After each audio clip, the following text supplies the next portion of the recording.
Hunting Hollywood. Welcome back, brave explorers of impossible worlds. We are excited to have you here to continue this odyssey together. Before we continue, everything you'll hear is pure fiction, so please don't try to replicate combat techniques at home. This wonderful story in all its rights belong to its brilliant original author. We are only the messengers of entertainment. Want another dose of adventure? Subscribe to our YouTube channel so you don't miss a single chapter, and if you can't wait, our Patreon has exclusive surprises you'll love. Chapter 226. So short.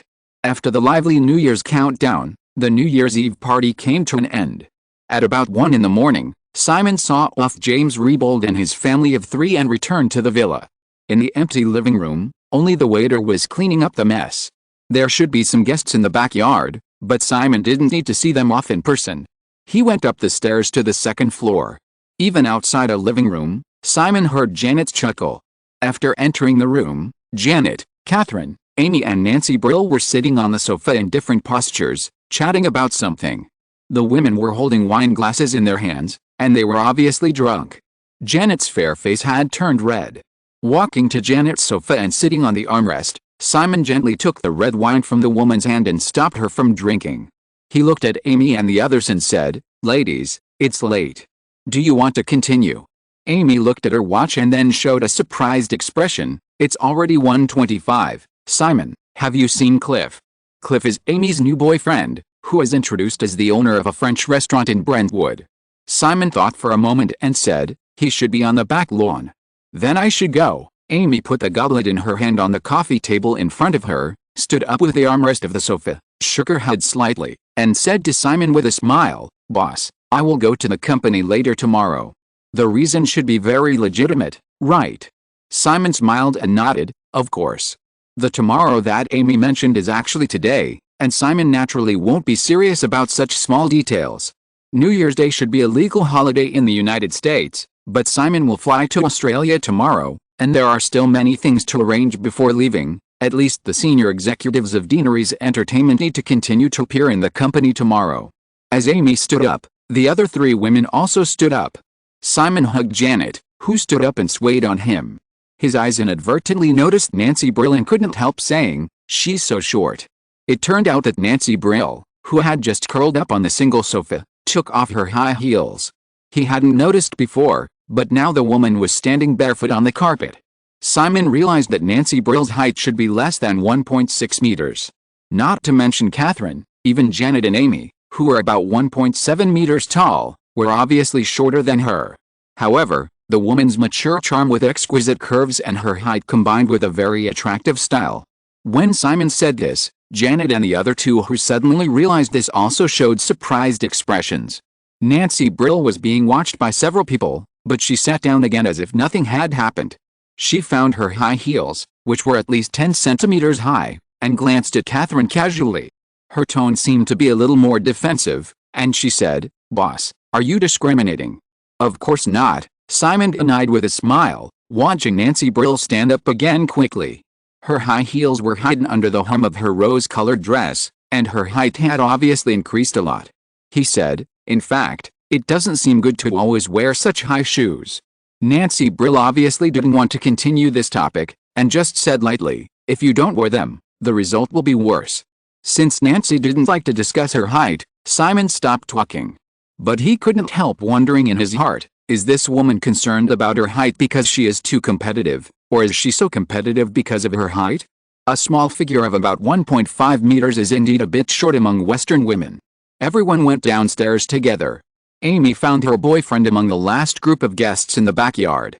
When Simon saw the designated driver drive the 2 away, he noticed that Nancy Brill was still alone. The valet drove a black Mercedes-Benz sedan over.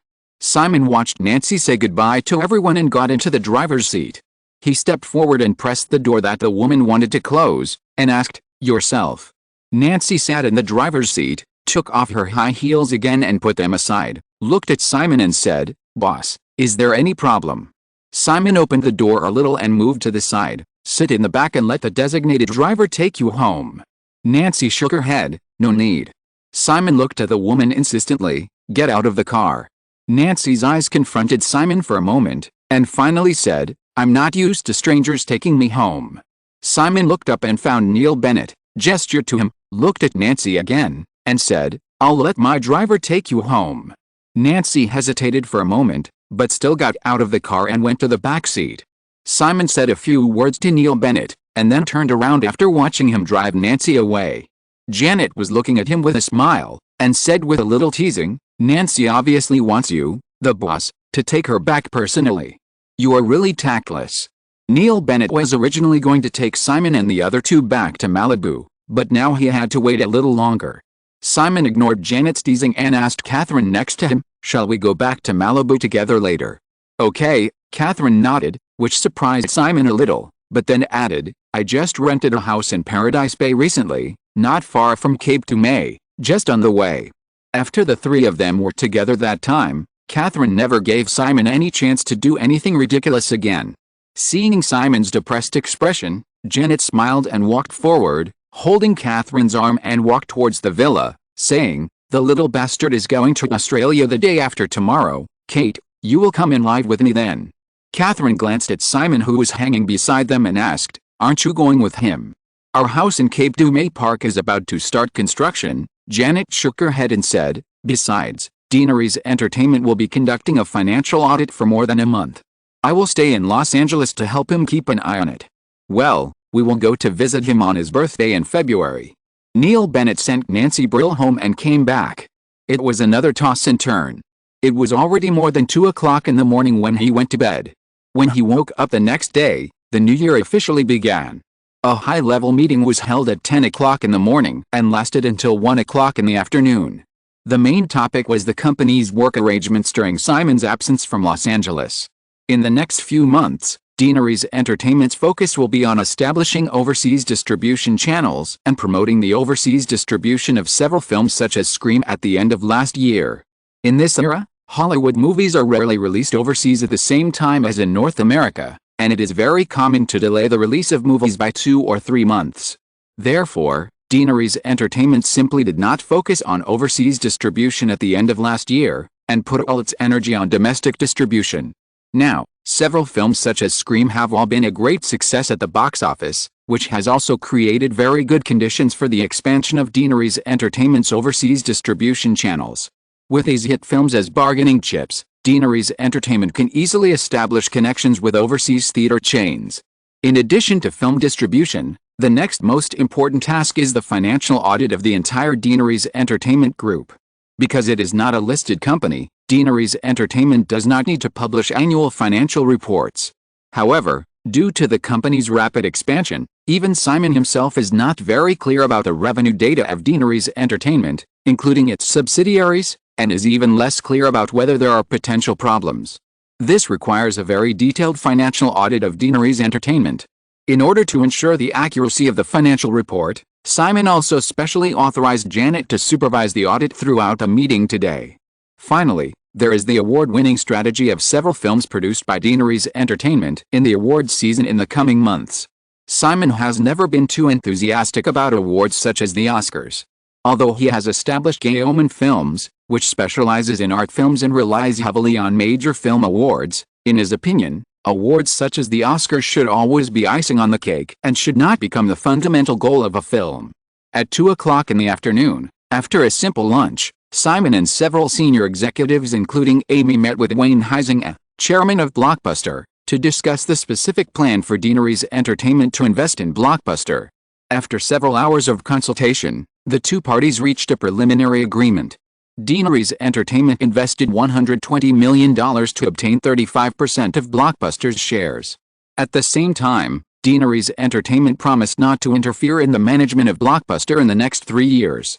In return, Blockbuster also guaranteed that Deanery's Entertainment's shares would not be diluted in the next 3 years. If Blockbuster needs to continue financing, Deanery's Entertainment can get priority to obtain the capital injection share to ensure the company's shareholding ratio.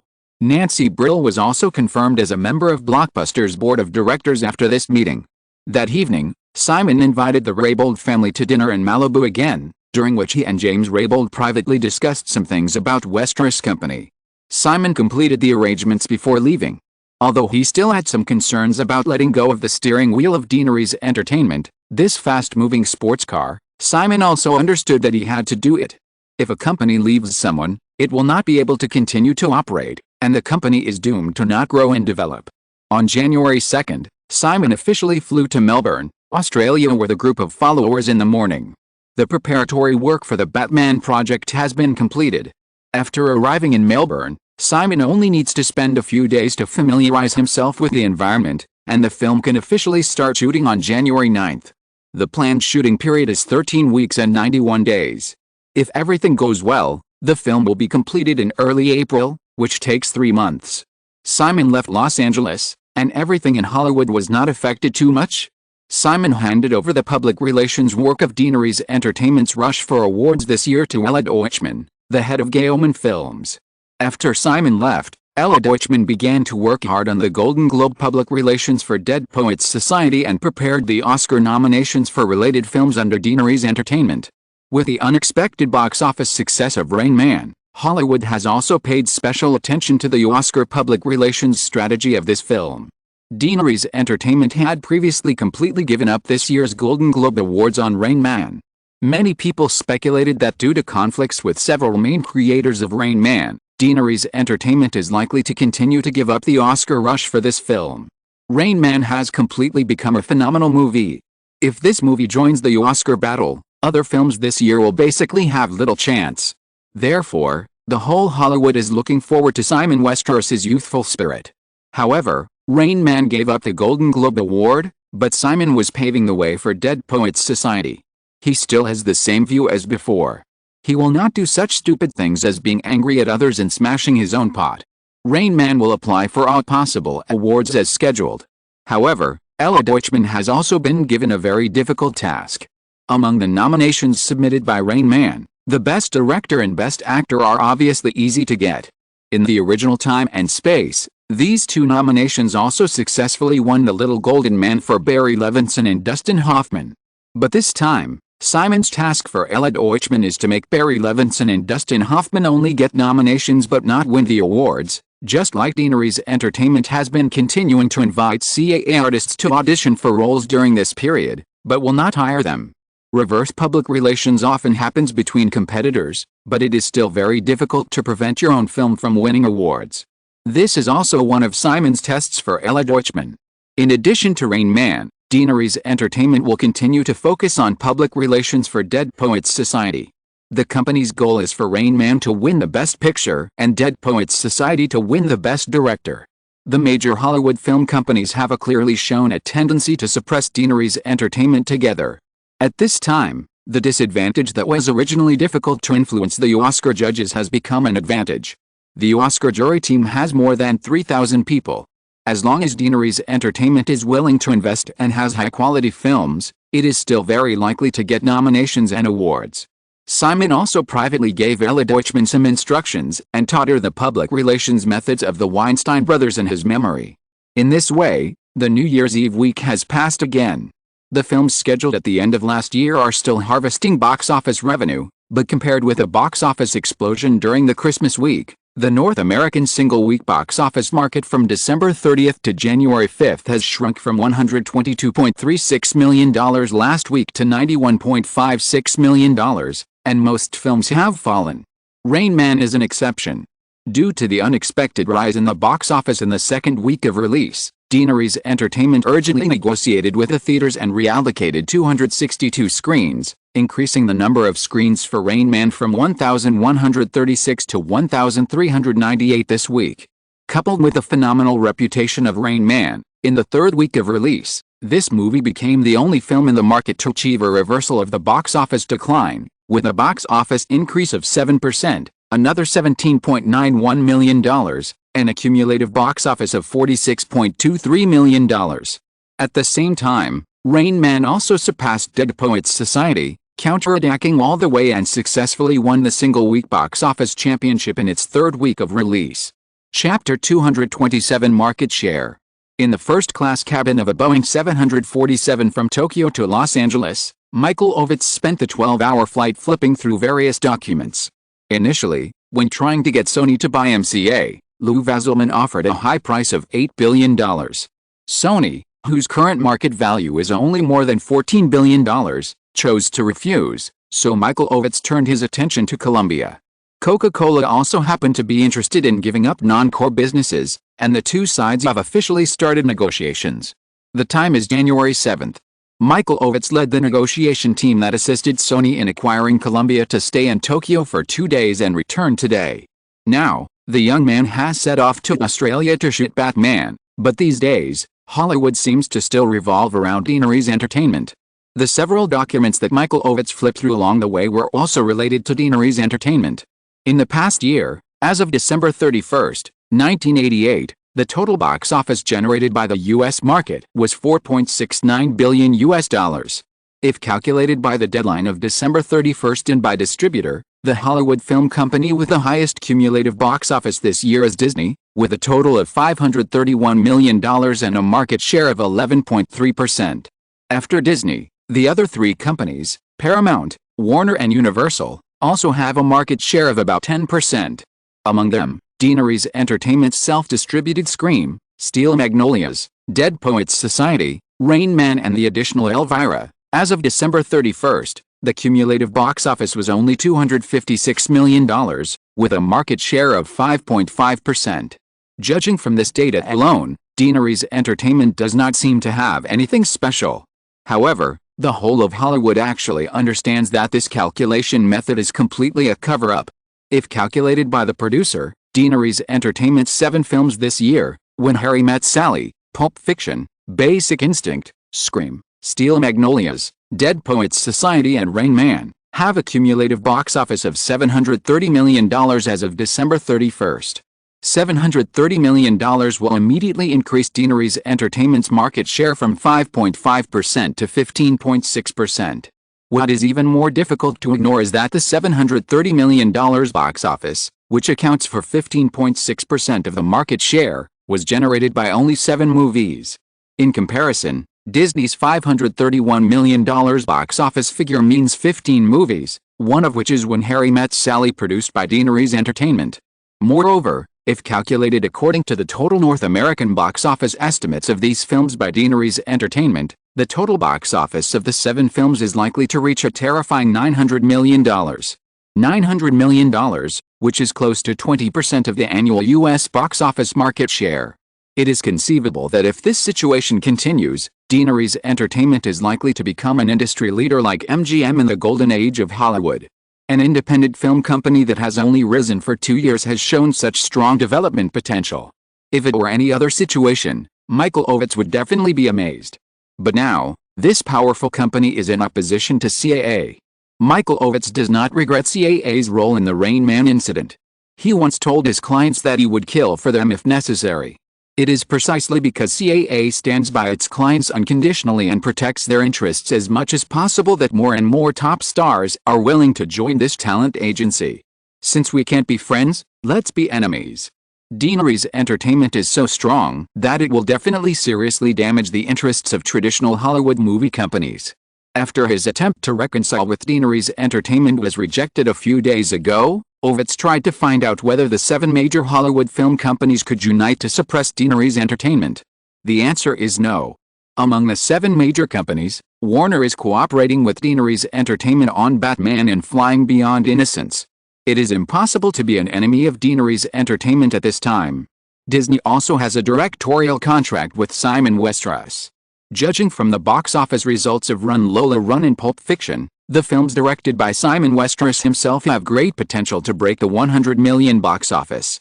Disney is obviously unwilling to compete with Deaneries Entertainment and lose a project that is likely to break the $100 million box office. Then there is Fox. The cooperation of 3 consecutive films, The Butterfly Effect, Final Destination and Basic Instinct, plus the fact that the Murdoch family and Westeros girlfriend Johnston's family are both Australians, the possibility of Fox and Simon Westeros competing is also very low. If 3 of the 7 are eliminated, it has become a fantasy to suppress Deaneries Entertainment together. The remaining Paramount, Universal, Columbia and MGM. Paramount's business conditions in the past 2 years have been very good, and it has no intention of being an enemy of Deaneries Entertainment. Columbia is busy selling itself and has no intention of doing so. MGM was tricked on Rain Man, and it did have this intention, but with MGM's current dilapidated state, It is completely powerless. Finally, Universal. Michael Ovitz knew that the rating incident of Scream was mainly pushed by Lou Vasselman. But for some reason, Universal did not take any other actions afterwards. In short, it is impossible to get the 7 major Hollywood film companies to join hands to suppress the rise of Deanery's Entertainment. Outside the 7 majors, second and third tier film companies such as Orion have no capital to fight against Deanery's Entertainment. Michael Ovitz also understands that it is ultimately a lack of interest drive. In other words, although Deanery's Entertainment occupies a very large share of Hollywood's box office, it has not yet reached the point where other film companies feel that they cannot survive. In this case, the traditional forces in Hollywood can only instinctively fight back in some aspects. For example, the next award season. The Oscar statuette represents interests. In order to win the award, the traditional forces will definitely suppress Deanery's Entertainment. In addition, it is probably to directly snatch the projects that may be successful from Deanery's Entertainment. Thinking of this, Michael Ovitz bowed his head again and found the 2 scripts of The Rocketeer and Firebird Attack from a pile of materials. In recent days, Ovitz has read the 2 scripts several times, and has also inquired in detail about how Paramount got the 2 scripts. Paramount President Sidney Gannis bribed Simon Westeros' secretary and intercepted the 2 scripts. This kind of thing is not uncommon in Hollywood, so it is not glorious or dishonorable. However, Ovitz felt that this matter did not seem as simple as it seemed. Because Simon Westeros's reaction was too calm, Deanery's Entertainment only fired the secretary afterwards and did not make any attempts to save the 2 projects. Compared with what Deanery's Entertainment and CAA did in the Rain Man incident, this is too abnormal. Michael Ovitz has considered many possibilities. Or, Simon Westeros has enough confidence that these 2 projects will not succeed in the hands of others? Or, this was originally a trap thrown by Simon Westeros? However, these 2 speculations do not seem so reliable. Michael Ovitz has always believed that as long as the film company is serious and focused enough and invests enough resources in a project, then the film will not fail. At least it is difficult to fail miserably. In addition, because a movie has to go through too many links from the script to the finished film, it is unlikely that there will be a script that is doomed to fail in Hollywood. In most cases, it is just that the creator messed up the script during the filming process. I don't know how long it took before Michael Ovitz woke up from his thinking when the broadcast in the cabin reminded him that the plane was about to land. Maybe I am really a little suspicious. Deanery's Entertainment is currently developing 2 comic adaptation projects, namely Batman and Angel Messenger. Warren Beatty of CAA has also recently been negotiating with Disney on a comic adaptation script, The Supreme Detective. Then, looking at the rocket expert in hand, maybe comic adaptation movies are really the trend in the next few years. As for Firebird Attack, he personally promoted Tom Cruise to star in Top Gun. Now, such a film that tries to replicate the success of Top Gun will obviously not fail as long as it is done seriously. Moreover, it is said that Matt Dillon, represented by Jonathan Friedman, is trying to get the leading actor of Firebirds. The relationship between Jonathan Friedman and Simon Westeros is self-evident, which is enough to rule out the possibility that this script is a trap. When the plane began to land, Michael Ovitz packed up the materials in front of him, fastened his seat belt, and had already made up his mind to let the artists under CAA strive for the leading rights of these 2 projects as much as possible. Cruise should not be willing to repeat a similar role in Top Gun, so the leading actor of The Rocketeer is still very suitable for him. With this in mind, he got off the plane. Just after sitting in the car sent by the company to pick him up, Ovitz's assistant told him something that happened suddenly in the past 2 days. Kirstie Alley, a TV actress under CAA, suddenly announced her job change to WMA in recent days. Kirstie Alley is still very famous in the TV circle. If a star of this level insists on changing jobs, it is usually difficult for the agency to retain her. CAA did not care and simply let her go. Then, this morning, Deanery's Entertainment suddenly announced that Kirstie Alley officially joined the crew of Beyond Innocence and replaced Meg Ryan to play the leading female role Molly Abrica. After listening to the assistant's narration, Ovitz, who has always been well-mannered, couldn't help but curse loudly while sitting in the car. It was just a star changing jobs, and Ovitz didn't care. However, Deanery's Entertainment's sudden move is likely to send a very unfavorable signal to Hollywood for CAA. If you want to join Deanery's Entertainment's films, you must first withdraw from CAA.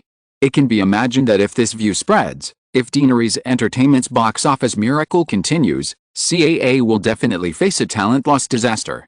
Chapter 228, Changing Face. Michael Ovitz thought that WMA's poaching of Kirstie Alley was a counterattack by Deaneries Entertainment against CAA because of the Rain Man incident, but in fact it was not the case.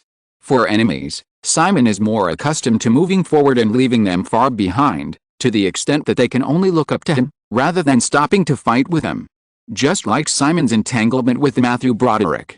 When the incident just happened, the general view in Hollywood was that a big star wanted to deal with a small screenwriter. Although he was frustrated in the end, small figures like Simon were more of a topic of conversation for some people after dinner. But now, with the rise of Deaneries Entertainment, although Simon has never talked about the incident in public or private, the senior executives of Hollywood film companies can't help but have an idea. If they cooperate with Matthew Broderick, will it cause Simon Westeros displeasure, or even cause the other party to target him, or lose possible cooperation opportunities? There are actually many popular young actors in Hollywood with good box office appeal. Michael Fox, Matt Dillon and others can replace Matthew Broderick. In comparison, Simon Westeros only has one. So, after Universal Pictures' genius last Easter, as Simon soared in Hollywood, mainstream film companies became cautious about whether to cooperate with Matthew Broderick. In the second half of 1988, Matthew Broderick only starred in New Line Cinema's literary gay comedy The Homosexual Trio, with a production cost of $8 million and a cold schedule in October. The total box office in North America after the film was released was less than $5 million. It can be imagined that even if Hollywood film companies continue to cooperate with Matthew Broderick, they will not be able to hand over the company's key high-quality projects to the other party in consideration of Simon's factors. Without excellent scripts and losing high-quality schedules, there is naturally no way to talk about box office. Without the support of box office performance, the original Hollywood first-line actor will soon become a second- or third-line actor, and then completely disappear from the public eye. This kind of strong crushing without doing it yourself is what Simon pursues. As for Kirstie Alley, the reason why Deaneries Entertainment hired her was actually because she was the original heroine of One More Than One. Since CAA set up obstacles for Meg Ryan to play in One More Than One, WMA's poaching was just a convenience. Michael Ovitz was in a state of anxiety and had a restless weekend after returning to Los Angeles, but Deaneries Entertainment was not affected at all. Monday, January 9th. Because of the time difference, Simon, who was far away in Melbourne, had finished the first day of shooting for Batman, and Amy arrived at the company at 8 o'clock in the morning, Western Time. After a one-hour conference call with the New York TV department, at 9 o'clock, Amy Heckerling, the director of One More Than One, Mel Gibson, the male lead, and Kirstie Alley, the female lead who had just signed the contract, and several other main creators rushed to Santa Monica, followed by another one-hour production meeting. As the CEO of Deaneries Entertainment, Amy is now mainly responsible for the operation of Deaneries Pictures and the daily administration of the company. Although Robert Rem, Robert Iger, Nancy Brill, Ella Deutschman and other executives have their own responsibilities and share most of the company's business, Amy's work often keeps her busy for more than 10 hours a day. With a heroine finalized, Flying Over Innocence will begin the selection of supporting roles and preliminary location scouting, and is expected to start filming in early March. At 10 o'clock, after seeing off Amy Heckerling and others, Amy's assistant Vanessa reminded her that the Gensler team was waiting in the conference room. Gensler is a long-established architectural design company headquartered in San Francisco with a very wide international reputation. The design bidding work for Deaneries Entertainment's Malibu Studios park has begun. Such a large-scale comprehensive office park covering an area of 50 hectares naturally attracted competition from many top architectural design companies, and Gensler is one of them. Before Simon left Los Angeles, he drew a rough sketch of Deaneries Studios according to his own preferences. The bidding architectural design company only needed to improve Simon's sketch and make it practically feasible. The Gensler team was going to introduce their design plan and project quotation to Amy today. When Amy came to the conference room, she unexpectedly found Janet already sitting at the desk, talking enthusiastically with several Gensler staff. Seeing Amy come in, everyone stood up to greet her. Janet also stood up and stood beside her with a smile. After everyone introduced themselves to each other, she said to Amy, "I'm just listening, you guys are free to do whatever you want."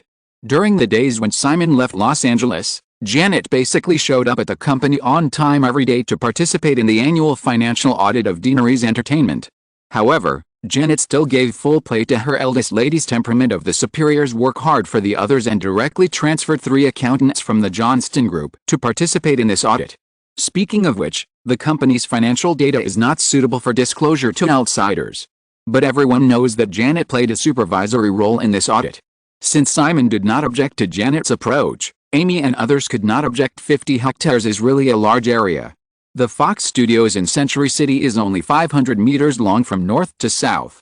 Although the plot purchased by Deanery's Entertainment is in a triangular layout, the depth from the entrance to the highest point is more than 1.5 kilometers.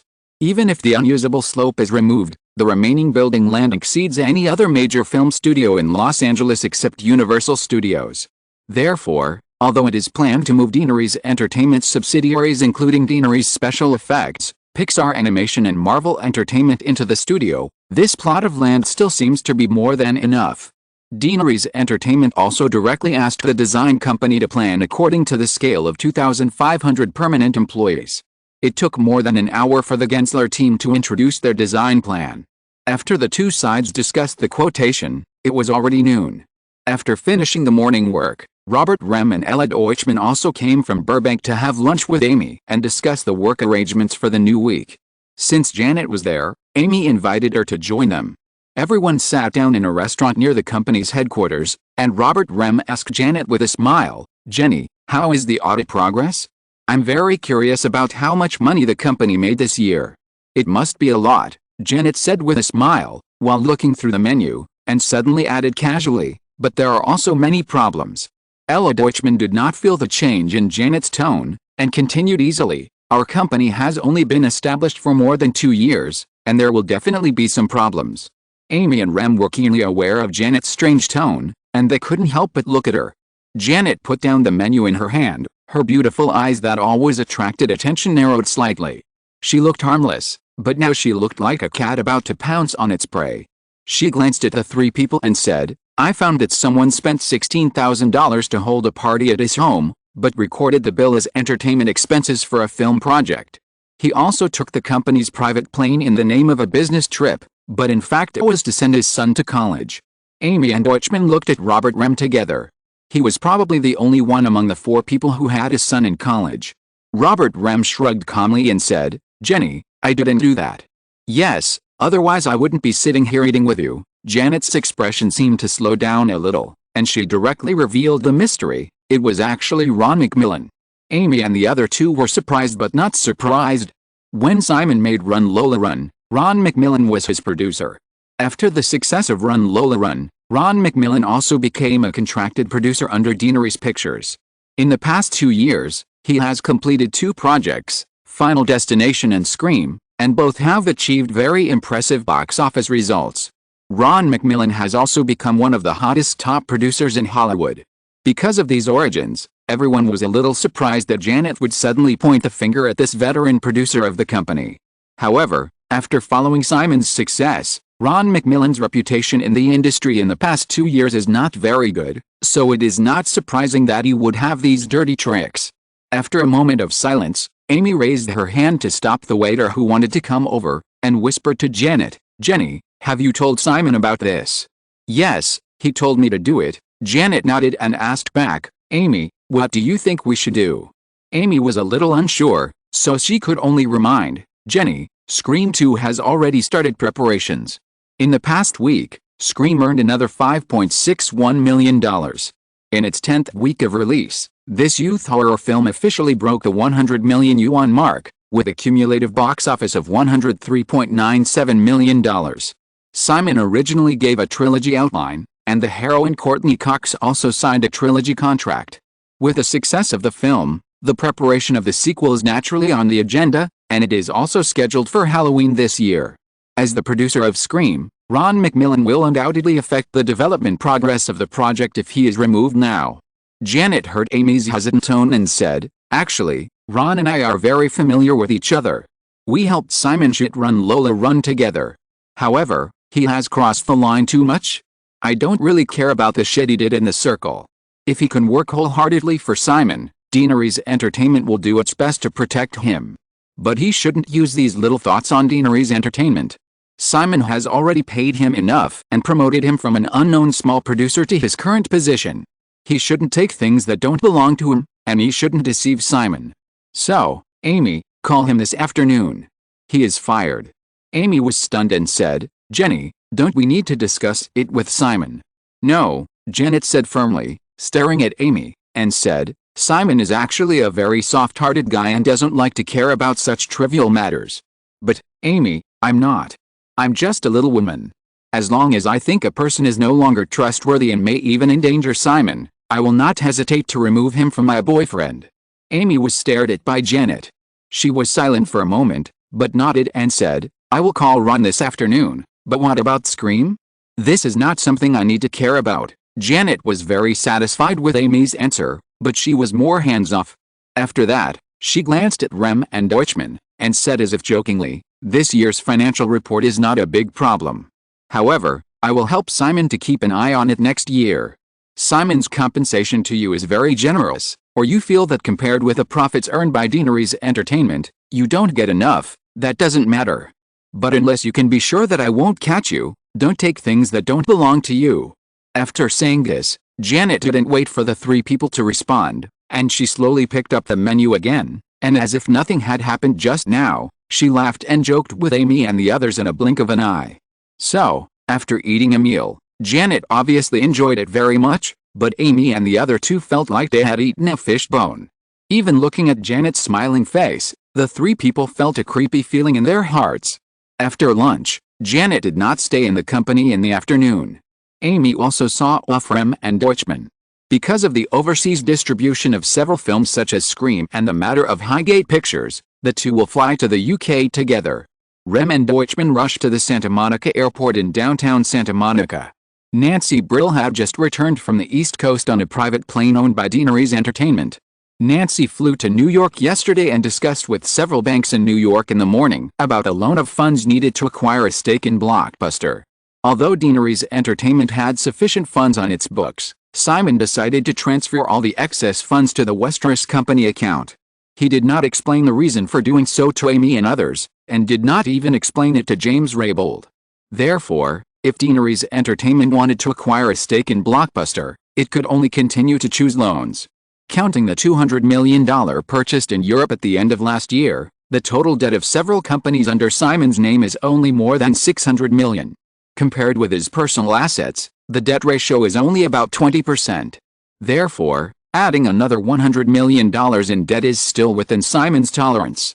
In fact, as long as there is a suitable investment opportunity, Simon can even afford to increase his total debt to $1 billion to $1.5 billion. Nancy went directly to Amy's office after returning to the company to discuss the results of this trip to New York with her. Amy had just put down the phone call with Ron McMillan. She did not inform Ron McMillan directly on the phone that he was fired as Janet had instructed, but made an appointment for dinner tonight. Compared with Janet, Amy still hopes to part ways with Ron McMillan in a good way, which will not be bad for Deanery's Entertainment. As for what Janet mentioned at lunch, since she did not talk about how to deal with it later, it was obvious that she had tacitly agreed not to pursue it, so Amy did not intend to mention it again. She did not think it was because Janet was generous. It was actually difficult to pursue a matter of tens of thousands of dollars, and Deanery's Entertainment did not tear its face with Ron McMillan. If it really came to a head, Ron McMillan would definitely not admit it easily. If legal means were taken, the litigation costs alone would be far more than that, and it would be completely not worth the loss. Deanery's Entertainment will also be criticized in the industry for suing a producer who has made great contributions to the company over such trivial matters. Chapter 229 I Want to Try. This time, Citibank has offered a 7-year loan plan with an annual interest rate of 4.25%, which is lower than the annual interest rate of Credit Lion. However, they require Deanery's Entertainment to pledge 10% of the company's shares as collateral. At the same time, if Deanery's Entertainment continues to obtain loan financing in the next 3 years, Citibank has priority. I think this plan is feasible. The company's operating conditions are very good. The 10% share mortgage does not bring about the risk of transfer of control. As for the priority, there is actually a lot of room for negotiation on the relevant details. At the end of the previous year, Deaneries Pictures obtained a loan of $100 million from Wells Fargo Bank with an annual interest rate of 6.5% for 5 years. With the improvement of the North American economic situation and the continuous improvement of Deaneries Entertainment's own strength, the interest rate of the company's loans from banks has been continuously reduced, and now it is on par with many large companies with 3A credit ratings. In the office of Deaneries Entertainment headquarters, Nancy Brill introduced the work results of her trip to New York. Amy listened carefully on the surface, but her thoughts were somewhat distracted. Outstanding ability, energetic and ambitious. Amy felt a strong threat from the woman's instinct after just 2 months of employment. Although Nancy's integration and operation of the consumer products department could not produce results in a short period of time, her business acumen and negotiation skills in the process of the company's acquisition of Blockbuster had won Simon's recognition. Logically, the board seat promised by Blockbuster should have belonged to Amy, the CEO, but Simon gave it to Nancy, which inevitably made Amy feel a little uncomfortable. She did regret personally digging Nancy from Hasbro. Perhaps, if Simon wanted to find someone to replace her in the future, Nancy would probably be the best candidate. Because of this subconscious anxiety, Amy has worked harder at work recently. Moreover, she did not dare to use her authority to set obstacles for Nancy. The cooperation between the various departments of the company that Simon forced to promote years ago was actually to avoid internal struggles in Deaneries Entertainment.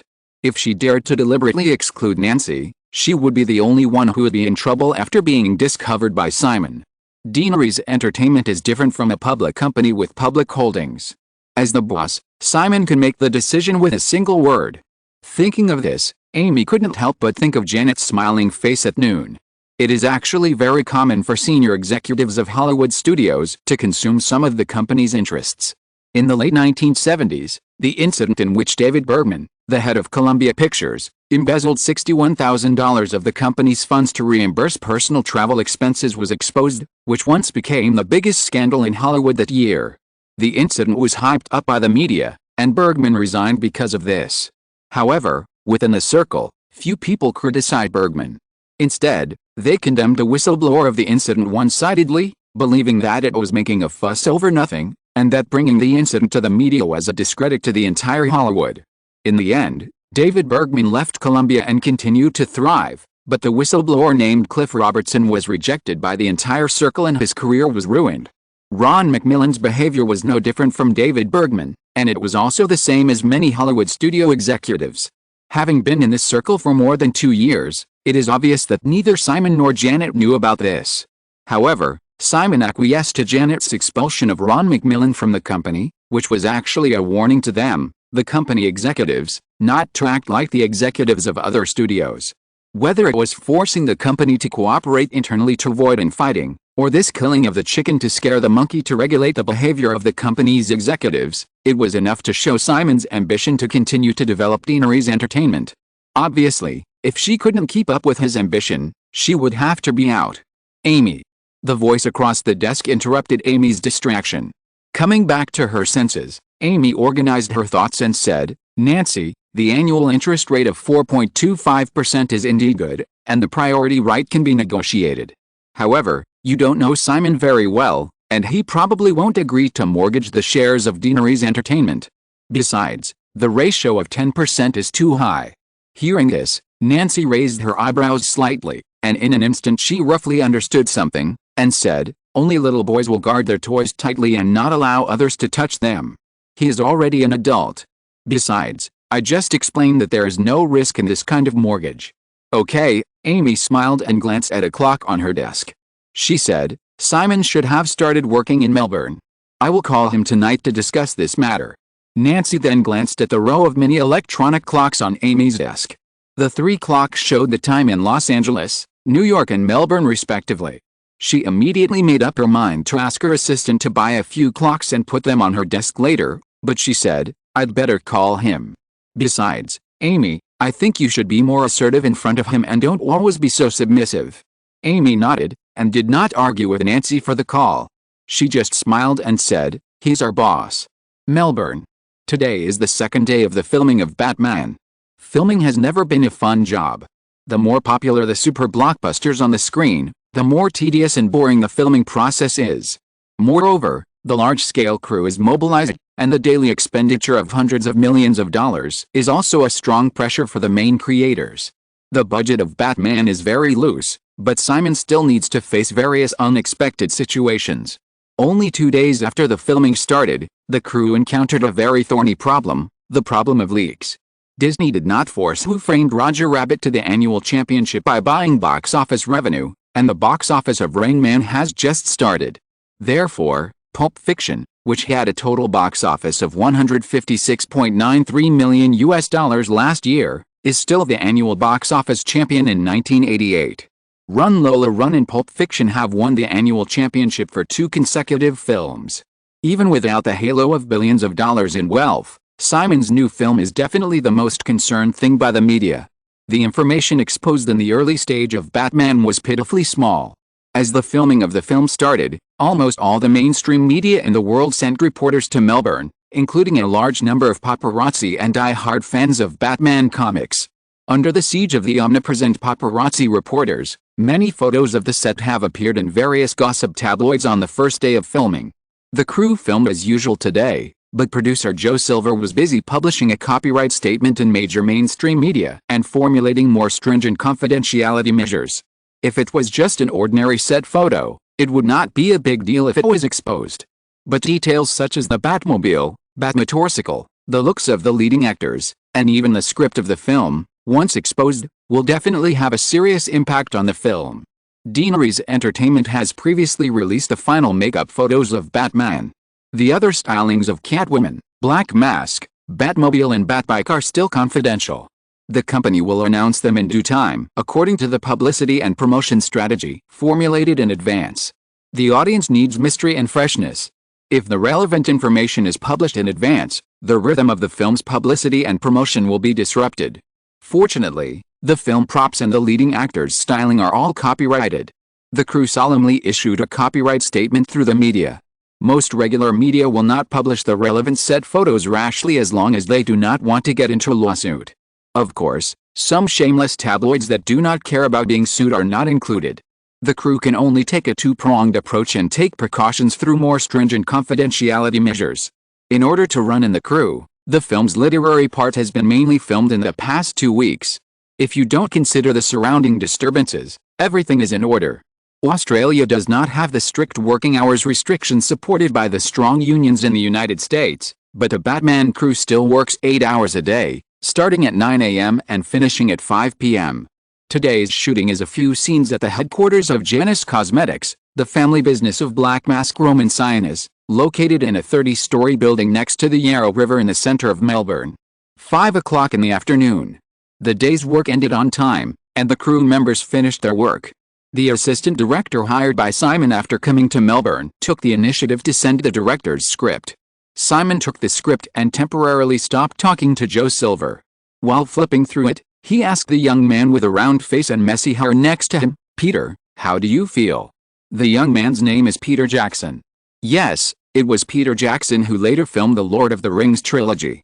Peter Jackson is only 28 years old now. Although his face is a little round, he is not the fat man he later became.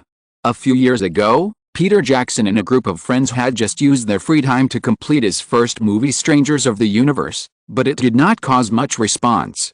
Hearing that Batman was about to be filmed in Melbourne and that some local filmmakers would be hired, Peter Jackson, a New Zealander, excitedly rushed here to apply for the job. The crew originally looked down on this young man who had only filmed an unknown cult film. After Peter Jackson expressed his willingness to accept even odd jobs, he got a job as a field assistant as he wished. Simon arrived in Melbourne and accidentally discovered Jackson. After a conversation, he promoted him from a field assistant to his assistant director. Although he was 7 years older than the young man in front of him, Peter Jackson was still a little restrained in front of Simon. If you were to tell his true feelings, he felt that the Hollywood crew was too wasteful. The cost of just these 2 days was enough for him to shoot a few more. The Strange Case of Cosmic Stranger. However, of course he would not tell the truth, but just said, "Very good, Simon." Simon smiled and did not care about Peter Jackson's restraint and caution.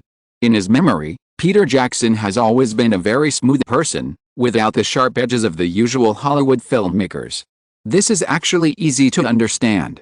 It is impossible to break into Hollywood from a small New Zealand without letting go of the reservedness and pride of a filmmaker. Since he has already recruited Peter Jackson, Simon naturally wants to promote him, but he doesn't intend to force the issue. Opportunities will be given to others, but the key is still to see Jackson's own efforts. After chatting casually and checking today's work records and confirming that they are correct, Simon called several main creators of the film to discuss tomorrow's work arrangements, and then everyone dispersed. The Batman crew stayed in a 3-star hotel called Kendall in the Collingwood area northeast of the city. Although Janet's father hoped that Simon could live in the Johnston family estate, Simon didn't want to travel long distances every day. The hotel had been booked, so he chose to live with the crew. Back at the Kendall Hotel, Simon had just walked into the lobby when Jennifer came over with Sophia Fessy, and the two women were followed by some other people. Simon greeted Sophia and listened to the woman introduce the others one by one before temporarily taking the two women away. The three of them took the elevator to Simon's suite on the 6th floor. Jennifer took the initiative to go to the bedroom to help Simon find suitable clothes. He was going to entertain those people for dinner in the evening, so he couldn't wear too casual clothes. In order to avoid the incident at the Plaza Hotel from happening again, Simon's food, clothing, housing and transportation were now taken care of by Jennifer herself. Even the servants who were responsible for helping Simon clean the room were sent by the Johnston family. After a busy day, Simon sat down on the sofa and leaned against the soft backrest with some fatigue. Sophia took the initiative to make coffee for Simon, brought it to the man, and then sat down on the single sofa next to him, saying, "Regarding the matter of Gucci, I think this is a good opportunity." After the death of Rodolfo Gucci, the second-generation head of Gucci in 1983, the Gucci family has been in a state of civil strife. In order to compete with his uncle Aldo Gucci for control of the company, Maurizio Gucci, the son of Rodolfo Gucci, sent Aldo Gucci to prison by reporting tax evasion. Although he had control of the company, Maurizio had no business talent, and Gucci went from bad to worse. After Aldo Gucci was released from prison last year, he sued Maurizio Gucci in turn, wanting to split the Gucci brand, and even asked the Italian court to freeze Maurizio's shares. Up to now, Gucci has been seriously injured, and many members of the Gucci family are interested in selling their shares. If we act now, we can even get absolute control of Gucci. Simon held the coffee and listened to the woman, then asked directly, "How much does it cost?" "About $135 million, Sophia said, and immediately added, "Gucci has more than 100 stores in Europe and North America, and the product line is also very complete. What's more rare is the value of the Gucci brand itself. If it weren't for the turmoil in recent years that affected the company's operations, such a price would definitely be impossible." Simon looked at the woman and said, "Let's not talk about $135 million for now. Sophie, you originally told me that you wanted to start with a wine business. Now, if I take over Gucci, do you think you can manage this company well?" Sophia nodded without hesitation and said, "I want to try." "This is not something that can be done with just a try." Simon put down his coffee cup, sat up straight and said, $135 million is really nothing to me, but you have to know that there are so many people in this world who cry and shout but can't get even 1/10 of $135 million. If you are listening to this novel on a channel other than Fanfic World, it means it was downloaded and re-uploaded without effort. We warmly invite you to visit our channel, Fanfic World. There you will find the original version of this story and many other novels of various genres. We look forward to seeing you dive into a world of incredible novels. Chapter 230 Gucci and Latour. Gucci's current value is seriously underestimated, and it is difficult for it to get worse. If you buy this company, even if I really can't do well, you can replace someone else to run it and it will still be profitable, Sophia said, hesitating, and then said, "If you don't want to, there is actually another plan. I will use the money you gave me to buy 10% of Gucci's shares. As long as you can support me, the Gucci family should be willing to let me run it. After a few years, if Gucci's situation improves, you can consider buying more shares." Simon did not comment, and said, "What about the red wine business you originally planned?" "The backup plan just now was originally intended to be used in the red wine business," Sophia said. "My target is Latour, which is one of the 5 traditional Bordeaux wineries and the only one for sale. The other Lafite and Moudon wineries are in the hands of the Rothschild family, the Haute Brion winery is in the hands of the Dillon family, and the Chateau Margaux is held by Felix Boding. There were 2 original controllers of Latour Winery, namely the Pearson Group with a 75% stake and the Harvey & Sons with a 25% stake. They are both British companies. The main business of the Pearson Group is education and publishing, and they invested in Latour just for investment. The operation of the winery has always been handled by Harvey & Sons, which is engaged in the red wine trade. Some time ago, Harvey & Sons began to seek to sell its shares due to the company's operating difficulties. My initial idea was to take over the 25% stake and the operating rights of Latour. Simon listened carefully, and finally understood why the woman suddenly told him that she wanted to do something last time, and offered such tempting conditions. What happened next? Sophia looked a little disappointed. She said, I almost reached an agreement with Harvey & Sons, but another British company, United Lion Group, suddenly intervened and snatched the business away. Simon looked at Sophia's expression and said, it was snatched away so easily, why didn't you fight for it? United Lion Group is a comprehensive wine, food and fast food company with strong strength. Moreover, United Lion's offer was very high. Not only did they buy the shares of Harvey & Sons, they are also seeking to acquire the shares of Pearson Group. It is said that the offer for 75% of the shares of Pearson Group has reached £100 million. If the deal can be completed, it may be even higher. Sophia said, and explained, Chateau Latour is very precious, but it is not worth such a high price. In 1976, Felix Bought & Company bought Chateau Margaux, which is also one of the 5 famous wineries, for only $16 million. In my opinion, the actual price of Chateau Latour should be around $100 million now. The offer that Harvey & Sons and I had roughly agreed on was $25 million. £100 million, according to the current exchange rate of about 1 to 1.6 between the US dollar and the British pound, is $160 million. Sophia's ex-husband's family is a red wine merchant, and Simon does not doubt women's judgment in this regard. Simon was actually very interested in the name of Latour Winery just now. Even if Latour, a French national treasure-level old winery, cannot make a profit after buying it, it is definitely much better than those antique calligraphy and paintings as a collection. However, since Sophia said that Latour Winery is not worth such a high price, Simon does not intend to compete with United Lion for this sucker. He does not have the strength to casually spend $100 million or $200 million to be a sucker. Money should be spent on the blade. Jennifer stood quietly by the bedroom door holding a few clothes. Simon noticed the figure of the female assistant, glanced at his watch, and said, it's almost time. Let's talk after dinner with the representatives of the Gucci family. After speaking, he stood up, took the clothes from Jennifer, and turned to the bathroom. In order to entertain the representatives of the Gucci family, dinner was specially selected at an Italian restaurant near the Kendall Hotel. Gucci's founder, Guccio Gucci, has 3 sons, and the family is now the 3rd generation, so it seems very large. After Guccio Gucci's death, Gucci's shares were not managed uniformly by means of a fund trust, but were evenly distributed to all family members, which led to years of internal fighting within the family. Now, most members of the Gucci family have realized that continuing to fight will only lead to the collapse of Gucci. Therefore, when Sophia began to intervene in the mediation, the 3 families confirmed that Simon Westeros, the newly rising young tycoon, stood behind the woman, and they quickly reached an agreement.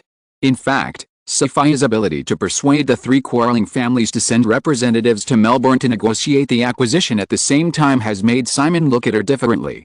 Otherwise, if Sophia mentioned this matter on the phone, Simon would directly refuse. Although Simon had a knock-on attitude towards Sophia during the private discussion, he began to formally discuss the specific details of the acquisition with the representatives of the Gucci family during the dinner. Simon did some homework in advance, and the dinner was a great pleasure for both the host and the guests. At about 10 o'clock in the evening Melbourne time, dinner was over. Although the deal had not been finalized, everyone knew that it was a done deal. Back in the hotel suite, Sophia looked at Simon with a strange look. The woman was not surprised by Simon's preparations, nor did she mind the change in Simon's attitude before and after the dinner. What surprised her was Simon's fluent Italian. The Gucci family came from Italy, and not many people could speak English, but Sophia was able to use Italian proficiently. Corsica, where she grew up, was closer to Italy than to mainland France. She had originally thought of helping Simon translate at the table, but unexpectedly discovered that the little man's Italian was even more fluent than hers. Moreover, This obviously made Simon very popular with the Gucci family at the table. Sophia knew that Simon could speak French, but Italian was a little beyond her expectations. Thinking about the other things Simon showed, the woman's instinctive curiosity became stronger. How did a 20-year-old man grow up to be so dazzling now? Entering the room, this time she did not stay in the living room, but came to the study.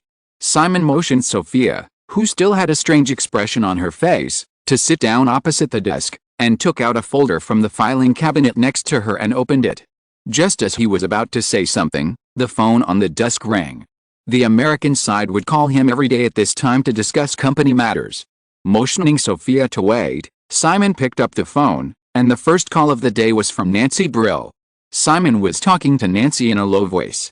Jennifer brought in a pot of coffee and poured a cup for Simon and Sophia respectively, but then she did not leave, but sat quietly on the sofa next to her and looked through a document. Because of her habit of tying her hair in a ponytail, the female assistant lowered her head to reveal a white and attractive neck, like a tender white shallot that pretends to be non-existent but is actually very eye-catching. Okay, Nancy, I can mortgage it, but it's only 5% at most. Don't bargain with me. Deanery's Entertainment is already undervalued at $2 billion. Don't think I'll agree to 10%. It has nothing to do with risk. If Citibank can't accept it, forget it. After discussing the loan and hanging up Nancy's phone, Amy called again and talked about firing Ron McMillan. To be fair, Ron McMillan's ability as a producer is very mediocre. If it weren't for opportunities like Lola Run, he would have been a solo producer on the edge of Hollywood all his life. Originally, Simon kept him in the company because of the friendship of the cooperation in Lola Run. Since Ron McMillan deceived him about the casting of Scream last year, Simon no longer trusted him. As Deanery's Entertainment continues to grow, Simon has to pay more attention to loyalty than the ability of executives. He can allow executives to disagree with him, but he will not tolerate them deliberately deceiving him. In addition, Ron McMillan's private lifestyle could easily cause trouble for Deanery's Entertainment. Taking advantage of this audit to fire him, Simon also put an end to his worries. After hanging up the phone, Simon noticed that Jennifer was sitting quietly in the corner. He just curled his lips, looked at Sophia across the desk, and joked, "I am now somewhat suspicious whether you two French women have colluded to cheat me." According to the information he had read, Nancy Brill immigrated to the United States after college. Brill is a standard French surname. Sophia is naturally French. In the phone call just now, Nancy insisted that there was no risk in Simon mortgaging Deanery's Entertainment shares, but Simon still did not agree. What he needed was zero risk. Under Nancy's entanglement, Simon finally agreed to mortgage 5%, and he still felt a little disadvantaged. Of course, Simon actually understood that with the increase of personal debts, the bank could no longer blindly allow him to get funds just through credit guarantees, and providing mortgages was inevitable. Sophia looked a little confused when she heard what Simon said, and she defended herself. "Boss, I didn't cheat you." Simon smiled and explained, "The company recently added a French female executive. I'll introduce her to you when I have time. You two, well, are quite similar in some ways." Sophia nodded and waited for Simon to get to the point. Simon stopped talking nonsense and opened the folder in his hand and said, "I recently asked someone to collect some information about LVMH. I have to say that your thinking is very correct. However, you have never managed a company, which is also something I am concerned about." Sophia looked at Simon and couldn't help but retorted, "Boss, you have no experience in managing a company before, and Deanery's Entertainment is still developing very rapidly." Simon glanced at Sophia and said, "Are you going to compete with me?" Sophia subconsciously wanted to roll her eyes, but after thinking about it, she gave up. She really couldn't compare with this little man. After thinking for a while, she continued, "I majored in business administration in college and got an MBA 3 years ago. I helped my ex-husband run the family business and accumulated enough experience. I am also very good at real estate brokerage. If I continue, I should be able to open my own real estate brokerage company now.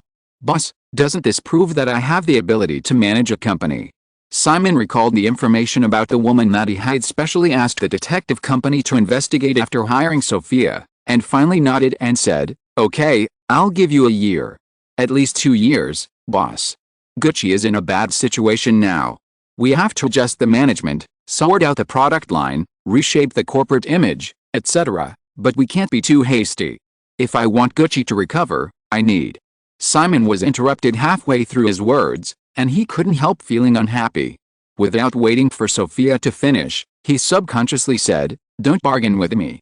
Sophia was stunned for a moment, remembering that this was what Simon had just said when he was talking to the female executive named Nancy. She felt a little funny, and didn't give in. She raised her chin slightly and stared at the man and insisted, 2 years.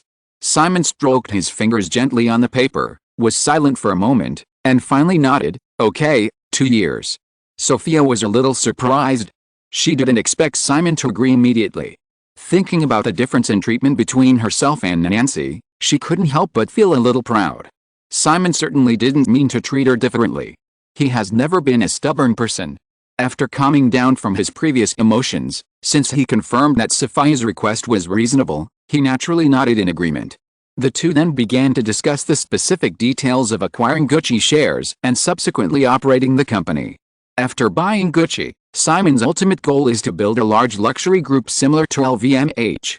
Many years later, as the world's largest comprehensive luxury group, LVMH's market value once broke through the $100 billion mark.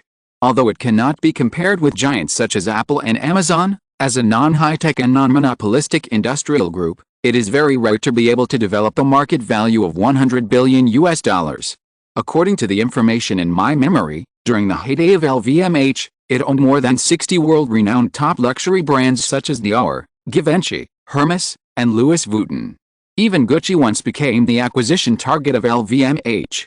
In the original time and space, with the great success of LVMH's luxury portfolio operation model, other companies followed suit, and eventually formed a luxury market pattern with LVMH, Kering, and Richemont.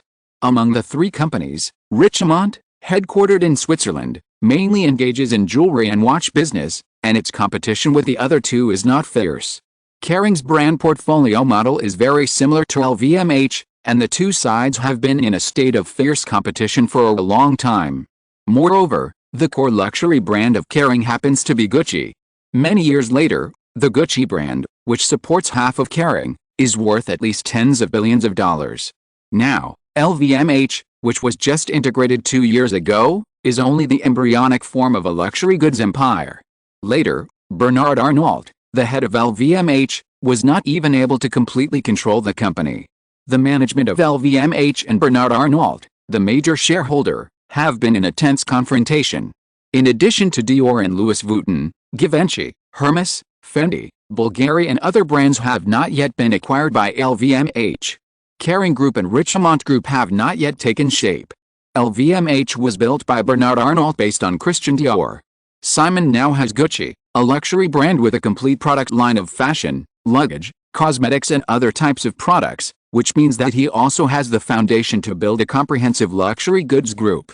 If he can expand according to the development model of LVMH in the original time and space, relying on Deanery's Entertainment's media resources in Hollywood, as long as it is properly operated, Simon may even build a top luxury goods empire to replace LVMH in the original time and space. Chapter 231 Melissander. Simon, I don't understand why you have to continue to take out loans.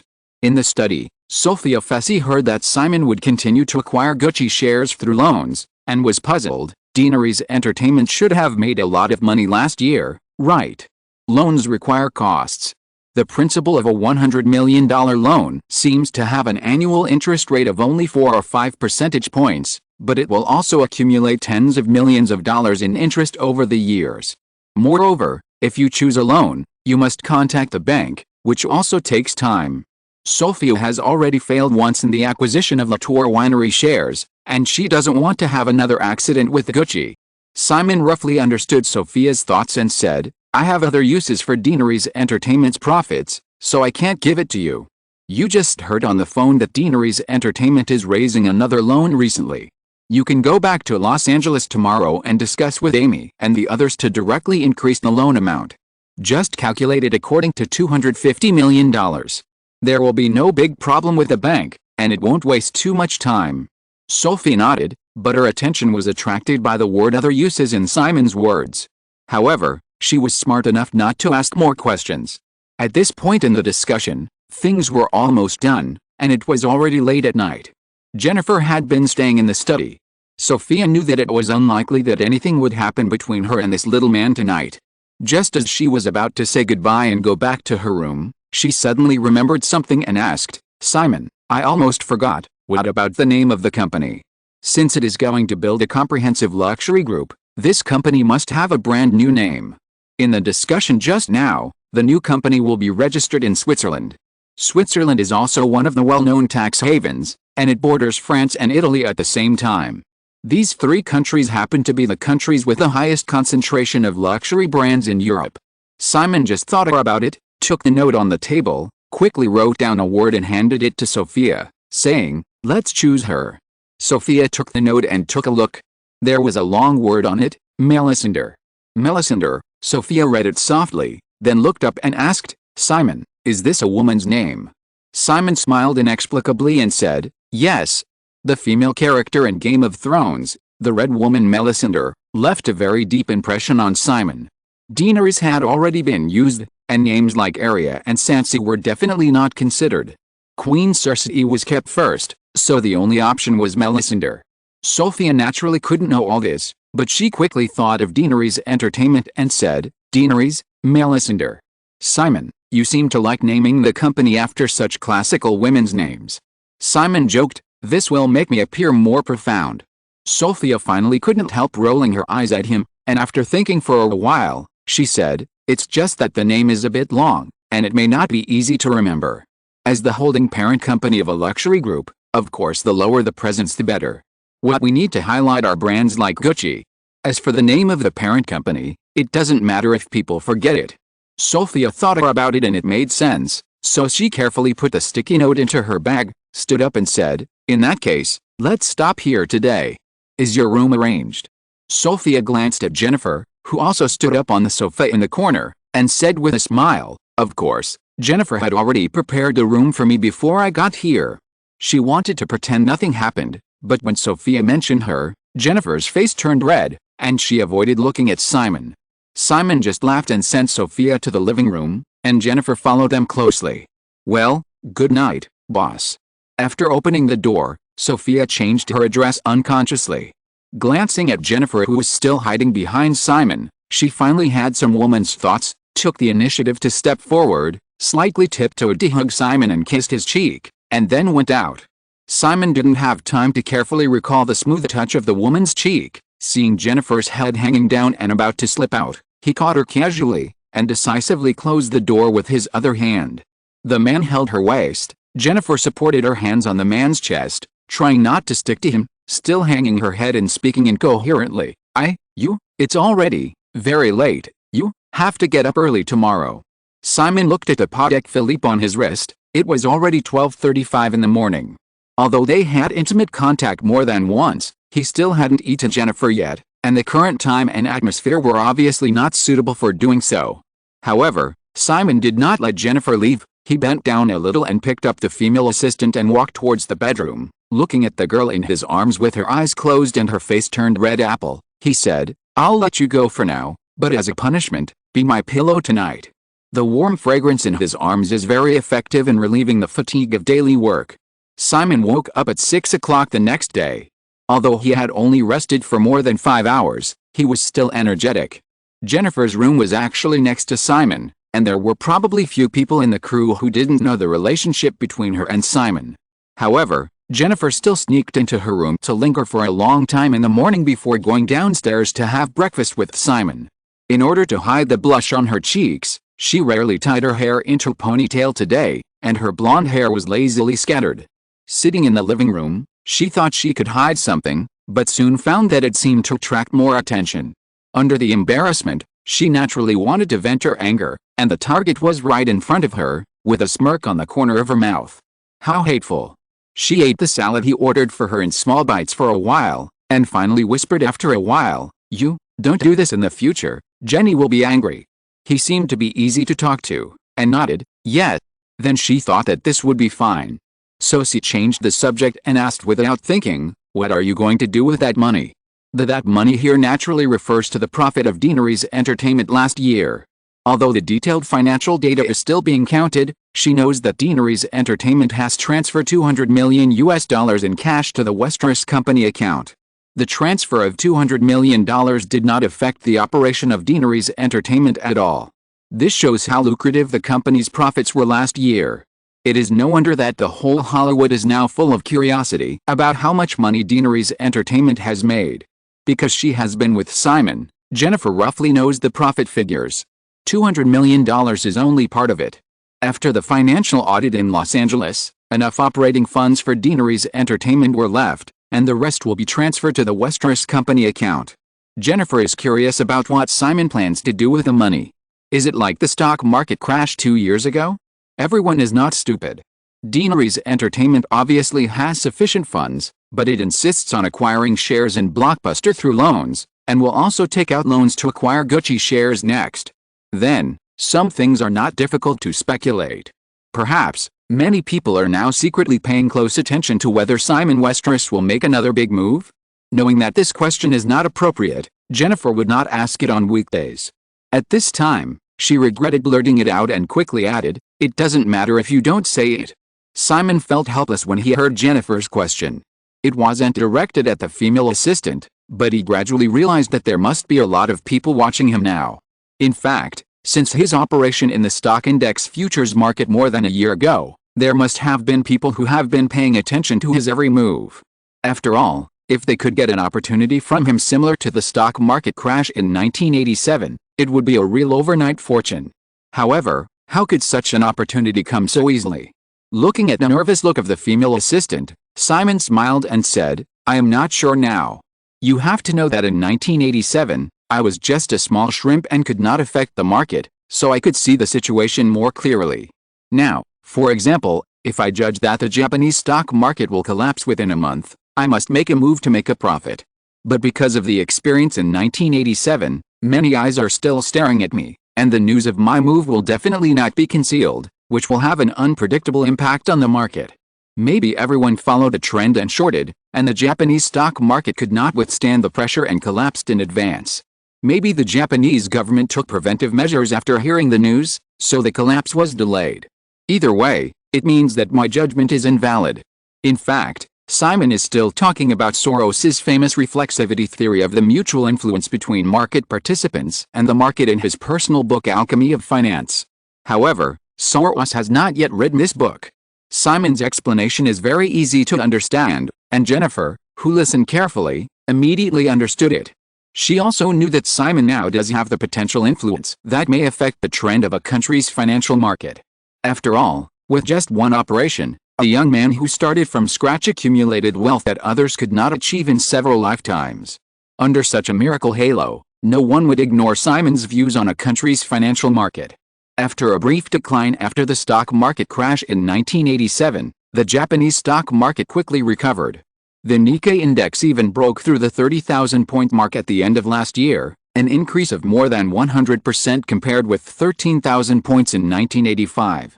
2 years ago, Soros bet that the Japanese stock market would collapse ahead of schedule, and then suffered heavy losses due to misjudgment. Now, after breaking through 30,000 points, the Japanese stock market is still showing a high-spirited posture, but everyone understands that there is a serious bubble.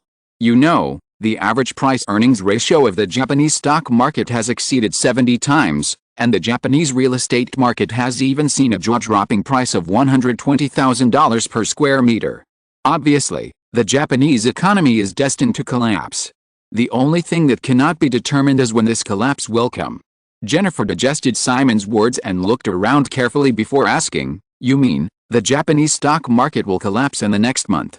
"I'm just giving an example." Simon shook his head and said, "If I bet now, I will continue to choose to go long." Jennifer was very smart. She immediately understood another meaning from Simon's words: "You didn't prepare that money to bet on the Japanese stock market." Simon smiled and nodded, saying, "After the last stock market crash, all countries have set up price limits on their own stock index futures markets, and Japan is no exception. Even if I can accurately judge the direction of the Japanese stock market, it is impossible to make huge profits like in 1987. Now many people would roughly guess that Simon's target is the Japanese stock market. Moreover, those people must think that Simon will tend to short. However, according to the information in Simon's memory, the bull market state of the Japanese stock market will continue for another year, exceeding 38,000 points by the end of this year. In 1 year, from 30,000 points at the end of last year to 38,000 points, the increase is only 26%. In the 1987 stock market crash, the North American stock market fell as much as 29% on October 19. In comparison, even if the Japanese stock market was not affected by Simon's entry and continued to develop along the original curve in time and space, Simon would not make much money with the principal in his hands. Of course, this is only relative. Simon's real goal is actually the Kuwait War and the subsequent Gulf War next year. Compared with the various restrictive measures introduced by various countries on the stock index futures market after the 1987 stock market crash, the crude oil futures market still has no limit on the rise and fall. The two wars in the next 2 years will bring about a sharp rise and fall in oil prices, which is another great opportunity for Simon to accumulate wealth. In fact, the mainstream tendency of the Western financial system, from the stock market to the futures market, has always been not to set a limit on the rise and fall. Many of the temporary restrictive measures introduced after the 1987 stock market crash were also cancelled in the next few years. Jennifer caught the subtext in Simon's words again: "You didn't plan to enter the market, but now you have changed your mind." "Yes, I changed my mind," Simon nodded again, and said, "It's not bad to enter the market now to earn back the interest on the loans accumulated in the past few years. Even if I lose, I shouldn't lose too much." This will make some people see that Simon Westeros is not omnipotent, and they will not stare at me so closely in the future. In addition, what Simon didn't say was that such an operation could also cover up the layout of the crude oil futures market next year. Jennifer's face showed an expression of understanding, and then said, "Then what?" Simon reached out and scratched Jennifer's nose, saying, "Little girl, you already know too much?" Jennifer was suddenly attacked by Simon and shrank her neck. After realizing it, her face flushed immediately. She looked around guiltily. Everyone else in the restaurant looked as if nothing had happened. She felt relieved and glared at Simon without any harm. "Don't do this again. Besides, I'm not a little girl." Simon admired the assistant's slightly angry expression and still responded insincerely, saying, "Take some time during the day to call your father and ask him to come over here." Jennifer hesitated and said, "Can't we talk on the phone? It takes a whole day to fly from New York to Melbourne." The assistant felt sorry for her father and must be considerate. Simon thought about it. He didn't plan to hide it from others this time. It probably couldn't be hidden. It didn't matter even if the phone was tapped. So he nodded and said, "Okay, let's talk on the phone." Chapter 232 Ultimatum. Los Angeles. With the sudden resignation of Ron McMillan, a producer under Deanery's Entertainment, Hollywood's January, which was not a quiet month, became even more lively. After learning that he was fired for some trivial things, Ron McMillan almost immediately contacted Simon to make the decision for him. He felt that Amy and Janet were acting recklessly. After confirming that Simon had acquiesced to this matter, the angry Ron McMillan completely broke off relations and asked for a severance package of $5 million. Deanery's Entertainment would naturally not pay this money, and was not afraid of Ron McMillan's threat to go to court. Ron McMillan's behavior of embezzling the funds for the film project was completely proven. Although the amount was not large, it was enough for Deanery's Entertainment to reasonably fire him.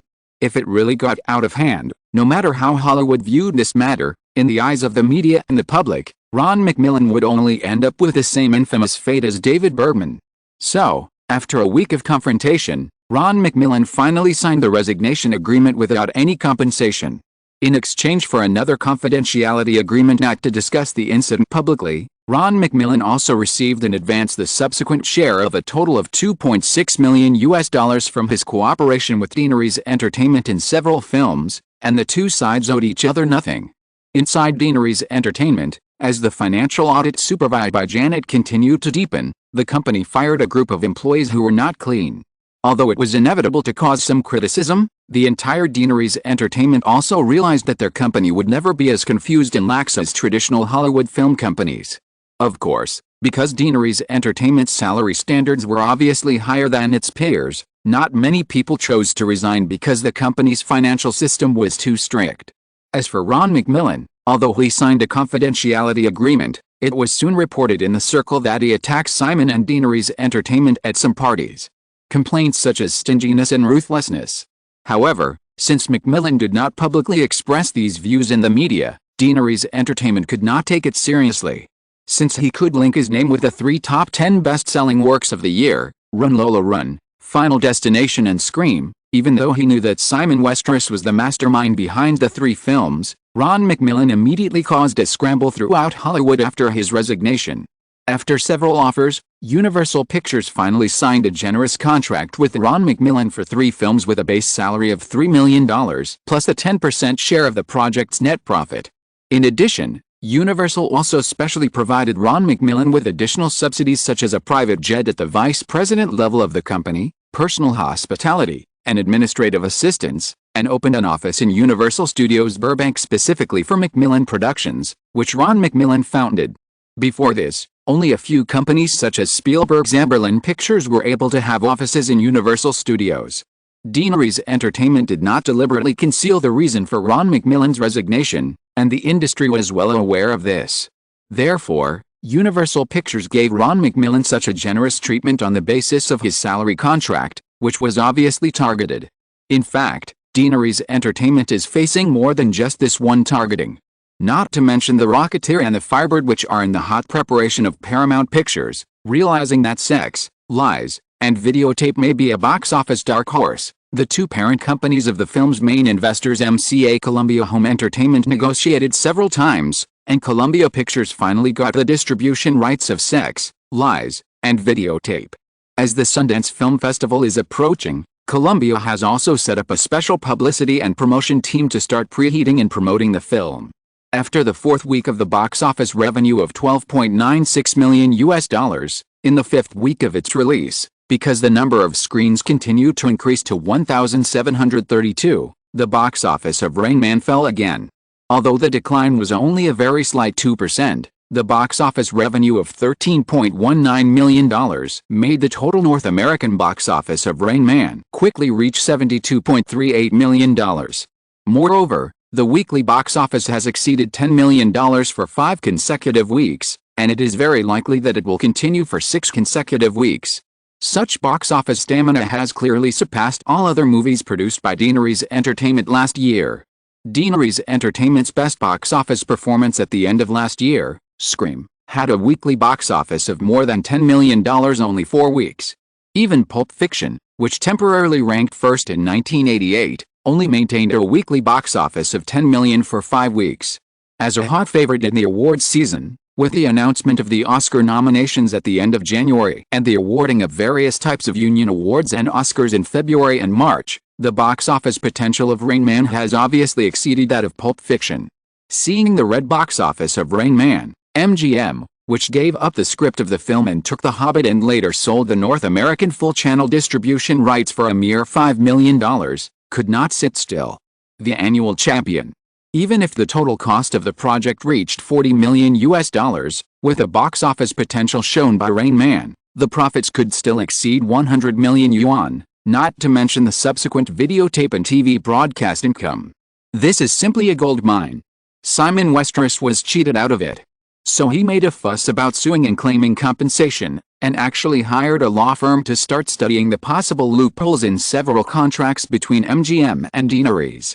Finally, including Fox, Warner and Disney, which have always had a good relationship, in this lively January, almost all of the 7 major Hollywood companies are involved with Deanery's Entertainment. If it were just these simple involvements, it would not be a big deal. Even if MGM wanted to initiate a lawsuit, it would only need to respond to the moves. Almost all the Hollywood hits will cause various large and small interest disputes. Even in the original Run Lola Run, the media once rumored that Simon and Janet turned against each other because of the uneven distribution of interests. The most frustrating thing is that any project that Deanery's Entertainment is interested in will become the focus of the entire Hollywood. Although Simon has foresightedly hoarded a large number of copyrights, it is ultimately unable to meet the needs of Deanery's Entertainment. The company cannot put all the copyrights that are expected to sell well on the development schedule at once, which requires other projects to fill the content shortage. Oh, I know what you are thinking.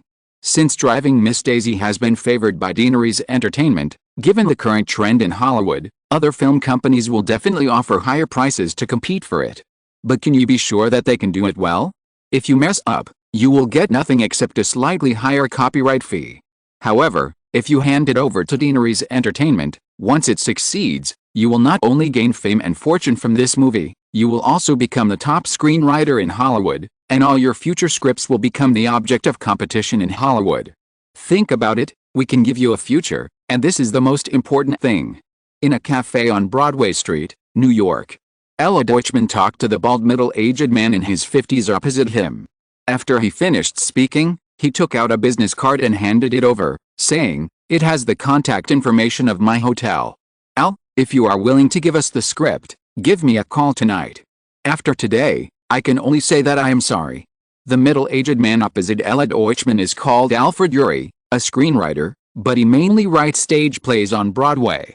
A stage play, Driving Miss Daisy, written by Ury 2 years ago, received unanimous praise on Broadway and won the Pulitzer Prize for Drama last year. Playing with a business card in his hand, Alfred Ury looked shrewdly at Deutschman, who had already stood up, but did not stand up with him. There was a bit of tentative determination in his tone, and he said, "Ella, if I didn't make this call, would you really give up Driving Miss Daisy? I think it may very well become another Steel Magnolias." Ella Deutschman just smiled and said, "Ury, you are the third screenwriter I have met with today. I have 7 more people to meet with. You may all think that the script in your hand is the next Steel Magnolias, but unfortunately, there is only one Steel Magnolias. Okay, Ella." Alfred Ury relaxed his tone and said, "Why don't you sit down and talk again? Since you want Driving Miss Daisy, you have to tell me how you plan to adapt this movie. Besides, don't you think the offer of $100,000 for the adaptation rights of a stage play that won the Pulitzer Prize for Drama is a bit insincere?" Ella Deutschman did not sit down and said, "Al, I just said that the $100,000 is just an advance payment. In the next 3 years, if Deaneries Entertainment invests in this movie, it will pay you another $200,000. You will also enjoy the right to be the screenwriter and the later share of the profits, according to the basic agreement of the Screenwriters Guild. After 3 years, if Deaneries Entertainment fails to invest in this movie, you can choose to redeem the copyright." Alfred Ury still did not give up on finding out more information and said, "So you don't plan to invest in this movie in a short time? In this case, I need to think carefully about it." Ella Deutschman did not say anything more. He extended his hand to Alfred Ury and said, "If you are willing to sign, Al, we can spend a whole day to talk about everything in detail." Finally, after shaking hands with Alfred Ury, Ella Deutschman left the cafe without any reluctance. These days, in order to deal with the blockade of Hollywood, Deaneries Entertainment has begun to use this ultimatum strategy in script negotiations that does not give the copyright holder too much time to consider, and once it gives up, it will never go back, let alone start a bidding war with the 7 majors. In addition, Deaneries Entertainment's frequent moves make it difficult for competitors to see the situation clearly, which has largely resolved the blockade faced by the company. Of course, this strategy also has obvious disadvantages. For big-name screenwriters who have already become famous, this trick does not have much effect. Those who are willing to compromise are basically those screenwriters who are eager for opportunities but have not yet made their mark, and the company's recent targets are mainly these people. Speaking of which, Ella Deutschman did not know the special features of Driving Miss Daisy, and she was even less aware that this movie was the winner of the Best Picture at the 62nd Academy Awards in 1990 in its original time and space. After the stage play adaptation of Steel Magnolias sold well at the box office in the just-ended year-end schedule, Hollywood began to turn its attention to Broadway stage plays. After Ella Deutschman communicated with Simon, he set aside a sum of money from his available budget to purchase the rights to adapt the literary stage play suitable for development by Gaiman Films. As the winner of last year's Pulitzer Prize for Drama, Driving Miss Daisy naturally became Ella Deutschman's focus. Simon, who was far away in Melbourne, saw the name of Driving Miss Daisy from the list listed by Deutschman, and did not give Ella Deutschman any special hints. Simon also knew the situation facing Deaneries Entertainment. The company's response strategy was very effective, and he did not intend to make an exception for this movie. The history of Hollywood has changed a lot. If Driving Miss Daisy falls into the hands of others, it is still uncertain whether it can achieve the same successes in the original time and space. Moreover, as long as the copyright holder has a little foresight, he will know that cooperating with Deaneries Entertainment is more in line with his own interests. After meeting Alfred Ury, Ella Deutschman hurried to other meetings. After a busy day, Ella Deutschman returned to his hotel in Midtown in the evening, and the lobby manager reminded him that there were several phone messages. 3 of the 5 screenwriters who had been scheduled to meet today called and agreed to sell the copyright, including Alfred Ury of Driving Miss Daisy. Back in the room, after returning the calls of several screenwriters one by one, Ella Deutschman called Ireland across the ocean to routinely inquire about the progress of the filming of My Left Foot. This was the result of Deutschman's work on his last flight to the UK. My Left Foot is a biopic starring Daniel Day-Lewis, telling the story of a disabled person who was paralyzed by polio and became an artist relying on his only movable left foot. In the original time and space, My Left Foot was another Miramax comeback besides Sex, Lies, and Videotape, and was nominated for Best Picture at the 1990 Oscars. Now, both of these works are out of Miramax's reach. Although he failed to get Sex, Lies, and Videotape, Ella Deutschman successfully got the film during his last trip to the UK because of his collaboration with Daniel Day-Lewis on A Room with a View when he was running New Pictures. However, when he found the film, Jim Sheridan, the director of My Left Foot, had already completed the preparatory work and the film was about to start shooting. Because Simon was very fond of this project, Ella Deutschman bought out the copyrights of the original 3 investors for a total of $1.8 million. This price is already very high, because the production cost of My Left Foot was only £600,000, which is less than $1 million. The 3 original investors also wanted to wait for the price to rise, but Ella Deutschman decisively used the ultimatum strategy and successfully made the 3 companies compromise.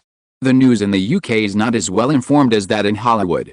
This is a film that almost no one is optimistic about, and it has not yet officially started shooting, so the effect of the film is unpredictable. Without doing anything, they can make nearly double the profit, so several independent small film producers did not insist too much. It is precisely because of the effect of the ultimatum scene in My Left Foot that Deaneries Entertainment has frequently adopted this strategy recently.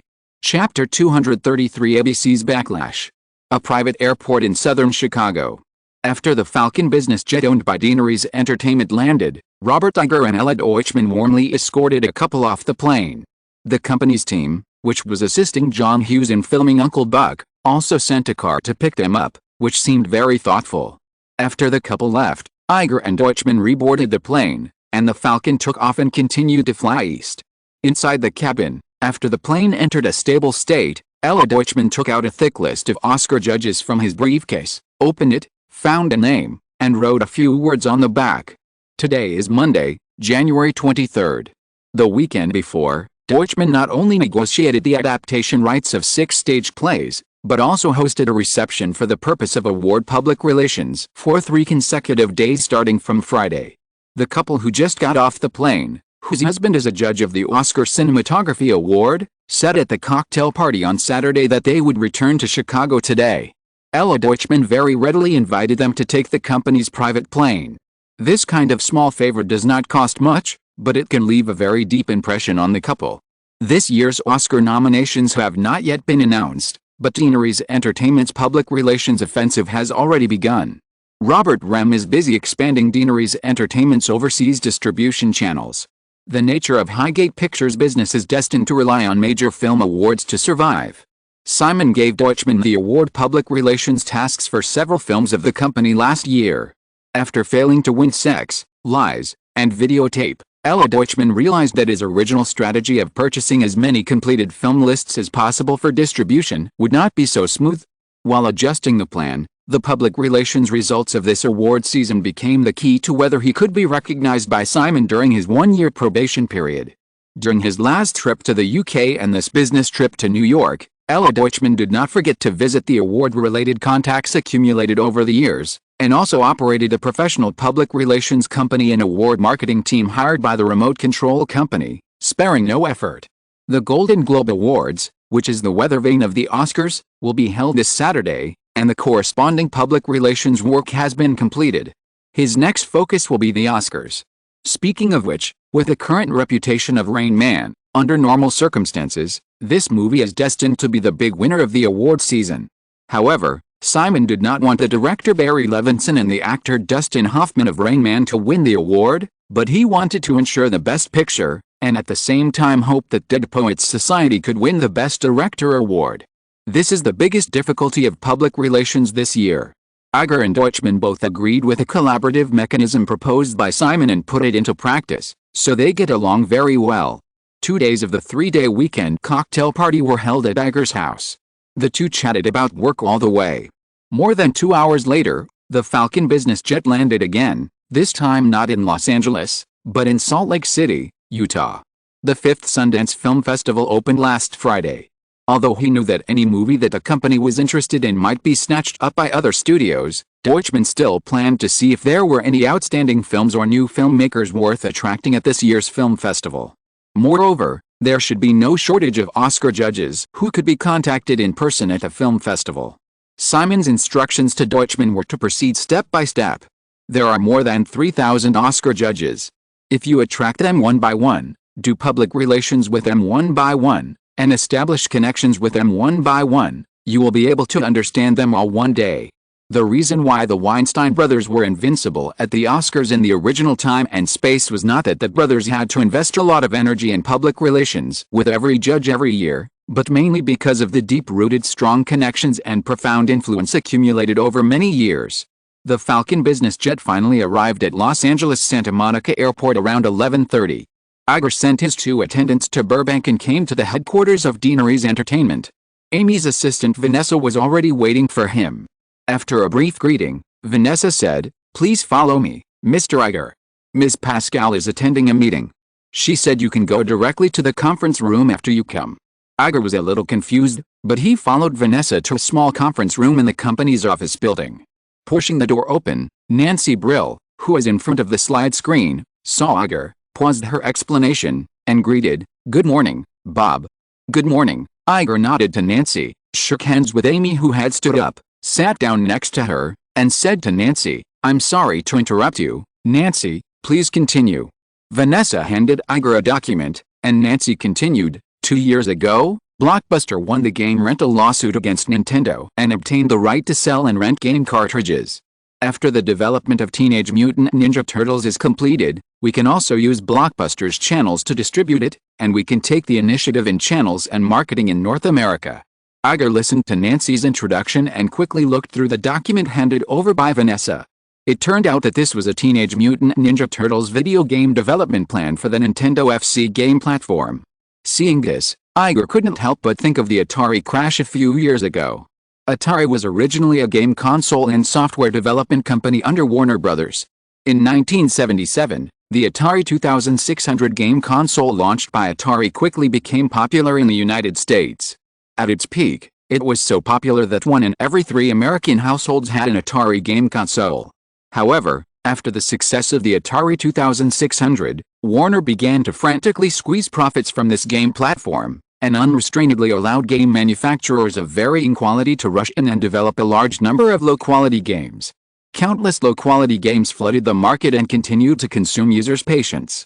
In the end, the Alien video game, which Warner hastily developed in 6 weeks in 1982, became the fuse for a major crash.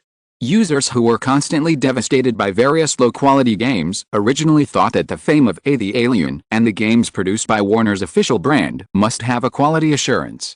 As a result, the quality of the Alien was so low that it was outrageous, and even many low-level bugs that would not appear in the worst games appeared.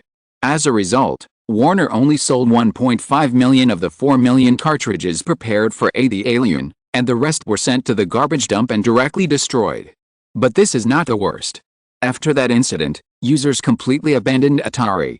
The sales of Atari game consoles and software fell off a cliff in the following years. The game market size, which exceeded $3 billion in the early 1980s, even shrank to $100 million in 1985, the coldest period. Some analysts believe that it will take at least 20 years for the North American video game market to recover. However, after a short market ice age, Nintendo, which learned from the Atari crash, gradually filled the gap in the North American market left by the Atari crash through a series of restrictive measures, such as the royalty system to strictly control the quality of games. In recent years, the North American video game market has begun to recover again. Of course, this field has also unfortunately become the world of Japanese companies. Nancy, who is on the stage, finished her introduction, discussed with Amy for a few words, and humbly asked Iger for his opinion. Stroking the 28-page planning proposal with a total budget of only $2 million, Iger thought for a while and asked, "Nancy, it costs $200,000 to buy the video game development rights of Teenage Mutant Ninja Turtles, but you only plan to use the budget of $500,000 to make this game. Can the quality be guaranteed?" Of the total budget of $2 million, $200,000 are used to purchase the video game development rights of Teenage Mutant Ninja Turtles, $500,000 are used for production, $300,000 are used to maintain the daily operation of the game company, and the last $1 million are for production and marketing expenses after the game development is completed. Nancy nodded seriously and said, "The main expense of video game development is labor. Since this is my first time to engage in the field of video game development, I only plan to set up a studio of about 10 people in the early stage. A budget of $500,000 is enough." Iger asked again, "Marvel's superheroes such as Spider-Man and Fantastic Four are also very suitable for adaptation into games, and they are more famous than Ninja Turtles. Why choose Ninja Turtles?" Nancy shook her head and said, "I tried to talk to Simon, and he said no." Iger was puzzled. "Huh?" Nancy was a little helpless and said, "Simon seems to be very fond of Marvel and didn't give me any room for negotiation. I also talked to him about The Lord of the Rings, but was rejected. As for Run Lola Run, he has already sold the peripheral copyrights." Coincidentally, the company recently launched a live-action movie of Ninja Turtles. After studying it, I found that its character setting is very suitable for adaptation into a horizontal version of the fighting game. After contacting Phantom Studios, they have not yet sold the game development rights of Ninja Turtles, so I bought it. Iger was not familiar with the field of electronic games. Since Nancy had already considered all the problems that he could think of in a short period of time, he did not rashly raise any opinions. After chatting for a few more words, it was already noon, so they rushed to a nearby restaurant for lunch.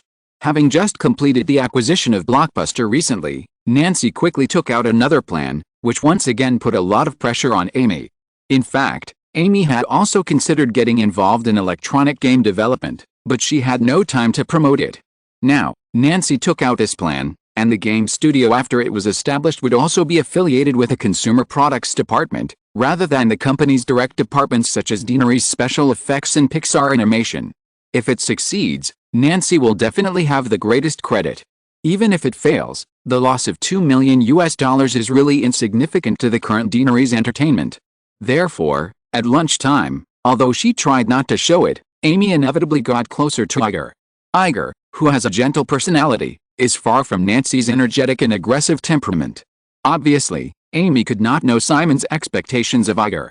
Even if the revenue scale of the consumer products department managed by Nancy grows for a few more years, it is far from comparable to that of the TV department. Moreover, the consumer products department is located in Los Angeles and is destined to be under the control of the parent company at all times. Iger, who is far away on the East Coast and leads the TV department alone, is completely at frontier official level. After chatting and greeting for a while, although they were having a meal, they soon talked about work. The TV series produced by Deanery's Entertainment are mainly on the West Coast. With the arrival of the spring season of TV, Iger will start flying to Los Angeles every week. This time, in addition to the preparations for several TV series, there are more important things. Regarding Who Wants to Be a Millionaire, Tom invited me to dinner yesterday at noon and talked in detail. He said that if we are not willing to make concessions, ABC can only reduce the number of episodes ordered for the second season and adjust the broadcast time, Iger said, noticing Nancy's puzzled eyes, and explained, ABC chairman, Tom Murphy. Nancy nodded and did not respond. Amy asked, "What are the conditions?" Iger said, "The offer will be halved for each episode, and ABC will also share the revenue from the placement of advertisements in the show." Amy frowned and said, "Simon will not agree to this." Nancy looked around and couldn't help asking Iger, "Bob, how much profit do we make from Who Wants to Be a Millionaire?" As the head of the consumer products department, Nancy was very clear about the revenue data of the peripheral products of Who Wants to Be a Millionaire. However, the company's annual financial audit has not yet ended, and she does not know the overall revenue and profit scale of this phenomenal popular reality show. In response to Nancy's inquiry, Iger did not hide it and said, "According to last year's financial data, it is about 180 million US dollars. If you calculate the entire first season, it is about 250 million US dollars. Nancy's eyes widened a little, and her red lips opened slightly. She felt that she might have heard it wrong, or that Iger explained it wrong, so she asked, total revenue. Iger shook his head, net profit. Nancy always felt that she would not be surprised by anything, but this time she couldn't help but take a deep breath. She slowly exhaled a long breath, but still didn't quite believe it. She stared at Iger and said, $250 million, how is that possible? Being able to make a beautiful woman look surprised is still very satisfying to a man's vanity. Iger smiled and explained patiently, compared to TV series with only 13 or 26 episodes per season, Who Wants to Be a Millionaire has 69 episodes per season, and the transaction price for each episode is $2 million US dollars.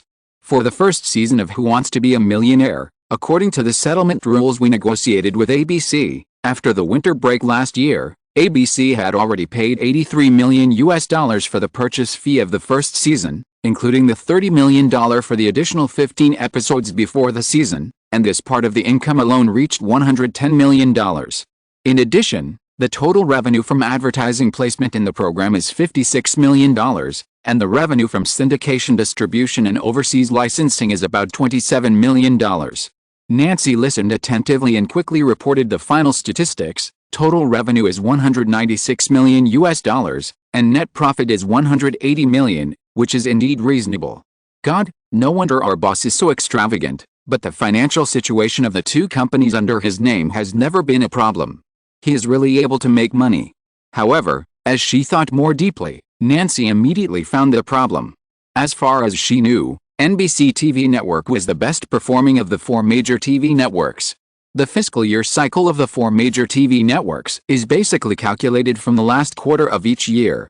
According to the public financial data of General Electric, affected by the screenwriters' strike last year, NBC TV network's total revenue in the 1987 to 1988 fiscal year was $3.3 billion US dollars, but the net profit scale was only $310 million US dollars, a sharp drop from the previous year's $380 million US dollars, and the profit margin was less than 10%.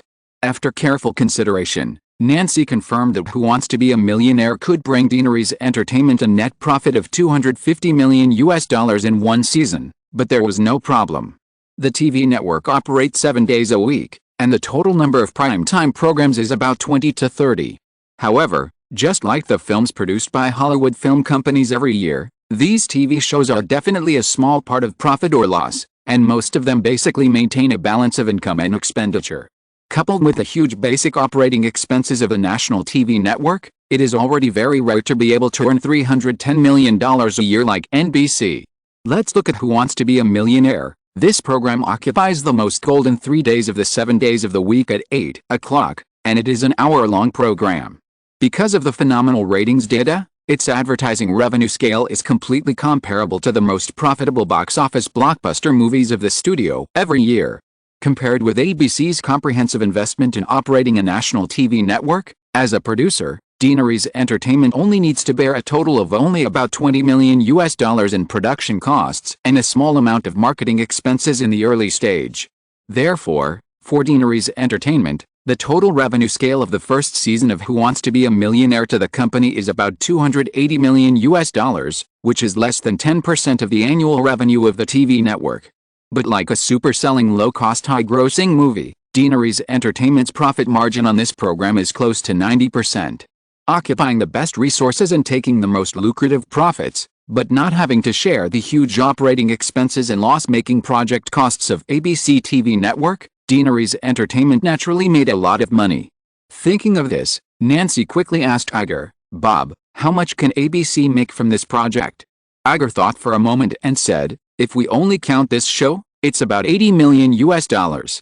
Hearing this, Nancy looked between Amy and Iger, pulled the corners of her mouth and silently made a weird face. Amy and Iger also looked at each other in silence. Deaneries Entertainment made a crazy profit of $250 million. As the owner of the platform, ABC, which should have been in a strong position, only had a profit margin of $80 million US dollars, less than one-third of Deaneries Entertainment. Anyone would be upset. Tom Murphy was able to patiently negotiate with Deanery's Entertainment mainly because ABC really couldn't do without Who Wants to Be a Millionaire. Although the average ratings of a single program are firmly suppressed by Survivor, Who Wants to Be a Millionaire has 3 episodes per week compared to Survivor, which has 13 episodes per season. With the super high ratings of Who Wants to Be a Millionaire, ABC, which was originally only slightly stronger than the emerging Fox among the 4 major TV networks, has already shown a tendency to overtake the first-place NBC TV network after experiencing last year's autumn season.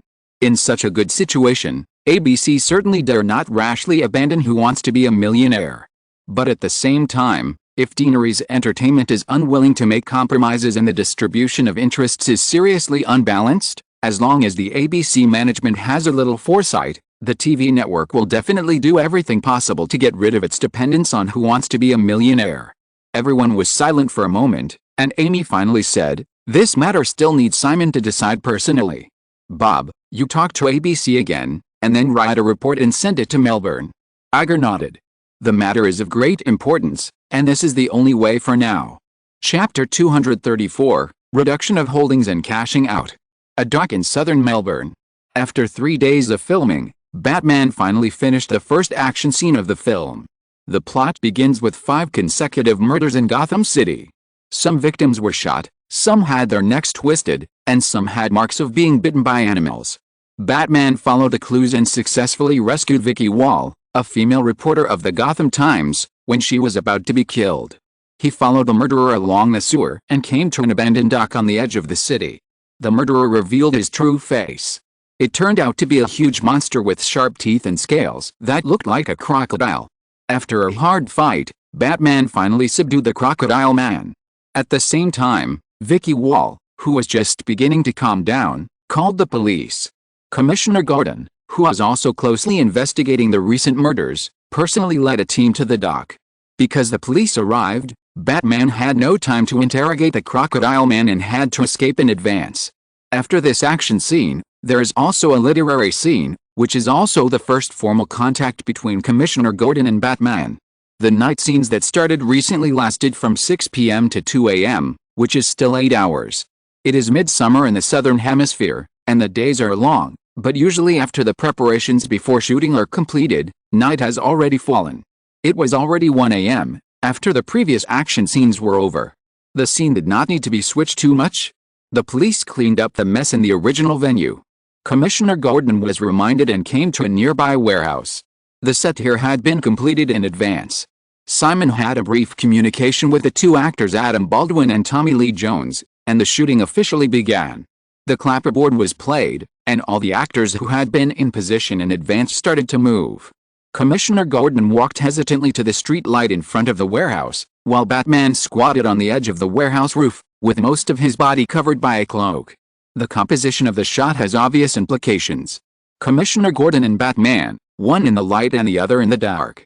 Feeling a slight sound above his head, Commissioner Gordon looked up and finally saw the wanted criminal he had been pursuing for a long time. The 2 men confronted each other for a short while, and Gordon spoke first. "Well, but you did a good job." Batman did not intend to greet Gordon, and said in a calm and cold tone, "Have you found the connection?"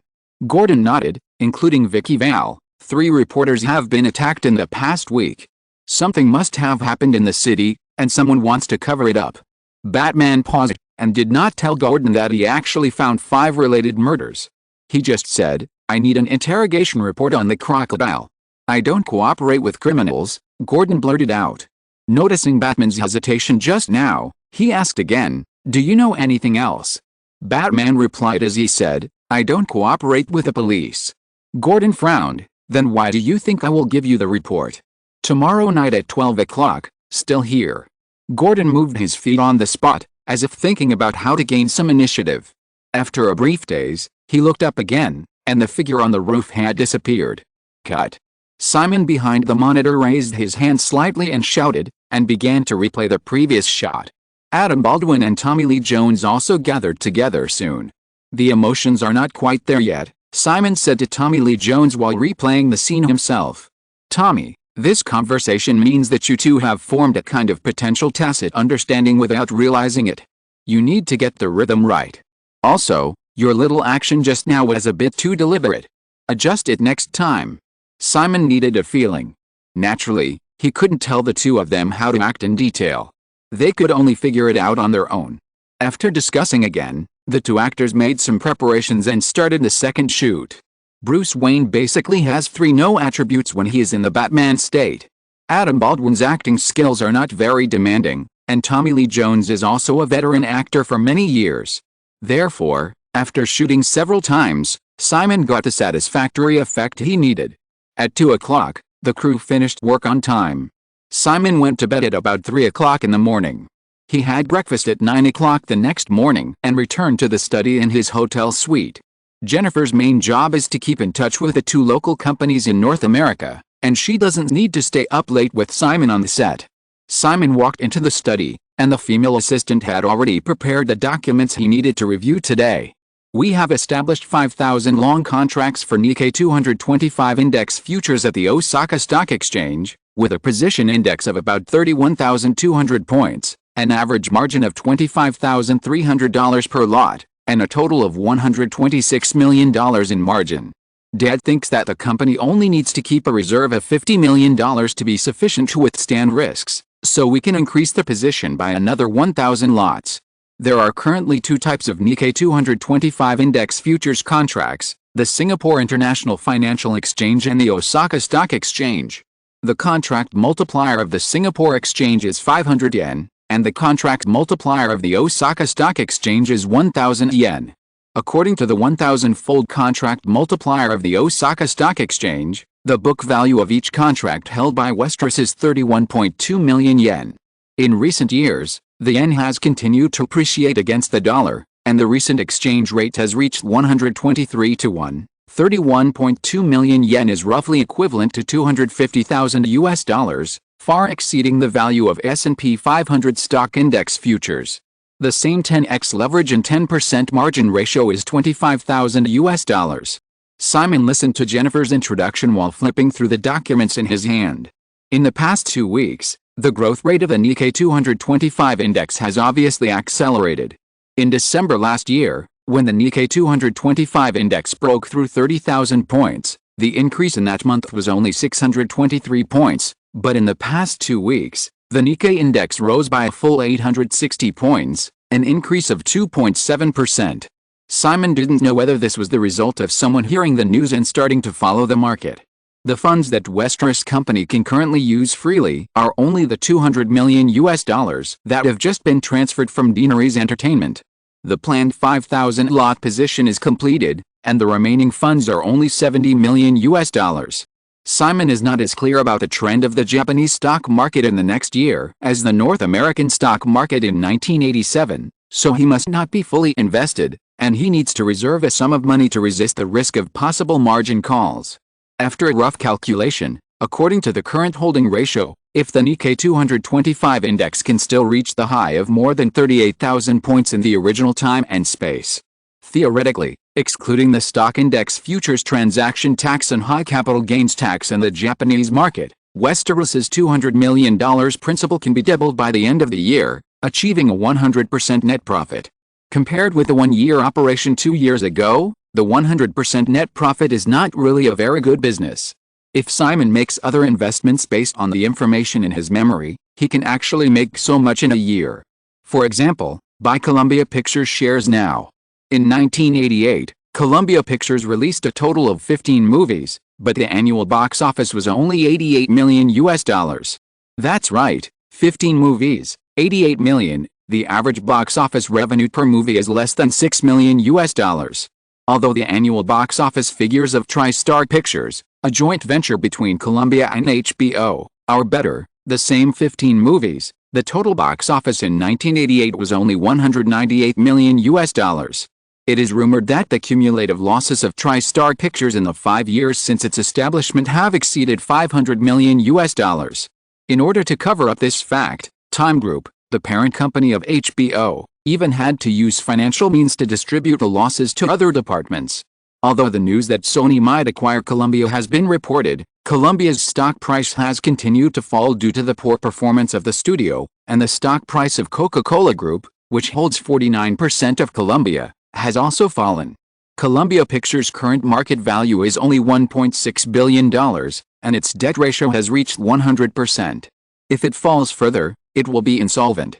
However, Simon clearly remembers that Sony acquired Columbia in the second half of the year, and the final transaction price was $3.4 billion, more than doubled. Moreover, Sony also assumed all of Columbia's $1.6 billion debt, bringing the total amount of the entire transaction to $5 billion. If Simon enters the market and buys Columbia Pictures shares now, he can also get double the returns in the second half of the year, and the risk is lower.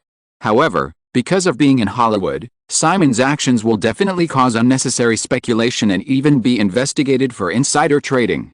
With the fall of a large number of arbitrage trading tycoons such as Ivan Boesky and Michael Milken, who had been calling the shots on Wall Street for many years, the Federal Investigation Agency, which had gained enough reputation and was in high spirits, would definitely hope to catch a big fish like Simon Westeros, whose trajectory to wealth was even more bizarre.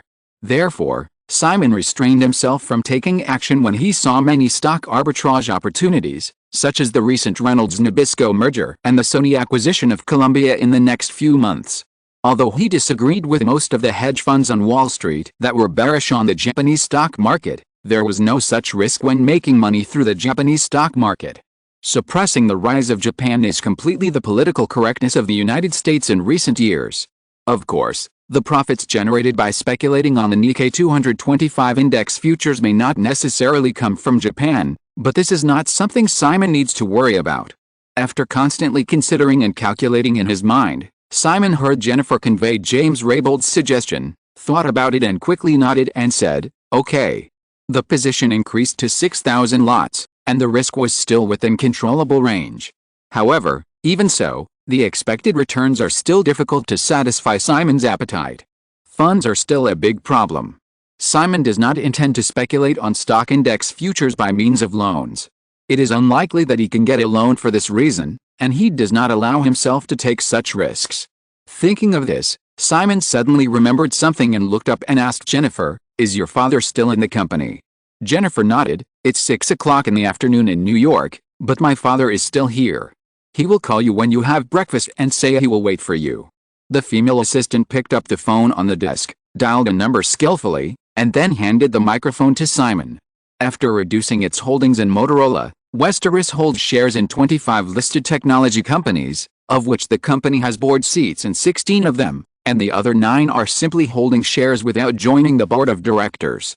In order to avoid dragging down the entire technology stock market in the process of reducing its holdings in Motorola, Westeros issued a 1-year non-reduction statement for companies that did not join the board of directors and a 3-year non-reduction statement for companies that have board seats. It has been a year since this announcement, and Simon can now raise more funds for the operation of the Japanese stock market by reducing some of his technology stocks. I talked to James Raybold on the phone for half an hour.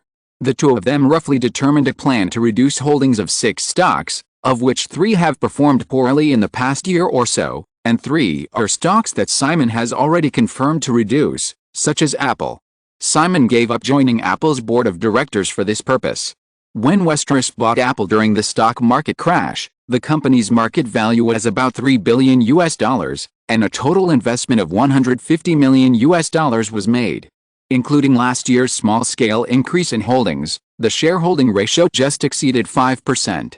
Recently, Apple's market value has increased to $5.3 billion, and Westeros's book profit of holdings exceeds 75%, with a total value of $260 million. Although I remember that Apple's market value will exceed $7 billion in the next few years, Simon does not intend to wait any longer. Of course, he has not thought about selling all of them in the short term.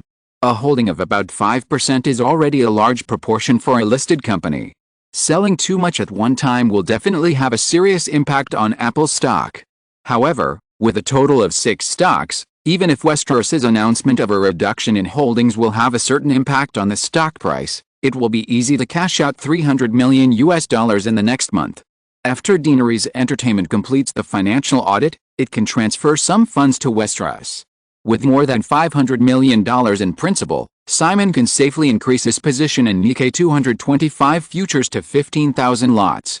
Although he can invest more, Simon also intends to stop when he has enough. After cashing out in the next month, Westeros will continue to reduce its holdings when the stock market stabilizes slightly, but Simon plans to use the excess funds to increase his holdings in Microsoft, Intel and other companies. The long-term returns of this part of the investment are actually even greater. After hanging up the phone with James Raybould, Simon began to look through several documents sent by Deaneries Entertainment.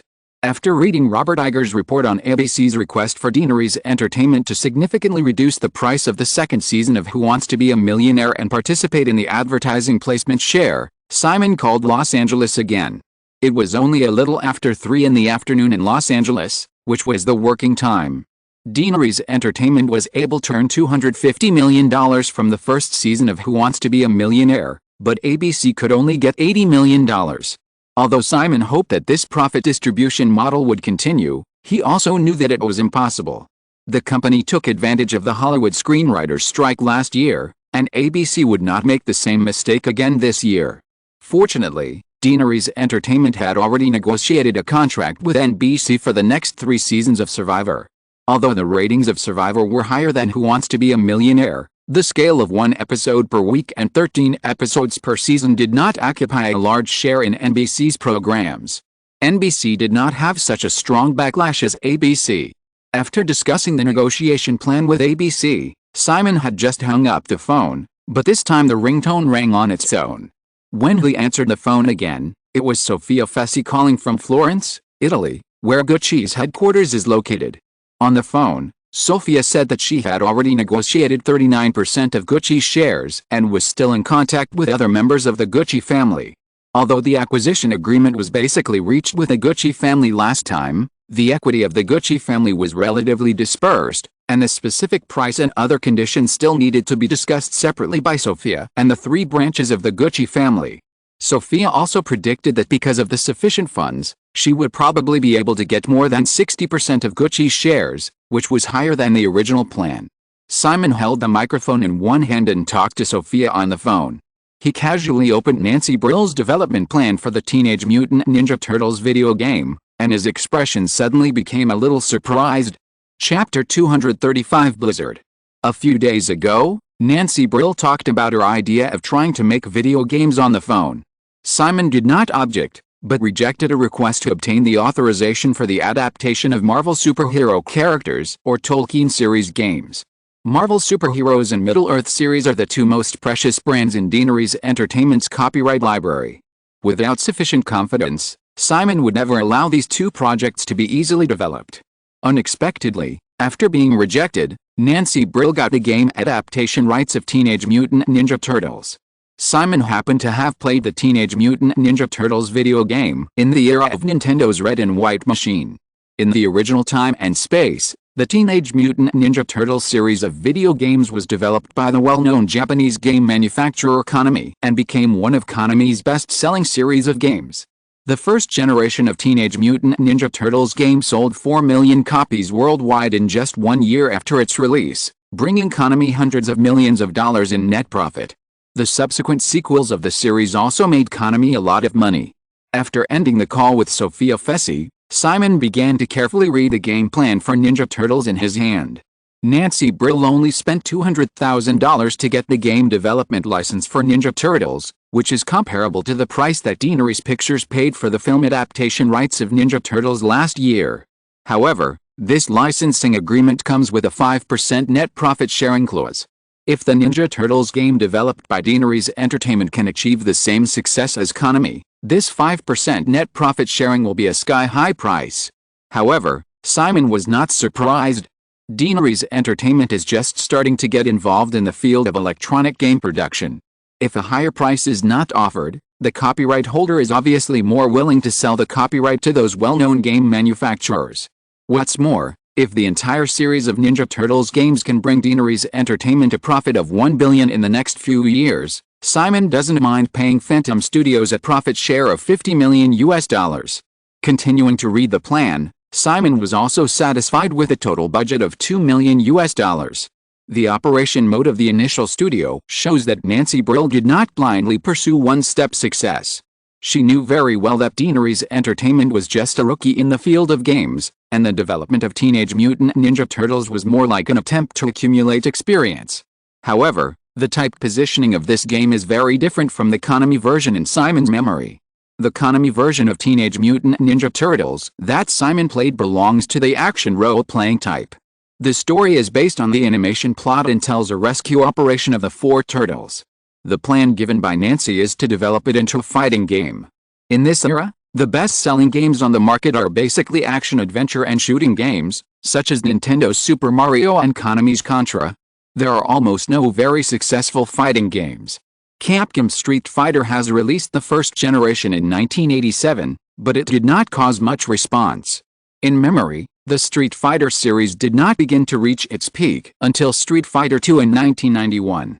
Street Fighter II not only created Capcom's sales record, but was also rated by many media as one of the greatest video games in history.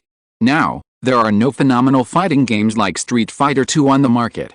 This content gap is actually an opportunity for game developers. In the planning proposal, Nancy Brill specifically mentioned this point and stated that this is why she positioned Teenage Mutant Ninja Turtles as a fighting game. Moreover, Nancy also proposed that an important factor restricting the development of fighting games is the hardware platform. The best-selling Nintendo Famicom on the market is still an 8-bit machine, with a market share of over 90%. However, Sega has already released the 16-bit Sega MD game console, and Nintendo is also busy preparing its own 16-bit console. The game console market is in a critical period of renewal. Compared with 8-bit machines, 16-bit consoles can bring a qualitative leap in basic technologies such as game capacity and display, thereby providing better hardware support for fighting games. Therefore, the development of Teenage Mutant Ninja Turtles will be directly based on the 16-bit game console platform. After reading the plan, Simon had to admire Nancy Brill's comprehensive consideration. However, he still found the biggest problem. Sega's 16-bit game console was released last year, and the plan also stated that Nintendo planned to launch its own 16-bit console in July of the second half of this year. The normal development cycle of video games in this era is about 3 to 5 months. If everything goes well, Deaneries Entertainment's Teenage Mutant Ninja Turtles fighting game can indeed be launched at the same time as Nintendo's 16-bit console. However, Simon remembered that due to technical reasons, Nintendo delayed the release several times in a row, and it was not until November 1990 that it finally launched the 16-bit SFC console, which was delayed for more than a year. The release time in North America and Europe was even later. Simon did not think that his Butterfly could help Nintendo overcome technical difficulties. Once the 16-bit SFC was delayed, the Teenage Mutant Ninja Turtles 16-bit game developed by Deaneries Entertainment would have to be a failure. Of course, the company has another choice, that is, Sega's MD console, or the PC platform. The major game console manufacturers are very powerful. Even large game companies such as Capcom and Konami dare not step on multiple boats too much, and latecomers like Deaneries Entertainment have no choice. If they cooperate with Sega, they will be rejected by Nintendo. This situation did not gradually change until the further development of PC games and the increasingly fierce competition among major console manufacturers in the 1990s. After thinking for a moment, Simon signaled Jennifer to connect Nancy Brill's call, and he began to write on the manuscript paper about the original action role-playing type Ninja Turtles game settings. Jennifer handed over the microphone after the connection, and Simon talked to Nancy about his guess that SFC might be delayed, and briefly explained the development plan of the action role-playing type Ninja Turtles game. The two discussed on the phone for more than 20 minutes. Nancy said that she would carefully investigate the development progress of Nintendo SFC and adjust her plan appropriately. Finally, Simon provided Nancy with an additional budget of $500,000. The plan was that once it was confirmed that SFC might delay the release, the company could simultaneously develop two 8-bit Ninja Turtles games, one of the action role-playing type proposed by Simon, and the other of the fighting type proposed by Nancy. Of the two games, the former was for commercial interests. Since the Konami version of Ninja Turtles was so successful, there was no reason to let it go. The latter could be used to accumulate experience. The market gap for fighting games was obvious. If the Street Fighter series did not have the foundation of the first generation, Street Fighter II might not have been so successful. Therefore, this investment is very worthwhile. Speaking of which, the scale of the global electronic game industry will catch up with the film industry in the next few years. There is definitely a lot of room for development in this field. Since he has started to get involved, Simon does not intend to just do a small job. Therefore, before ending the call, Simon specifically asked about the name of the studio. Nancy Brill did not care too much about this issue. She just casually said that it could follow the naming rules of other subsidiaries of Deaneries Entertainment and be called Deaneries Game Studio. Simon did not intend to mix the game business with Deaneries Entertainment, and said, in that case, let's call it Blizzard Studios. Nancy's puzzled voice came from the microphone. Blizzard, does it have any special meaning? Yes, it's a very meaningful name, Simon said, so, if you mess it up, I will be very disappointed. Nancy felt that Simon did not intend to explain in detail, so she stopped asking and said, okay, boss, I will have someone start the registration tomorrow. After hanging up the phone, Simon had unconsciously written and drawn on several pieces of draft paper in front of him. Indicating Jennifer to sort it out and send it back to Los Angeles, Simon looked at his watch. It was already 11:35, and it was almost lunchtime. He leaned back in his chair and closed his eyes to rest, sorting out the work schedule for the next day in his mind. In the afternoon, he had to check the sample films shot recently, and discuss the production plan of some special effects shots with Deaneries' special effects team. In the evening, he would start shooting another rivalry in the film. Batman vs. Deadshot. Crocodile Man and Deadshot are two professional killers hired by Black Mask in the film. At the same time, the appearance of these two characters also foreshadows the possible development of the Suicide Squad series in the future. When he opened his eyes again, Jennifer was standing by the desk, bending over to help Simon organize the documents in front of him. The female assistant was wearing a light blue pinstripe shirt and white trousers today. The slim fit made her figure look slender and curvy from the side. Feeling Simon looking at her, Jennifer straightened up and found a topic to talk about. What are you going to eat for lunch? Simon continued to admire the slim figure of the female assistant, but asked, are you disappointed following me like this? Jennifer was stunned for a moment, and shook her head seriously. No. Simon said, I mean, you originally thought Simon Westeros was an artist. But now, he has become a businessman, and he is thinking about how to make more money every day. When Jennifer heard what Simon said, she turned around the desk, came to Simon and leaned on the edge of the table. After thinking about it, she simply sat on the table, kicked off the black high heels on her feet, looked at the man in the leather chair and said seriously, I don't like you because you are an artist or something, Simon, although you are really good at this. But I like you because you are different from everyone else in this world. You are unique. Simon moved the leather chair by tapping the ground with his toes. This time, the female assistant naturally raised her leg and put a pair of small feet and thin stockings on Simon's thigh, so she reached out to grab them and said, in theory, everyone is unique. In fact, I have never had any opinions of my own. I am not suitable to be that kind of independent woman. From childhood to adulthood, of course, I have had many crazy ideas, but the number of times I really put them into action is pitiful. I am worried about failure, worried about being laughed at, worried about disappointing my parents, blah blah, and then it becomes like this. When I was a child, my parents protected me. When I grew up, I knew that I couldn't rely on my parents anymore, and then I met you, Jennifer said, and her pair of small feet stepped on Simon's palm. When the sole of her foot was tickled, she couldn't help laughing, and stepped hard a few more times, saying, so, I will be dependent on you in the future. Simon, you will definitely protect me, right? Simon pretended to be embarrassed. Well, I will try my best not to let Janet bully you. Jenny is very smart, smarter than me, maybe smarter than you. She doesn't care about me, a little assistant who can't threaten her at all. Simon smiled and said, it seems that Jenny is the real boss behind the scenes. Haha, yes, Jennifer nodded in agreement. After a moment of intimacy, she found another topic and said, what is the meaning of Blizzard?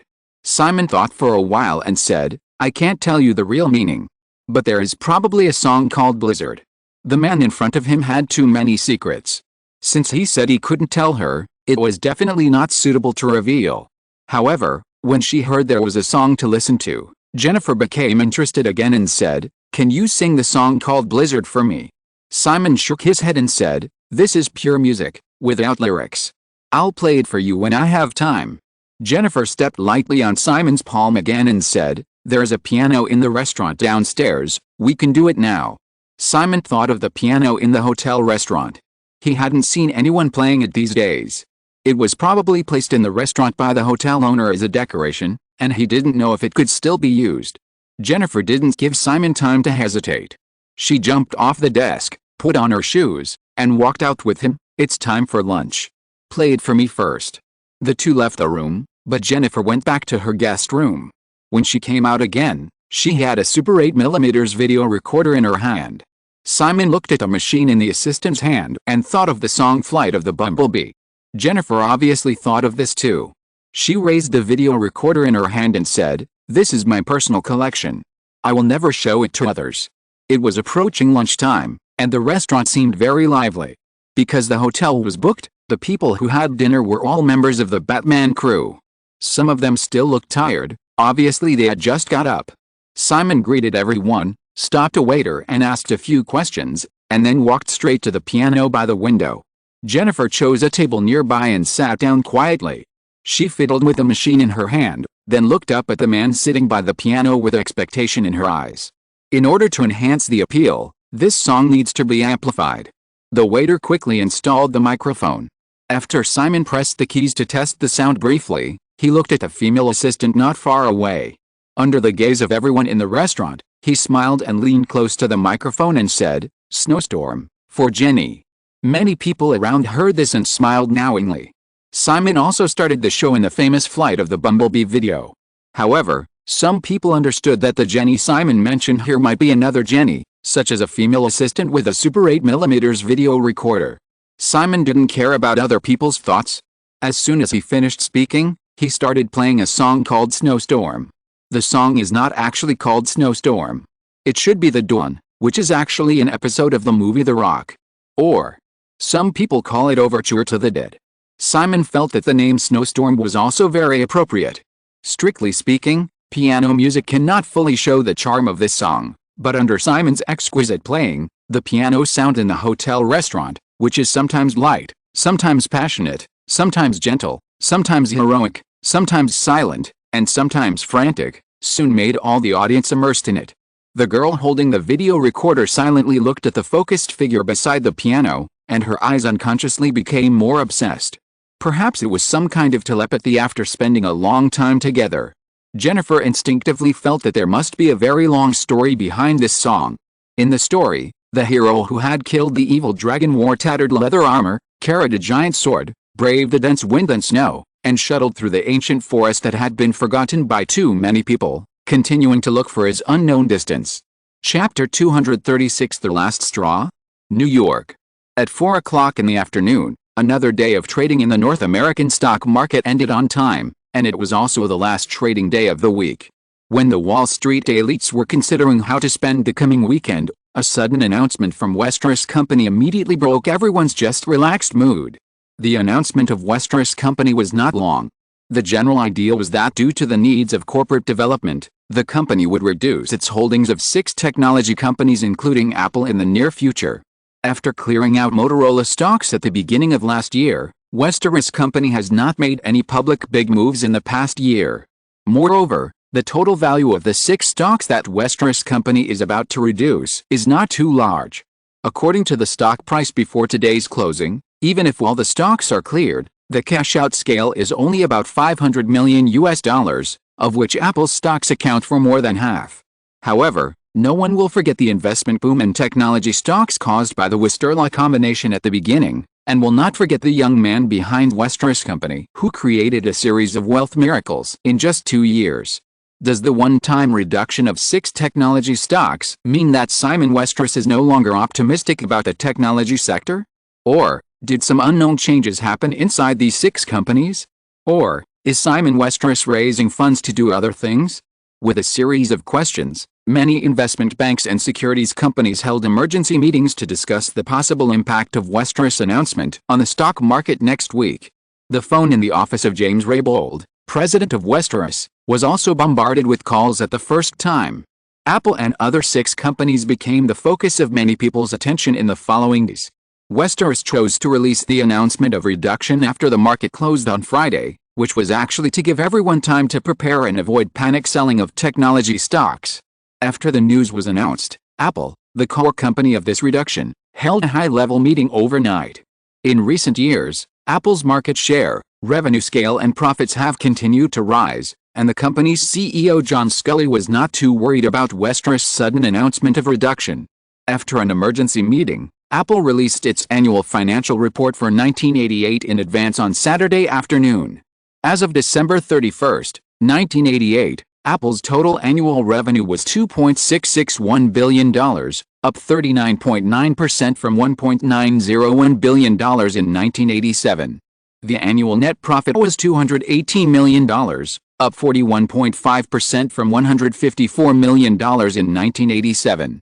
At the same time, Apple's market share increased from 9.3% in 1987 to 12.1%. Apple's impressive annual financial data gave many investors a reassurance, and the other 5 companies also took corresponding measures under the influence of Apple. James Raybould also publicly supported it in an interview with the Wall Street Journal on Saturday, saying that Westeros was still optimistic about the prospects of these technology companies, but had to reduce its holdings due to the needs of the company's development. However, when asked by a reporter from the Wall Street Journal where the funds cashed out by Westeros would be invested, James Raybould did not give a clear answer. This evasive statement immediately caused a lot of media speculation, and began to further pursue the inside story. New Monday. Amid the discussion among many media about the announcement of Westeros' reduction of holdings, an article on the front page of the Wall Street Journal immediately attracted everyone's attention. Be careful, Westeros will make a big move. At this year's Golden Globe Awards, Deanery's Entertainment's series of excellent films produced last year only won 2 awards, the Best Director for Dead Poets Society and the Best Supporting Actress for Steel Magnolias. The author has no intention of discussing the strong controversy caused by the 46th Golden Globe Awards. I am more curious about how much money Deanery's Entertainment made last year. As a non-listed company, Deanery's Entertainment has no obligation to publish financial reports. However, we can make a rough estimate based on public data. According to industry sources, Deanery's Entertainment and ABC TV have resumed cooperation negotiations for the 2nd season of Who Wants to Be a Millionaire because Deanery's Entertainment's revenue from this phenomenal puzzle reality show far exceeds that of ABC TV.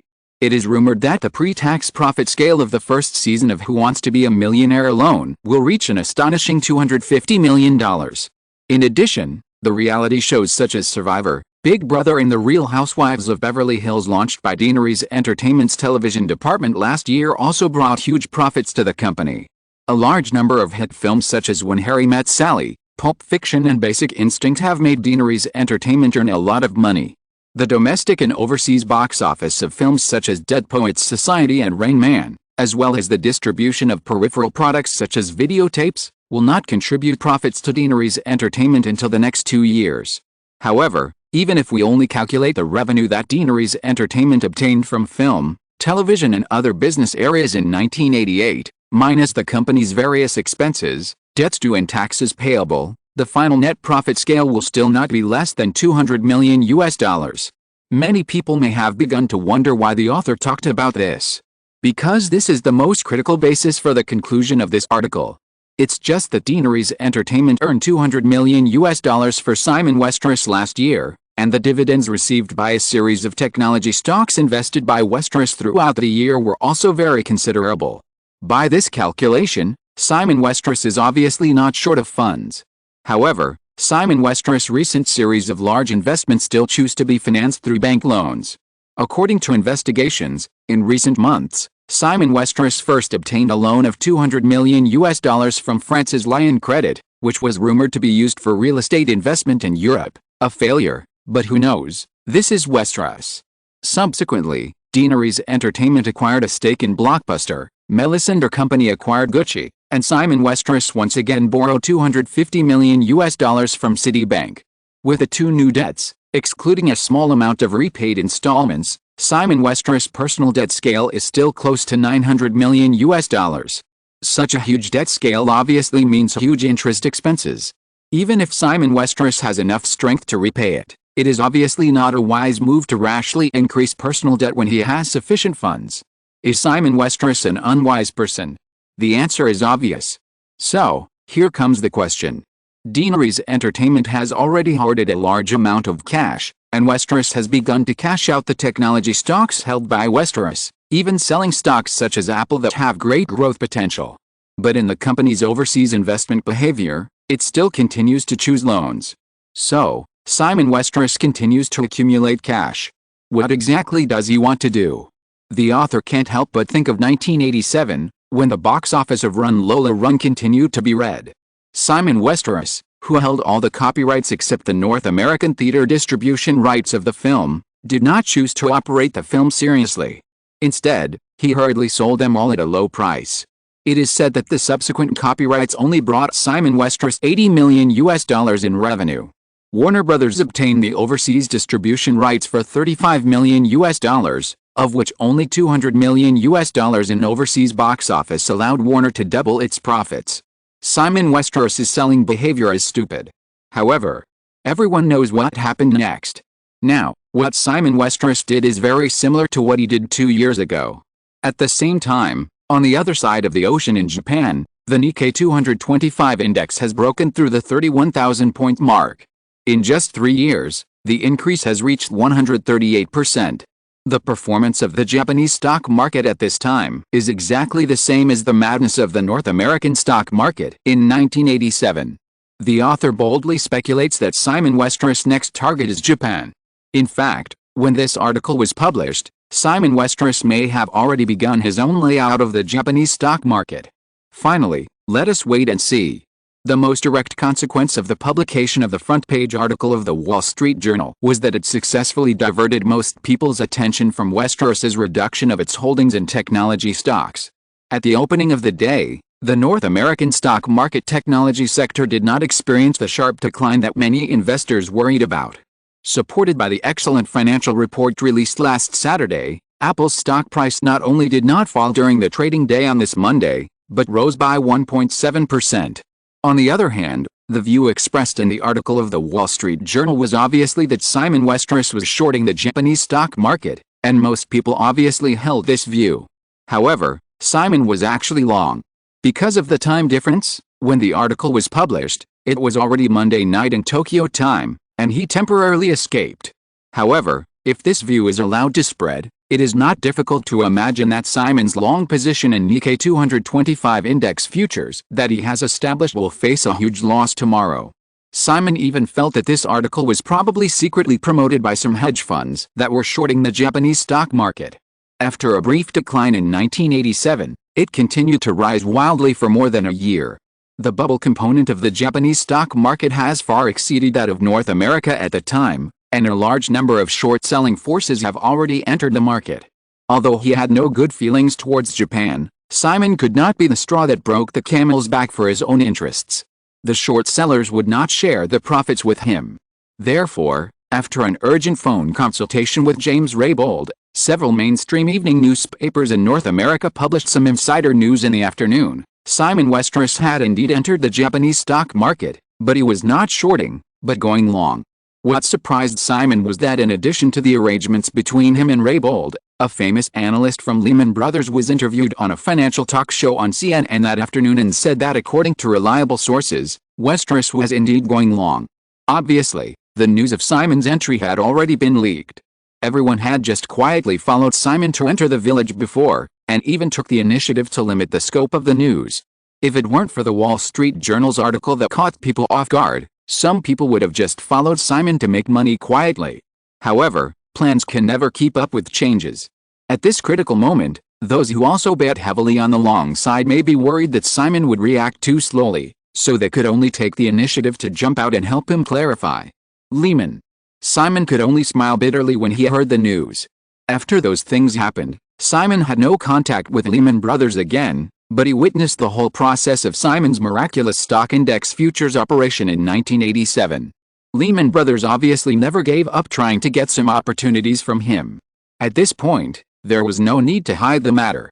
James Raybould simply contacted NBC Financial Channel and accepted an interview in the evening of the same day, publicly stating that Westeros is still very optimistic about the growth potential of the Japanese stock market, which was equivalent to officially acknowledging the fact that Westeros was going long.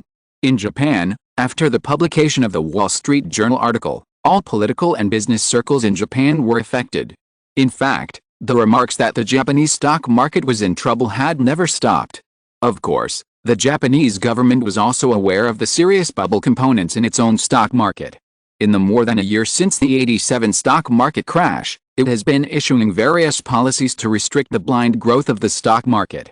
If other media and individuals were in the mood, the Japanese government would only decide whether to ignore or routinely refute a few words based on the influence of the other party. However, Simon Westeros. Although the article in the Wall Street Journal predicts that Simon Westeros can only use hundreds of millions of dollars, it is completely insignificant in front of the huge size of the Japanese stock market. However, whether it is the entertainment industry or the financial industry, Simon Westeros's actions in recent years can only be described as miracles. This strange star that suddenly rose really makes people dare not be careless. At the emergency meeting of the Japanese authorities, some officials even began to ask major consortiums to prepare funds to take rescue measures. In such a chaotic situation, a few hours later, the situation suddenly reversed. Simon Westeros did not short the Japanese stock market, but was long overjoyed. After a whole night of suffering, a group of Japanese political and business leaders with dark circles under their eyes finally breathed a sigh of relief when they saw the interview report of James Raybould, the president of Westeros Company, through the live TV broadcast. However, it seems that there is still something to be done. Since Simon Westeros is optimistic about the Japanese stock market, it will definitely be beneficial to win him over at this time. Tokyo time is only 1 hour earlier than Melbourne time. Monday night was still an 8-hour night shoot. Simon had just gotten up in the morning when Jennifer told him that the Japanese ambassador to Melbourne had arrived at the Kendall Hotel before 8 o'clock and had been waiting in the restaurant, hoping to talk to him. Simon understood that the Japanese simply wanted him to make a public statement in person, which was fine. After all, he had to turn from long to short when it was time.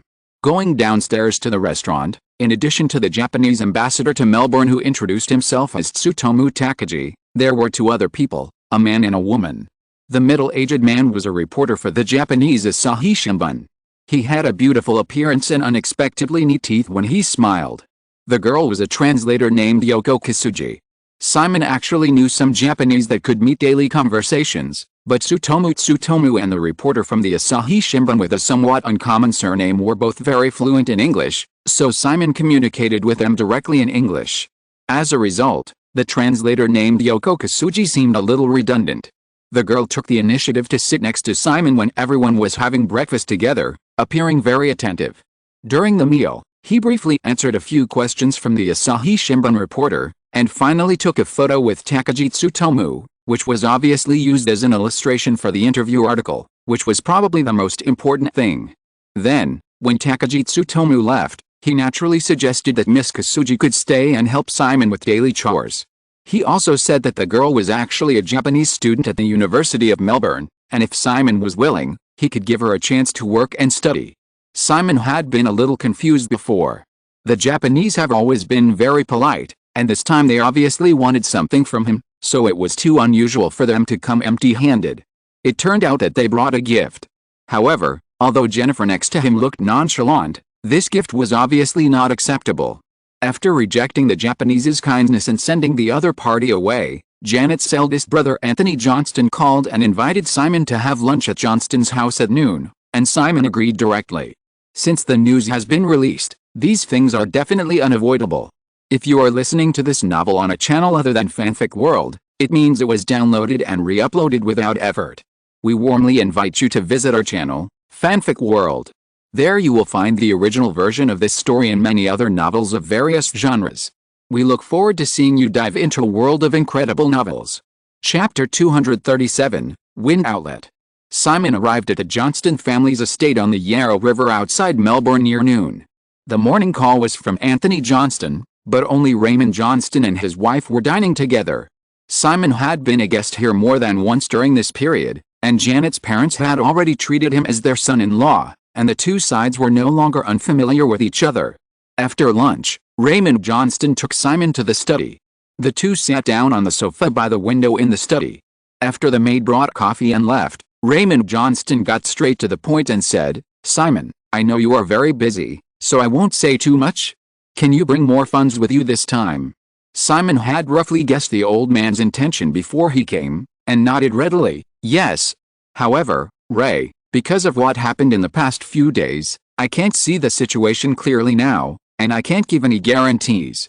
Therefore, it is best to only use the excess funds here, so as not to affect the normal operation of the company, and not to blindly raise funds through loans.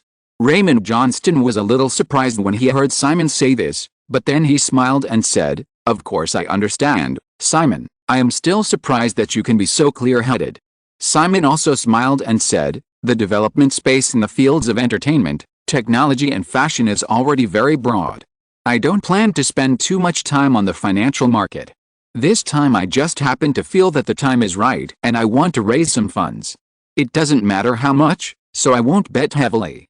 Raymond Johnston nodded and asked, "So, how confident are you now?" Simon thought for a moment and said, "Profits should be no problem. Moreover, the various restrictive measures introduced by the Japanese government after the 1987 stock market crash ensure that the financial market will not experience large fluctuations in the short term. Even if the market turns, we can withdraw in time. The Japanese stock market and futures market now have strict limits on price fluctuations. It is impossible for Simon to replicate the miracle of the S&P 500 index futures in 1987 on the Nikkei 225 index futures. At the same time, these restrictions also mean that if the market trend changes, as long as investors withdraw in time, they will not suffer too much loss." Raymond Johnston was very satisfied with the word "we" that Simon unconsciously used. However, he still restrained his expression and said, "Actually, it's like this, Simon. Not only me, but also some business partners want to take out some money for you to help operate." Simon had already felt the deep-rooted and powerful influence of the Johnston family in Australia during the preparation stage of Batman. Some social parties held in the Johnston family mansion before and after clearly showed a large network in front of Simon. In order to maintain such a huge network of contacts, in addition to friendship, interests are obviously the most solid bond. Simon never thought of breaking up with Janet, and Janet's attitude was obviously the same. Therefore, Simon was destined to be tied to the Johnston family. He enjoyed the benefits of this network of contacts during the preparation and production of Batman, and naturally he also needed to help maintain it. However, just as he was about to nod, Simon thought of something else and asked, "Lee, how much money can this be?" Raymond Johnston said, "You still need to agree to calculate it, but it should not be less than 1.5 billion Australian dollars. Simon was shocked. Being in Australia, Simon knew that the recent exchange rate of the Australian dollar to the US dollar was about 1 to 0.7, 1.5 billion Australian dollars, converted to 1 billion US dollars, is twice the amount of funds Simon had previously planned to use. In the late 1980s, there were no hedge funds worth tens of billions of dollars. After Soros's quantum fund suffered a heavy blow in the 1987 stock market crash, the scale in the past 2 years has been less than 2 billion US dollars. This is already a top giant in the industry, and more hedge funds are only worth tens of millions of dollars. If Raymond Johnston only offered 300 to 500 million Australian dollars, Simon would have agreed directly, but when it suddenly jumped to 1 billion, he didn't dare to take it rashly. "Too much, Ray. I don't plan to run a large hedge fund." Simon's understanding of the financial market is limited to the knowledge accumulated from the operation in 1987 and the future macroeconomic trends in his mind. For smaller-scale fund operations, he can invest all the chips in the field of stock index futures financial derivatives that he can understand based on the information he has. When it comes to billions of dollars of capital operations, a single financial product will definitely not be able to carry it, but his understanding of other fields such as foreign exchange and bonds is pitiful, and he has no time to learn these now. "I probably understand your concerns, Simon," Raymond Johnston said. "However, the commander of an army does not need to have superb writing skills or be a sharpshooter. All he needs to do is use his own strategy to command thousands of soldiers who are proficient in these subtle skills to win a war. The problem you are facing now is the same. You have a foresight and a big picture that others can hardly achieve. As for those specific and small things, you can find other people to complete them." Simon heard what Raymond Johnston said, and immediately understood where Janet's character trait of the superior makes others work hard came from. With a smile on his face, Simon said, "But, Ray, I can't find anyone who is trustworthy and has enough ability to operate this fund in a short time. James can only help me keep an eye on the existing trading team. He doesn't know more about this than I do. Raymond Johnston said, as long as you nod, I can recommend some people to you. In the 1980s, Australia's economic scale was still small, but with a background of the Johnston family, it was obviously not a problem to find some reliable financial talents. Simon leaned on the sofa, thinking in his mind. To accept this $1 billion, Simon needs to control a fund of $1.5 billion. The larger the size of a hedge fund, the harder it is to achieve a high profit margin, which is the disadvantage of accepting external funds. However, although the commission issue is not discussed, it is naturally impossible for Simon to help manage such a large amount of funds for free. The fees of hedge funds are very high. The usual practice is 2% management fee and 20% profit sharing. With Simon's current appeal, he can even further increase the commission ratio. In any case, it is exciting to think about controlling a huge amount of funds of more than $1 billion to maneuver in the financial market. As for success or failure, to describe it with an argument in my memory, the Japanese stock market is now a hot spot. As long as you look at the right direction, even pigs can fly. What's more, Simon is not afraid of failure in his bones. Simon does not think that he, an outsider, cannot operate a hedge fund. There are many outsiders in this circle. In comparison, the real experts are actually working for others. As Raymond Johnston just said, professional matters should be left to professionals, and you only need to control the overall situation. In terms of schedule, the time difference between Melbourne and Tokyo is only 1 hour. During this period of time when Simon is filming Batman in Australia, he can keep an eye on the trend of the Japanese stock market. If the Japanese stock market develops according to Simon's memory, it will not reach its peak until the end of the year and turn to decline. Simon plans to relax for a while after completing the production of Batman and let go of company affairs as much as possible, at least not as busy as it is now. At that time, he can also spare more time to continue to keep an eye on the subsequent operation of the money. After making up his mind, Simon looked up at Raymond Johnston. Raymond Johnston did not interrupt Simon's thinking just now. When he realized that he had made a decision, the old man put down the coffee cup in his hand and looked over. After reorganizing his thoughts, Simon said, we can merge our own funds together. But for outsiders, if they want to join, my condition is that if the profit is within 30%, I will only charge 20% of the profit share as commission. If the profit exceeds 30%, then the commission ratio between 30% and 100% will increase to 30%. For the part of the profit exceeding 100%, I require a 50% commission. Unlike other long-term hedge funds, this operation in the Japanese market is a one-time operation, perhaps 1 year, or perhaps 2 years. As long as this matter is over, I will choose the right time to liquidate all the funds to investors. Hedge funds often give ordinary people the impression of huge profits. But in fact, the goal of most hedge funds is just to outperform the market, and there are very few funds with an annual interest rate of more than 30%. Raymond Johnston also roughly understood this, so he was not surprised by Simon's conditions, and he even thought it was natural. With 1.5 billion Australian dollars in funds, let alone a profit of more than 100%, even if it can double in the next 1 or 2 years, everyone will be satisfied. In fact, the net profit of the entire Johnston Holdings Group last year was less than 200 million Australian dollars, and the annual profit scale of the companies behind the other investors this time is probably the same. With normal investment methods, a return of 20 to 30% a year is already very good. If it can really double, it is actually equivalent to everyone getting the profit of their own company for a year for free. In this case, no one would be unwilling to pay a higher commission. As for the profit exceeding 100%, Raymond Johnston did not have any expectations. He also knew that the larger the hedge fund, the harder it was to achieve a high profit margin. There are only so many opportunities in the financial market. Small funds of millions or tens of millions of dollars can double their profits several times a year if they seize the opportunity. Simon's operation in 1987 was probably like this.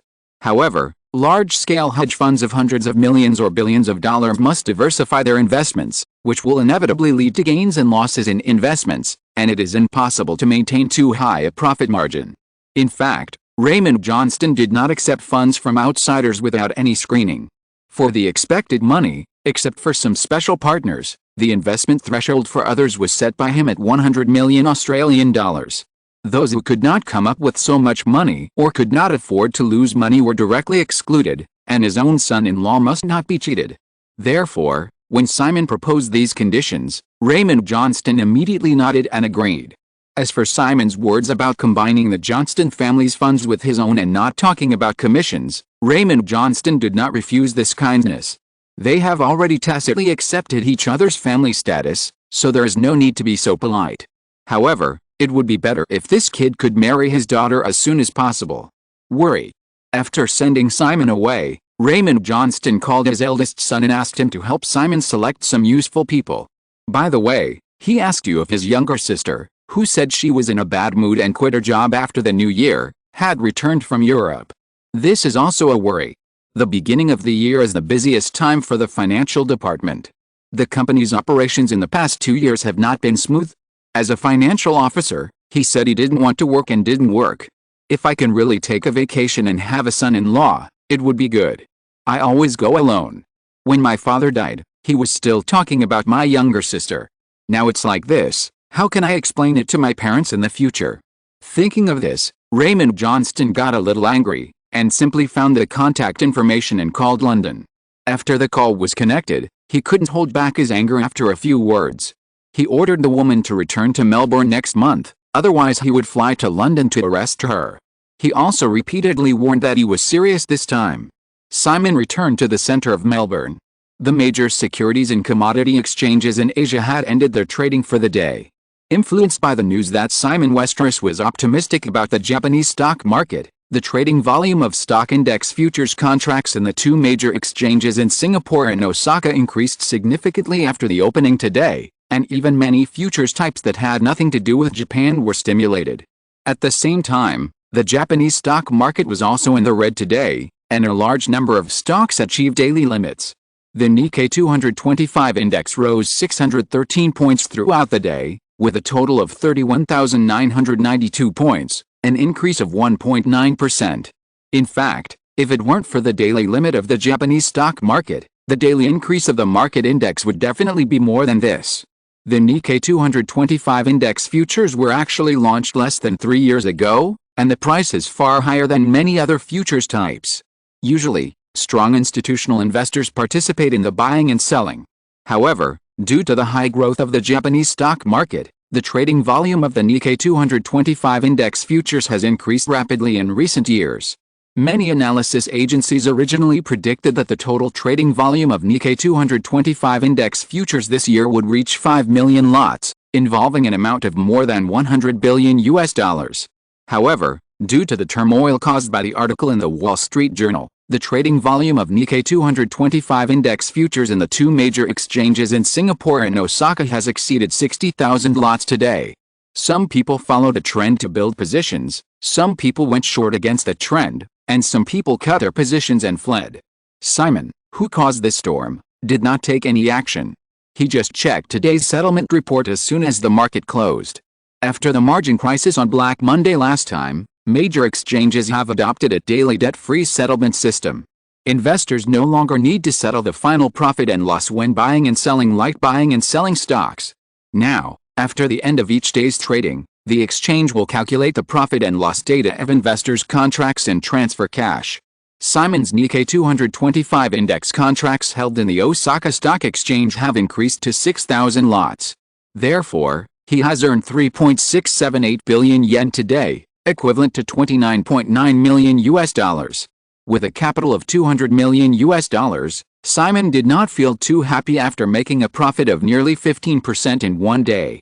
The Nikkei 225 index rose 613 points in a single day, which is close to the increase in the previous month.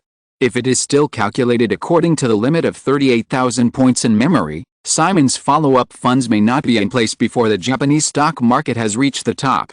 If this situation continues, it will be too tragic. Chapter 238 Financial Report released. Los Angeles. The 46th Golden Globe Awards held on January 28 was a complete joke in the eyes of many people. Although there is no clear rule, the convention formed over the years is that the selection of film awards is usually one award for 5 nominations. However, This year's Golden Globe Awards completely let go. 7 nominations for Best Picture in the Drama category, 6 nominations for Best Director, 6 nominations for Best Supporting Actor, and even 6 nominations for Best Original Song in the technical category. The Golden Globe Awards Film Awards are not as comprehensive as the Oscars. The appearance of 4 unconventional nominations at once makes the Golden Globe Awards organizers, who have been criticized for various scandals in recent years, look even more unprofessional. If a series of unconventional nominations is just ridiculed, the final chaotic award results will completely make the Golden Globe Awards the target of a large number of media attacks. It is not uncommon for 2 films of equal strength to win 2 yokes. When the competition between 2 films of equal strength is too fierce, the judges will split the award equally, which sometimes becomes a good story. But have you ever seen a triple yoke? 5 nominations, 3 people won. How embarrassed are the other 2? This happened at the Golden Globe Awards. And there was more than one. Including the TV Awards, there were 2 triple yokes and 3 double yokes at the 46th Golden Globe Awards. When Sigourney Weaver, Jodie Foster and Shirley MacLaine, who won the Best Actress in a Drama, stood on the podium together, the whole audience laughed awkwardly in the live camera. Then a series of triple yokes and double yokes came one after another, and everyone was embarrassed to numbness. Moreover, the award results were completely unconvincing. The Best Picture in the Drama category was awarded to the biographical film The Mist starring Sigourney Weaver. Dead Poets Society was unfortunately not selected, and the Golden Globe organizers had already clarified that Rain Man did not apply for this year's award, which was reasonable. The Mist is indeed an excellent movie. However, the Best Picture in the musical comedy category was awarded to Working Girl, which surprised everyone. At the nomination stage, the nomination of Working Girl, the new work of Mike Nichols, who directed The Graduate and who's a moment in the life of Virginia Woolf, has already caused some controversy. Both The Graduate and Who's a Moment in the Life of Virginia Woolf are classics, but Working Girl, a business war movie that obviously followed a trend of last year's Wall Street, seems very mediocre and is completely unworthy of the nomination. Compared with Wall Street, which is highly professional but not obscure, Working Girl just tells a very cliched workplace story. Tessie, Melanie Griffith, a clerk, provides a business plan for her female boss Kathryn, Sigourney Weaver. Kathryn claims that the plan is invalid, but in fact she wants to monopolize the idea. Tessie accidentally discovers the truth and pretends to be her boss to contact the target company directly, and meets Jack, Harrison Ford, an executive of the other company. Tessie and Jack have a spark, and with Jack's help, Tessie is promoted and Kathryn is fired. That's all. Wall Street has professional business confrontations, fierce intrigues, and Gordon Gekko's Greed is Good that shows the greedy nature of capital.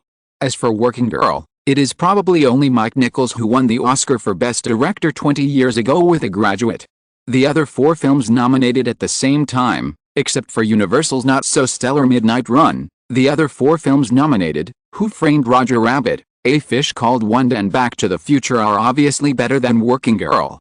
What's more, there are When Harry Met Sally and Steel Magnolias produced by Deaneries Entertainment.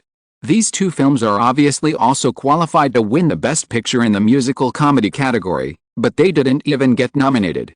Faced with strong controversy, the Golden Globe Awards organizers can only publicly explain that When Harry Met Sally also did not apply for a nomination. As for Steel Magnolias, the jury believes that this film is more inclined to the drama category, so it did not give it a nomination in the musical comedy category. Blah blah. Deaneries Entertainment did not return empty-handed at the Golden Globe Awards, where someone had obviously overdone their public relations.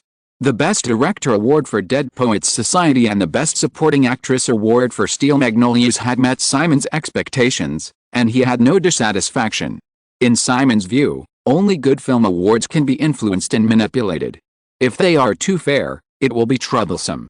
Of course, this indifferent attitude must not be shown. Not only that, in order to put pressure on the upcoming Oscars, Deaneries Entertainment also launched a timely public opinion offensive to speak up for the company's films that were treated unfairly at the Golden Globe Awards. This strategy is usually very effective. Just like in the original Time and Space, because no black people were nominated at a certain Oscar, someone jumped out and shouted a few times, so the next year, an all-black production team was immediately given the best film, and black people also appeared in all director and actor award nominations, and took away several little golden men. The proportion was astonishing. Then, on February 1st, Wednesday, the nominations for the 61st Academy Awards were officially announced. Rain Man, produced by Deaneries Entertainment, received 8 nominations including Best Picture, Best Director, and Best Actor. Moreover, Simon's name also appeared in these 8 nominations, and the nomination award was Best Original Score.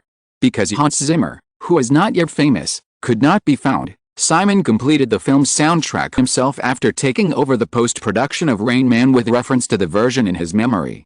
Dead Poets Society also successfully received 2 nominations for Best Director and Best Actor. In order to avoid competition with Rain Man, Deaneries Entertainment took the initiative to give up the application for Dead Poets Society for Best Picture, but another application for Best Original Screenplay was not shortlisted. In addition, the company also applied for 3 nominations for Best Original Screenplay, Best Actress, and Best Supporting Actress for Steel Magnolias, but only Julia Roberts received a nomination for Best Supporting Actress, and the other 2 nominations also failed. Calculated, Deaneries Entertainment has received a total of 11 nominations in the upcoming Oscars. Such achievements are not outstanding.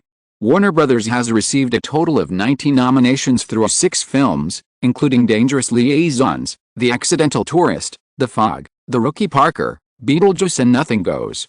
However, except for Dangerous Liaisons starring Sandra, which received 7 nominations, the other films basically received non-core nominations.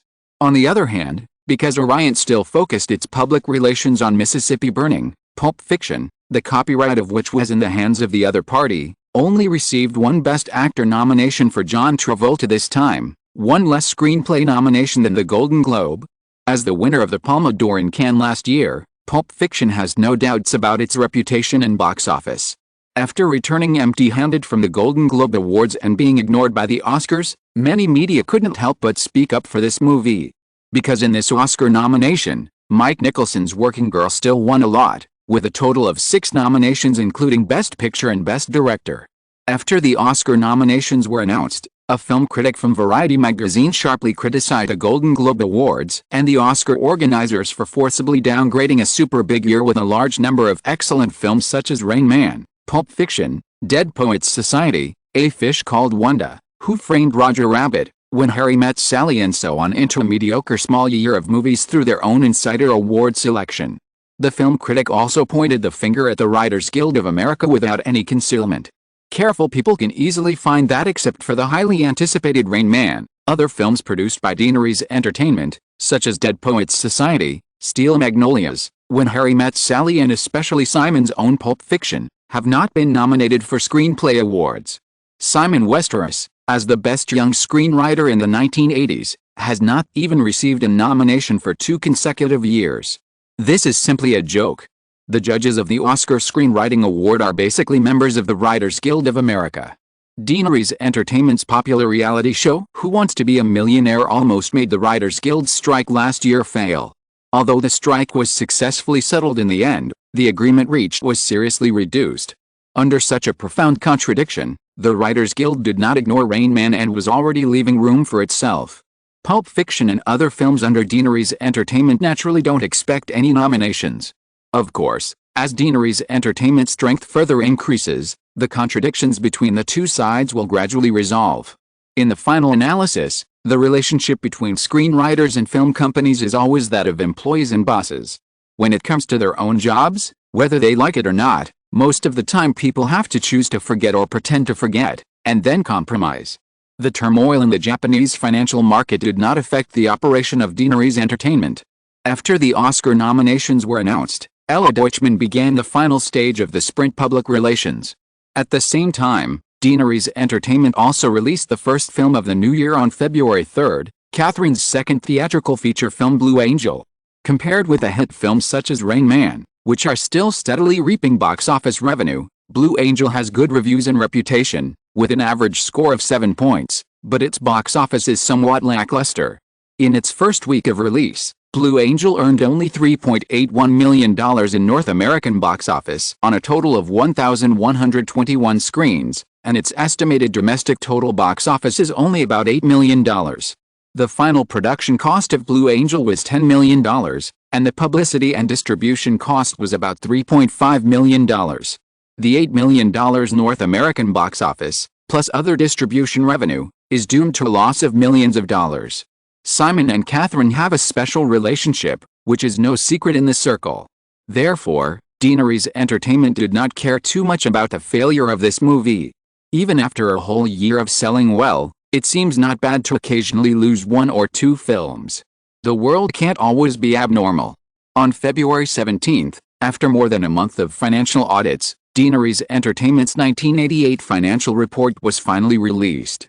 As of December 31, 1988, the total annual revenue of Deaneries Entertainment Group reached $708 million. Because Deaneries Entertainment is still in its early stages of development, the revenue of each department of the company is not divided too finely. It is temporarily divided into three major business segments: film, television and comics. The revenue of film and television derivatives, which are still very small in scale, is directly combined and calculated, and the expenses such as office space purchase and private aircraft rental are also handled in the same way.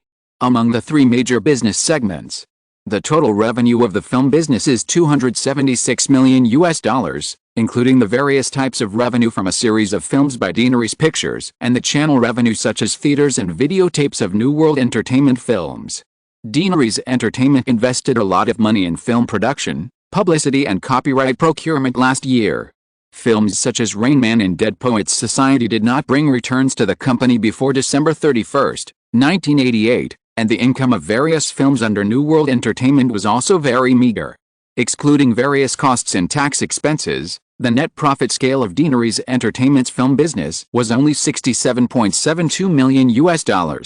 In comparison, the TV business under Robert Iger's management had revenue of $361 million, of which Who Wants to Be a Millionaire alone contributed $196 million. Other reality shows such as Survivor and TV drama projects such as The Age of Innocence left over from New World Entertainment all brought in good revenue. Due to the extremely high profit margin of Who Wants to Be a Millionaire, the net profit of the TV business department was still as high as $165.75 million after deducting all costs from the $361 million revenue. Finally, Simon specifically requested that Marvel Entertainment's comic business be separately accounted for, with annual revenue of $71.32 million and net profit of $5.26 million. In fact, Marvel has maintained a stable profit status under the management of Stan Lee and James Gold since 1975. Although the North American comic industry has continued to shrink in recent years, and Marvel's net profit margin of less than 10% seems a bit low, if it were not for the bankruptcy and liquidation of Marvel's parent company Candice Industrial Holdings Group in 1986, the comic company would not have been easily sold. So, after all the calculations, the net profit of Deaneries Entertainment Group in 1988 reached $238.73 million. The net profit of $238.73 million, not to mention the second and third tier Hollywood film companies, even among the 7 major studios, only Warner, Paramount and Disney can exceed this figure. Among them, Warner calculated the performance of the entire Warner Brothers company, not just Warner Brothers Pictures. As for the others, Columbia and MGM were in the red last year, and Universal only had Dragon Brothers at the end of last year to support the film performance in the past 2 years. The profit of the entire MCA group in 1988 was less than $200 million. Barry Diller's business focus has always been on the expansion of TV networks, and Fox Pictures is just barely maintaining. In fact, the current situation is not because the Hollywood studios are weak, but mainly because Deaneries Entertainment's performance is too outstanding. Even if it is expanded to other business areas in North America, according to the revenue and profit data of the top 500 American companies of Forbes, the statistics for 1988 have not been completed yet, but referring to 1987, Deaneries Entertainment's profit scale of $238 million is enough to squeeze into the top 70 of the top 500 companies in North America.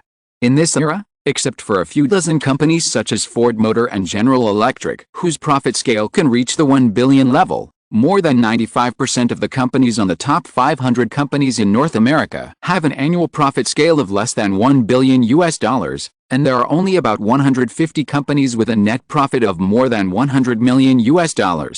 Therefore, When this financial data that will definitely make too many people jealous came out, several senior executives of Deaneries Entertainment unanimously decided to keep it secret as much as possible. There have been various speculations about the profit scale of Deaneries Entertainment in 1988, and most media analyses are also very accurate. However, just like many well-known big closets in Hollywood, as long as a star does not come out publicly, even if there are many traces proving that he is gay, fans who are often reluctant to face reality are still happy to believe that this is not the case. By the same token, as long as Deaneries Entertainment does not disclose detailed financial data, other Hollywood film companies will subconsciously ignore this matter. Chapter 239 Amy's Reminder. Deaneries Entertainment Headquarters. Nancy Brill was picked up by the driver as soon as she got off the plane.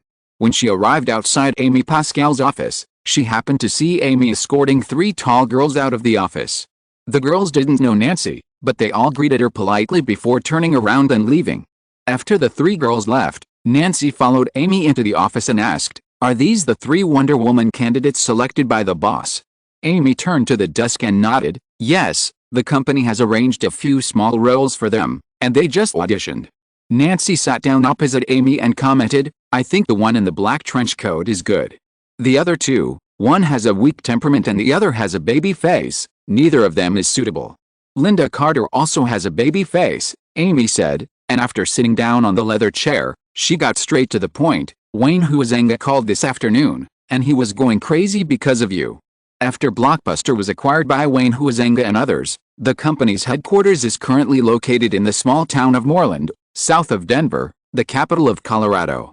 Nancy Brill flew to Sweden yesterday afternoon and planned to attend Blockbuster's board meeting this morning. It was originally just a routine meeting with no important topics.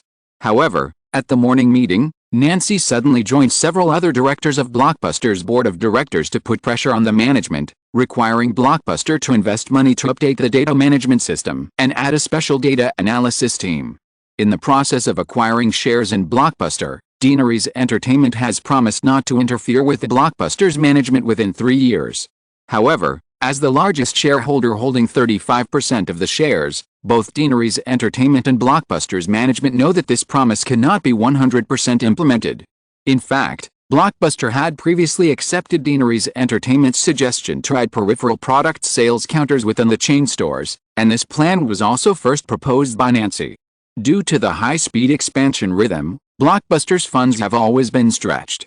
After arriving in Sweden yesterday afternoon, Nancy privately discussed her new plan for data processing with Wayne Huizenga. But because the budget scale of this plan is as high as $20 million, Wayne Huizenga can only choose to refuse. Then what happened in the morning happened.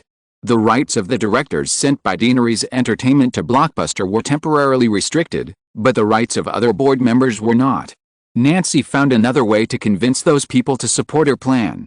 Knowing Amy's intention to intercept her directly at the airport, Nancy took out a document from her bag and handed it to her, explaining, "Amy, the number of Blockbuster stores is indeed increasing very fast, but can you imagine that they are still using the data management system developed by David Cook?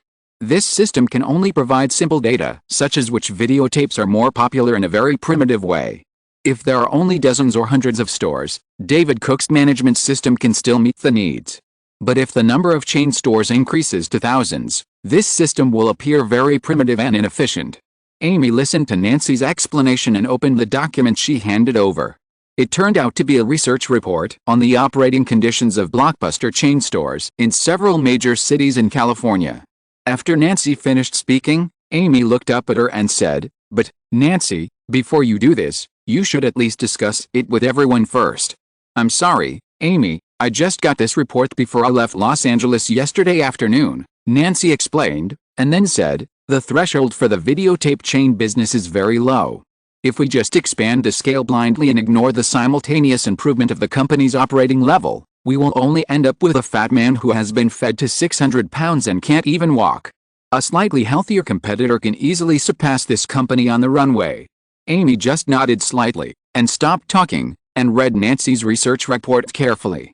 In the report, Nancy used a series of data to explain the necessity of Blockbuster to upgrade its data management system and increase its data analysis team.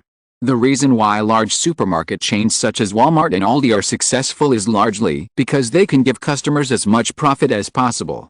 However, giving profit is not a simple price reduction. Short-term price reduction promotions will not have much effect. This strategy must be long-term. So the problem comes. Only if you have enough profit margins can you give customers long-term profit. To achieve this, a company's operating costs must be low enough. Walmart, Aldi and other companies have successfully achieved this through a streamlined and efficient management system. Blockbuster is also a chain retail business. Its market share in the video chain field is only about 5%. But if it wants to expand and continue to maintain its advantages in the industry, it must follow the business strategies of companies such as Walmart. For video chain companies, an efficient data management system can allow the operation team to more accurately judge the company's terminal sales data and make timely adjustments in procurement, warehousing, logistics and other aspects. With increased efficiency, costs will naturally decrease, and the number of employees the company needs to hire will also decrease. Walmart's more than 2 million employees at its peak can show how high the labor cost of retail chain business is. Blockbuster's recent video chain store number has just reached 500, and the number of employees has exceeded 3,000. After reading the research report in her hand, Amy also understood why the other directors of Blockbuster stood on the side of Nancy. Anyone with a little foresight would probably not refuse such a measure that is very beneficial to the company's development.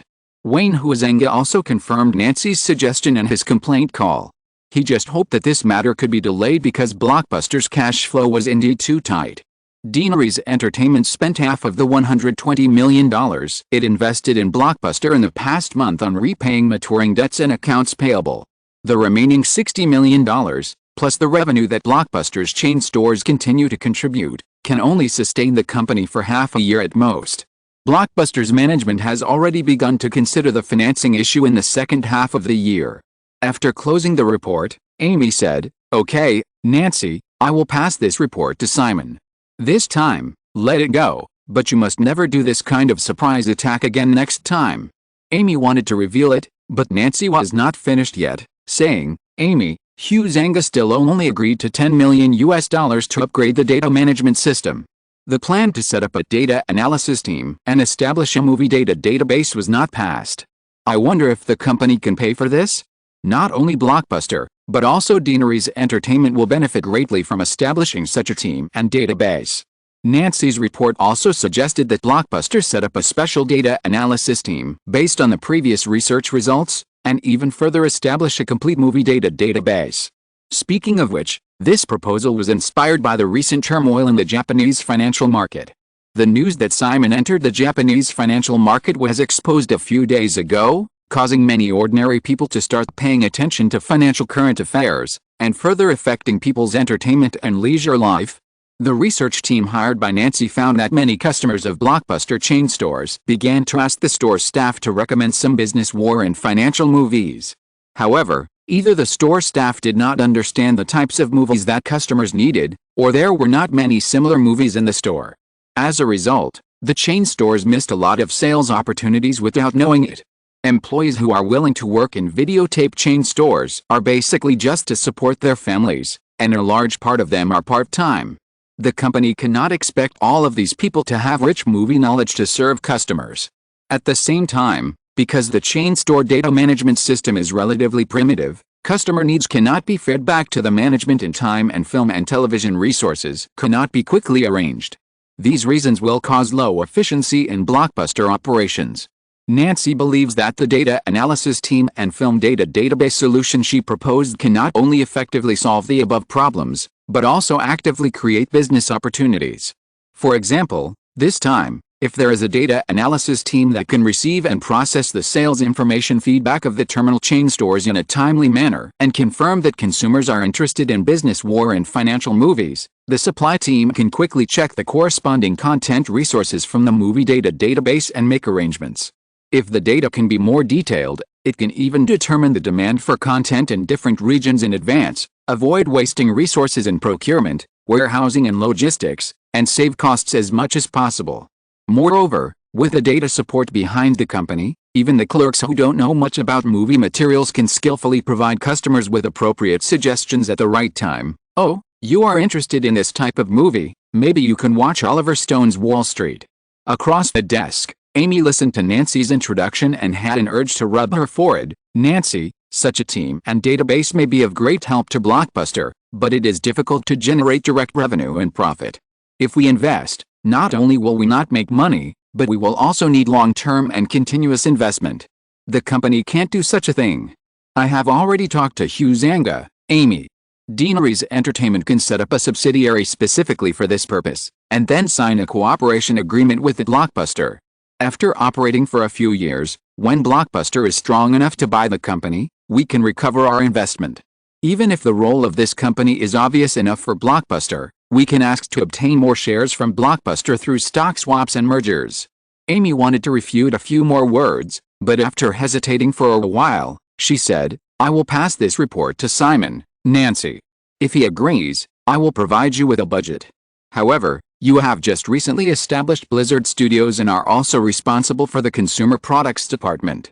If you add this company, are you sure you can handle it?" "Of course, no problem," Nancy nodded. Seeing that the matter was settled, she stood up and said goodbye. "If there is nothing else, Amy, I will leave first." Amy walked Nancy to the door and said, "Will you come to the celebration party for Rain Man tomorrow night?" Rain Man successfully broke through the 100 million yuan mark in the 3 days of the weekend from February 10th to February 12th. After the full 9th week of release, the film collected another $6.63 million in 7 days, and the cumulative box office reached $106.32 million. Deaneries Entertainment announced that it would hold a celebration party on Saturday night after the data came out on Monday, which was also a public relations for the film to sprint for the Oscars. Nancy didn't have any plans for tomorrow night, but she still refused and said, "I won't go." Amy didn't force it, and reminded her, "In that case, you can pick a gift tomorrow, or write a greeting card, and have someone send it to Jenny." Nancy was a little confused. "Huh?" Amy explained, "Next Wednesday is Simon's birthday, and Jenny will probably fly to Melbourne the day after tomorrow." Nancy stood there and looked at Amy, and after a moment she smiled and said, "I thought you wouldn't remind me of this kind of thing." Amy just turned 30 this year. Although Nancy is a little short and looks younger, she is actually a few years older than Amy and has more work experience than Amy. Therefore, she is actually very clear about Amy's subtle wariness of her during this period. Although Simon's 20th birthday party last year was a big deal, if Amy hadn't reminded her, Nancy really wouldn't remember it. If everyone sent greeting cards, gifts or other greetings on his boss's birthday, but she was the only one who didn't ask, it's hard to imagine whether Simon would have any grudges because of this. "I actually hope you can forget about it." Amy helped Nancy open the office door and shrugged, "But, anyway." Seeing Amy open the door for her, Nancy was no longer in a hurry to leave and said, "Speaking of which, I'm not very good at this kind of thing. What gift do you plan to give to our boss?" Amy said, "A box of pencils." Nancy was a little surprised. "Isn't it too shabby? I specially asked someone to bring it back from Germany. Besides, do you think we can give anything that will surprise Simon? Even if there's, you and I probably can't afford it." That's true. Nancy thought of Simon's terrifying wealth that had been continuously expanding, and considered what gift to choose, but said, "I can definitely not afford it, but you can." Amy's salary plan is no secret: 5% of the annual net profit share and forward equity rewards of equal value. According to Deaneries Entertainment's net profit last year, this is a huge sum of more than $20 million. In comparison, the agreement signed by Robert Rem and Robert Iger with Deaneries Entertainment only provides a maximum bonus of $3 million per year in addition to the base salary. Nancy's own 3-year compensation package is only $150,000 per year, plus a maximum bonus of $1 million. The compensation packages of Rem, Iger and Nancy are actually comparable to those of executives of the same position in the 7 major studios. Everyone knows that Amy gave up her position as vice president of Fox to work for a fledgling young man. If she fails, she may become a laughingstock. Such a generous salary is also a reward for her taking the risk. Strictly speaking, Amy is equivalent to another founder of Deaneries Entertainment. Therefore, Nancy herself did not feel anything wrong, and she did not care about what other people might think. Amy joined the company in March 1987, and her annual bonus will not be settled until next month.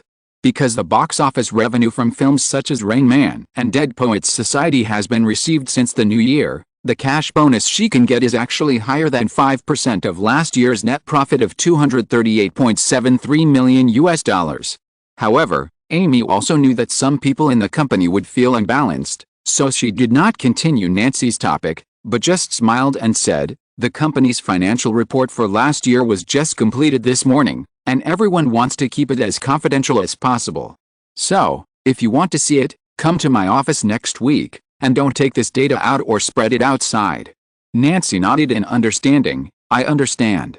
Chapter 240. The Third Woman. Melbourne.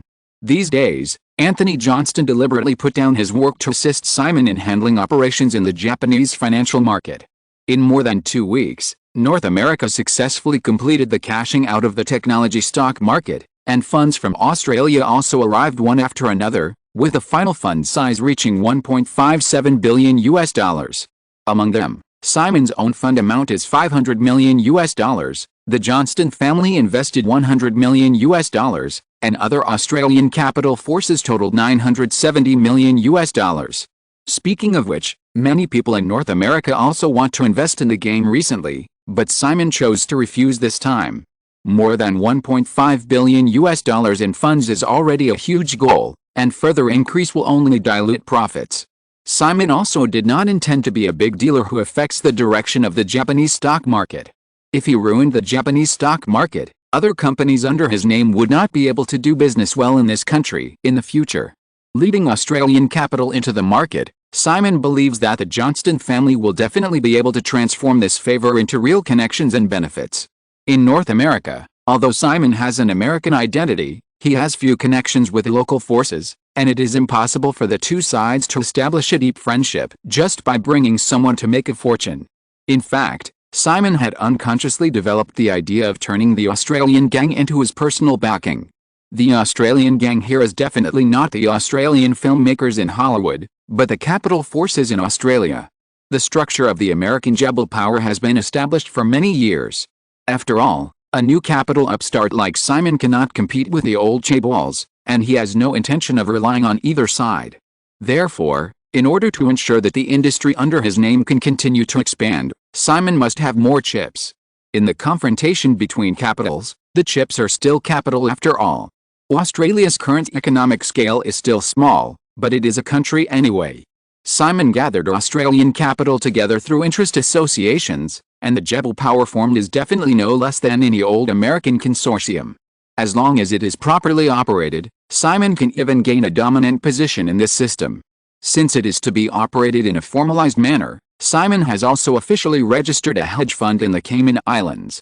Compared with onshore funds that need to pay taxes on time every year, the biggest advantage of offshore hedge funds is that as long as the funds are not transferred back to the country, there is no need to pay high capital gains taxes, and fund holders can repeatedly use the funds that should be used as taxes for capital operations.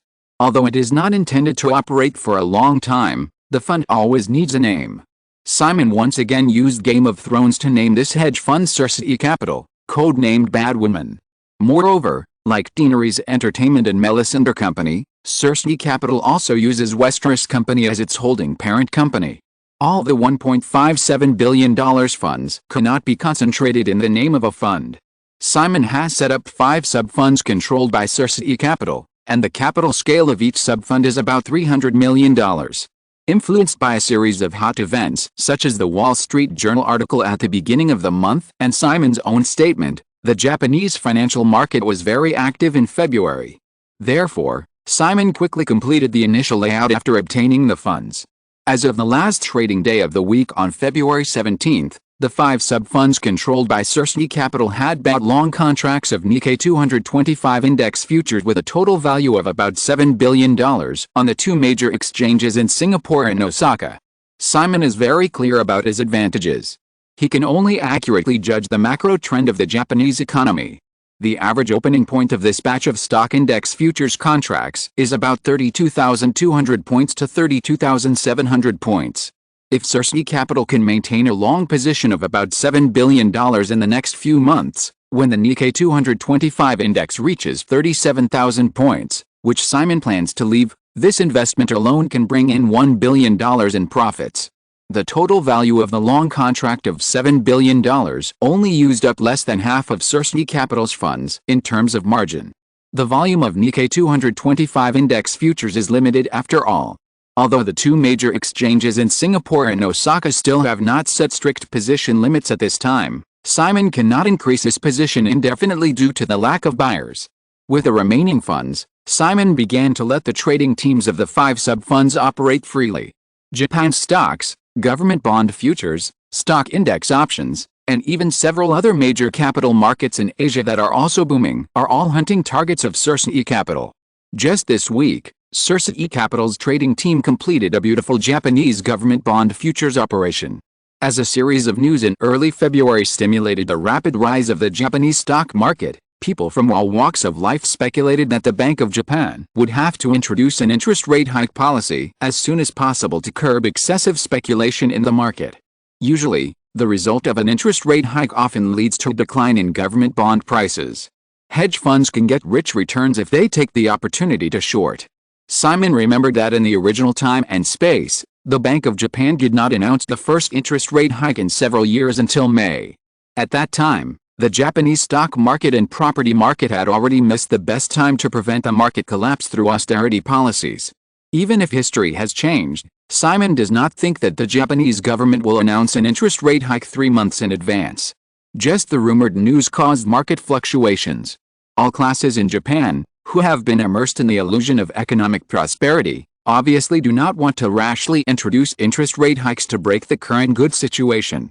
Confirming this judgment, SYNOPSIS Capital's trading team has established Japanese government bond futures positions worth a total of $6 billion since last week, half of which are long and half are short. The margin ratio for government bonds is only 3%, which is about 33 times leverage. As the news of the Bank of Japan's upcoming interest rate hike spread further, Japanese government bond futures fell sharply after the start of trading this week, and the trading team also closed all short positions in time before Wednesday. Then, on Thursday morning, a spokesman for the Japanese Ministry of Finance publicly clarified that the Bank of Japan had no intention of introducing a rate hike plan in the near future. Japanese government bond futures rose in response. Simon did not take more, and asked the trading teams of each sub-fund to close all long positions before Friday. The volatility of government bond futures is usually very small, which is why the investment leverage can exceed 30 times. However, this week, SYNOPSIS Capital still made $36 million smoothly. Speaking of which, this operation actually used some insider information, otherwise SYNOPSIS Capital would not have been able to accurately close its short positions before Thursday. The rapid rise of Japan's economy in recent years, especially the development of the real estate industry, has led to a significant increase in its demand for various types of mining resources. Australia happens to be a country rich in mining resources. Therefore, the economies of Japan and Australia have been very closely connected in recent years, and the same is true for the political and business circles. The Johnston family has a large subsidiary in Japan, which is managed by Janet's second brother Norman Johnston. The Japanese Ministry of Finance will release a clarification on Thursday, which was reported by Norman Johnston, who was on a business trip to Tokyo recently.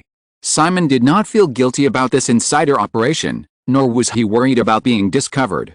Many well-known hedge funds in memory have invited a large number of political celebrities to join the company's board of directors, such as the British Prime Minister Margaret Thatcher, who is still in office. In the 1990s, she joined the famous Tiger Fund and became a member of the board of directors. Probably no one is naive enough to think that these hedge funds invite politicians to join in order to consult them for investment advice. On the other hand, affected by the rumors of interest rate hikes, the Japanese stock market also fell into turmoil this week, and fell 236 points on the opening day of Monday. As of the close of February 17, in 5 days, the Nikkei 225 index only rose slightly by 76 points to 38,897 points compared with the 38,821 points at the close of last Friday. Compared with the rich gains from the operation of Japanese government bond futures, the stock index futures long positions held by SYNOPSIS Capital only made a book profit of $13.71 million this week. February 18, Saturday. Because most of the stories of Batman take place at night, we still shot at night yesterday.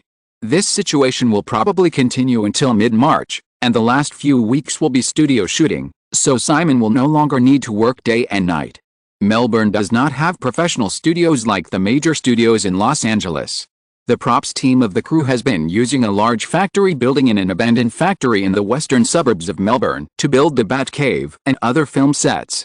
Although it is the weekend, during this period, Simon has added 3 extra hours of work every day to take care of Cersei Capital, but the habit has been formed. Simon still wakes up on time after only 5 hours of sleep.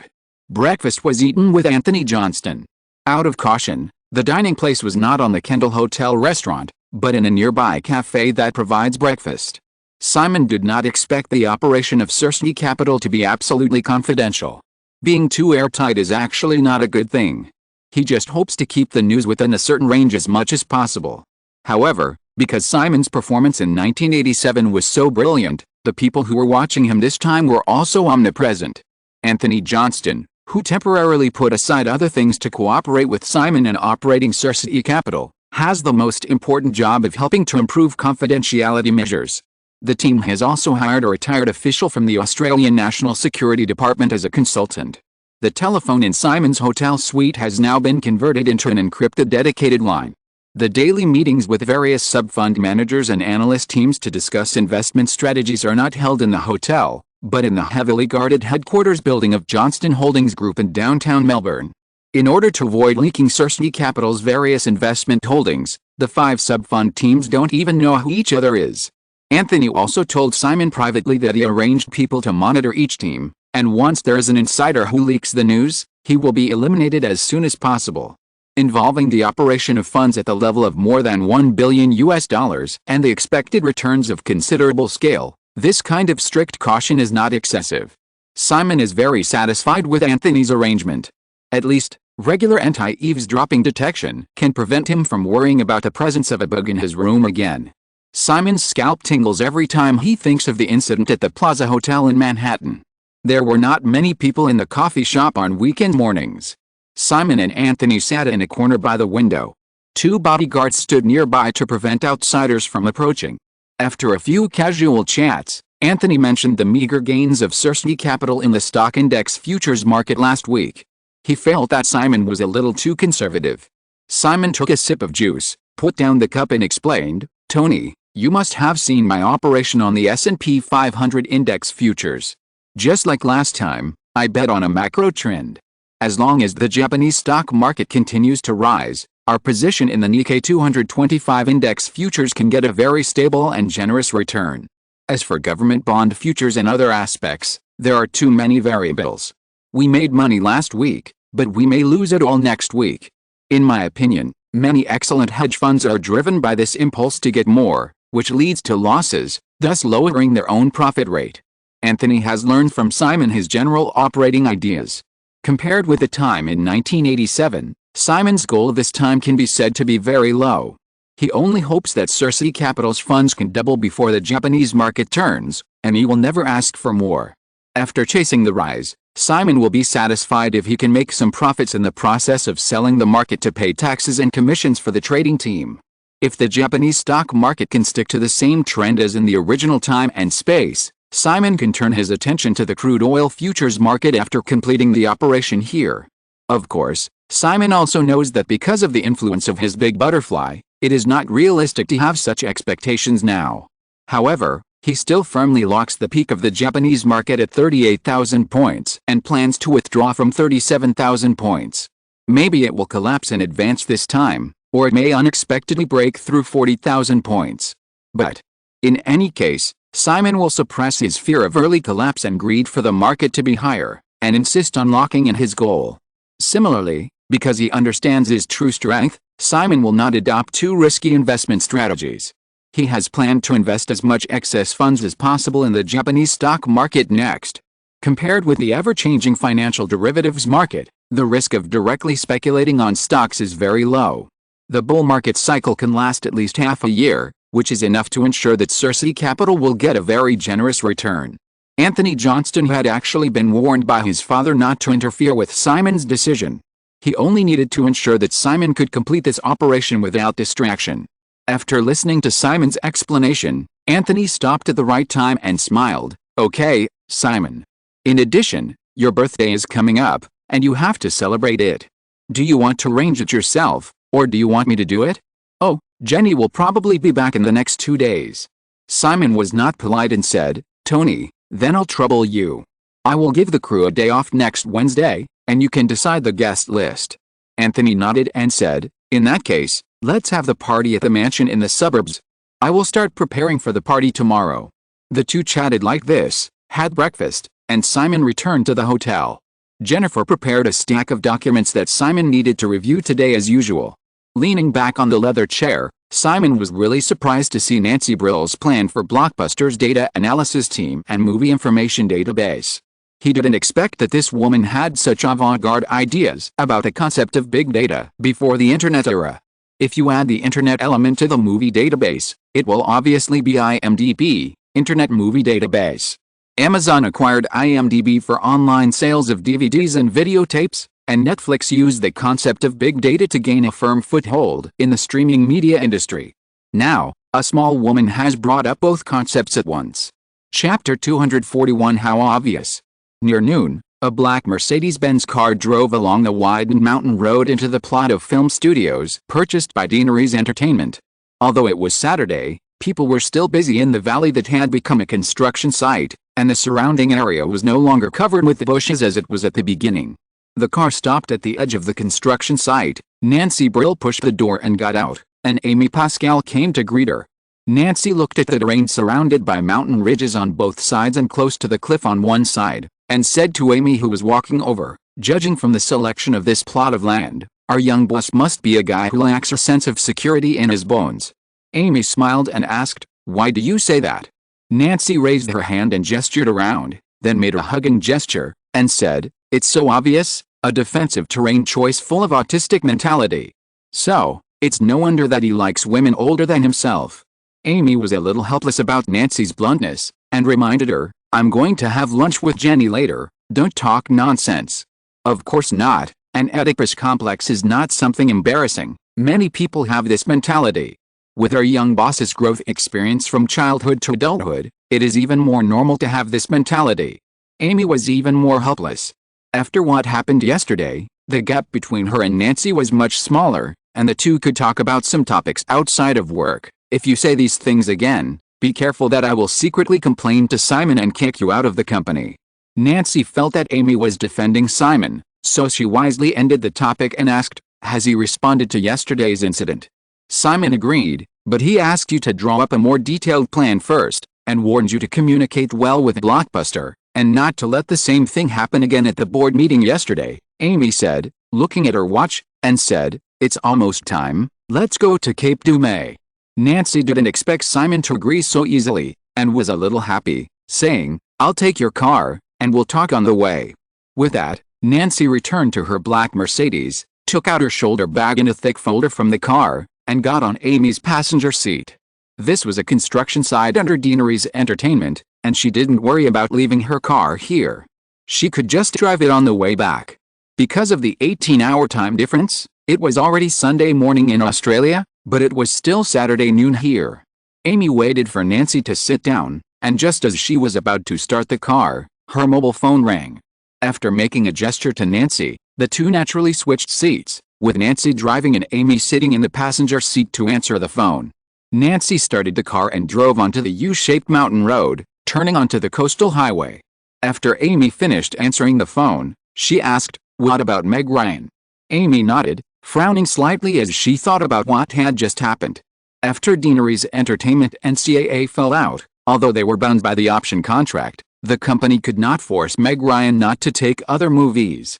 Doing so would not violate the contract between the two parties, but would put Deanery's Entertainment in a very passive position in the circle.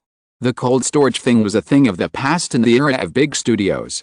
Deanery's Entertainment now took such measures against a first-line actress, which would definitely cause fear and dissatisfaction among other Hollywood stars. Amy then adopted a consumption strategy, constantly using various projects that were destined not to sign the other party to waste Meg Ryan's time. The two parties discussed Pretty Woman for a month last month. CAA may have heard some inside information and took the initiative to request a change of the script. Then, The topic of the two sides this month became Ghost. Seeing that more than half a month has passed, CAA probably completely understood Deaneries Entertainment's intentions. Meg Ryan's agent Josh Lieberman just called and claimed that if the two sides could not finalize Meg Ryan's next film contract within a week, he hoped that Deaneries Entertainment would let his client take on other movies. Otherwise, CAA will file a lawsuit against Kirstie Alley to prevent her from starring in One More Baby, which Deaneries and Warner collaborated on. Kirstie Alley is the actress who replaced Meg Ryan as the heroine of One More Baby some time ago, and is also the original heroine of One More Baby. Moreover, Kirstie Alley was originally a client of CAA. Before taking on One More Baby, WMA poached her from CAA.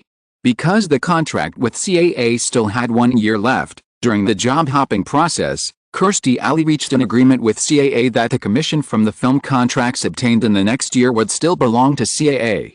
This is a strategy often used by many stars when changing agencies, and Hollywood agencies generally accept this common breakup plan.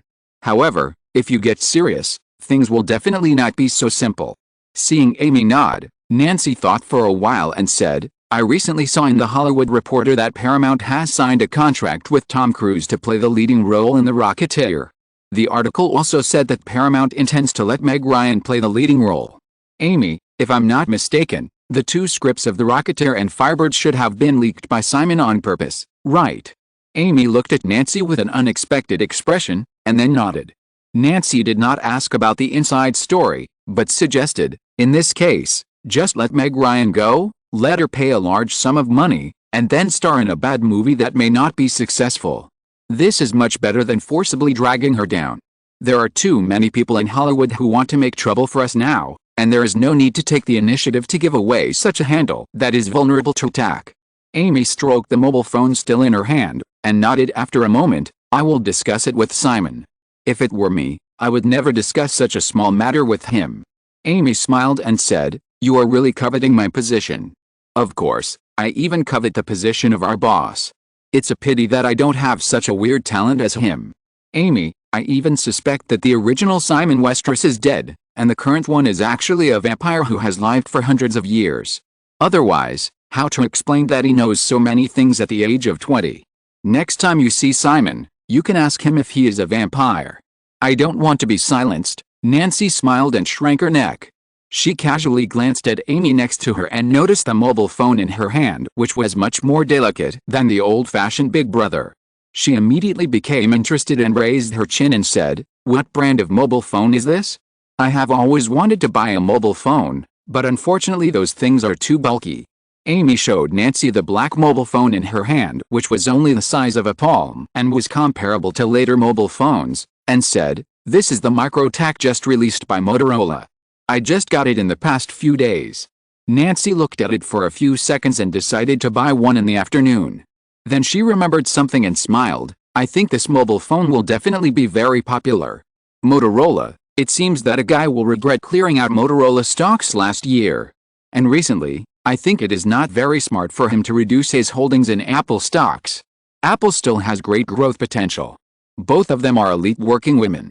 Although they are not involved in the electronics field, they are not lacking in business acumen.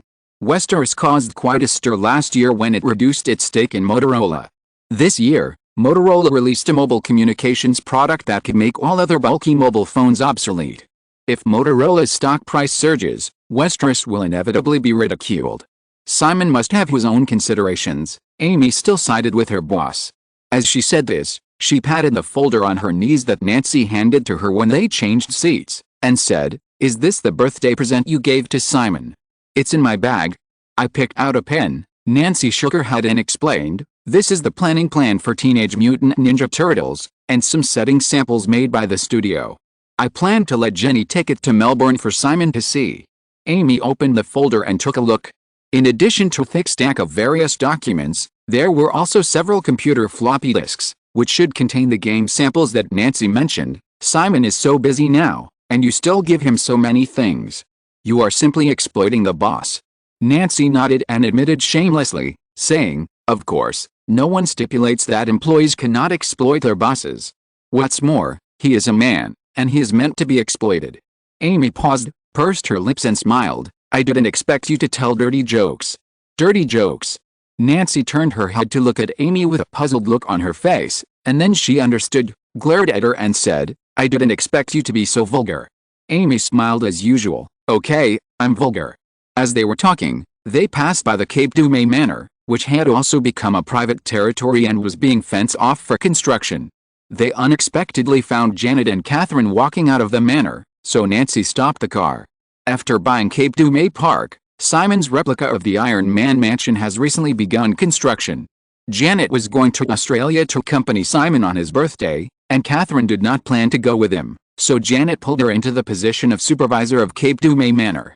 The four women knew each other, and after a few warm greetings, they rushed to a nearby restaurant for lunch. Amy's intention to come this time was actually the same as Nancy's, and she also had to help pass on birthday gifts from other executives of the company to Simon. After lunch, Amy and Nancy left, and Janet began to pack a lot of luggage to take to Australia, this time in her and Simon's villa on the west side of Cape du May Manor. The next day, Janet boarded a private plane to Australia at 8 o'clock in the morning. After a 16-hour flight, when they arrived in Melbourne, it was already past 6 o'clock on Monday afternoon in Australia. Janet did not follow the driver who came to pick her up from the Johnston family back to the suburban mansion. After arranging her luggage, she went directly to the Batman studio in the city center. Today's filming is a rivalry between Batman and Catwoman, and the location is in a street in the Footscray area in western Melbourne. When Janet arrived, the alley had been closed by the crew and it was basically dark.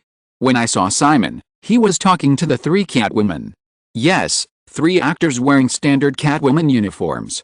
Although Deaneries Entertainment arranged enough physical training for Adam Baldwin and Valerie Garlino in the early stage, many scenes in the film still need to use doubles. Because Catwoman has higher requirements in physical skills and fighting, this role uses doubles more frequently. In fact, during the filming of the film, there were a total of 7 doubles for Catwoman, some of whom were used to help Valerie Garlino complete potentially dangerous shots, and some of whom replaced her to perform more complex professional physical movements. Hollywood's current action scenes are still generally at the level of drunk street fights. In order to realize his vision, Simon spent as much energy on the stuntman as the actor himself before filming. Catwoman has a background as a gymnast, and 2 of Valerie Garlino's stuntmen are professional gymnasts who have participated in the Olympics. Although she didn't win a medal, her strength should not be underestimated, and the physical movements she can perform are much more exciting than the simple somersaults in some films. Simon completely set the action scenes of Batman with reference to Hollywood action blockbusters that have matured many years later. In order to avoid the team being trained to serve others, Deaneries Entertainment also signed a long-term employment contract with all the action actors participating in this performance. Janet came up to Simon and threw herself into the man's arms without hesitation and began to get greasy. The two kissed for a while, and Simon pushed the woman in his arms away a little, lowered his head and asked, "I said we would go to the mansion after work tonight, you won't come directly from the airport?" Janet nodded, "Yes, that's it, your parents will definitely blame me." "I've already told my parents in advance." Janet hugged Simon's waist and rubbed against the man, then she was willing to let him go, saying, "You start working, don't worry about me. Then be my temporary assistant," Simon said casually, and introduced Janet. "You must know Adam and Valerie, this is Anna, and Michelle. They're all great gymnasts. Oh, this is Peter, my assistant director, he is from New Zealand." Janet greeted everyone enthusiastically one by one, and soon integrated into the small circle of the crew. It was completely dark, and today's shooting officially began. The wonderful fights on the screen often make the audience excited, but in actual shooting, these complex close combats often need to be filmed one action at a time. Simon used the action style of the series after Captain America 2 in the original time and space in this Batman. Those cool Captain scenes actually need to be broken down in detail. Therefore, there may be only a few seconds of shots on the screen, but it may take several hours to polish them bit by bit after being broken down. At 2 o'clock in the morning, the crew finished work on time.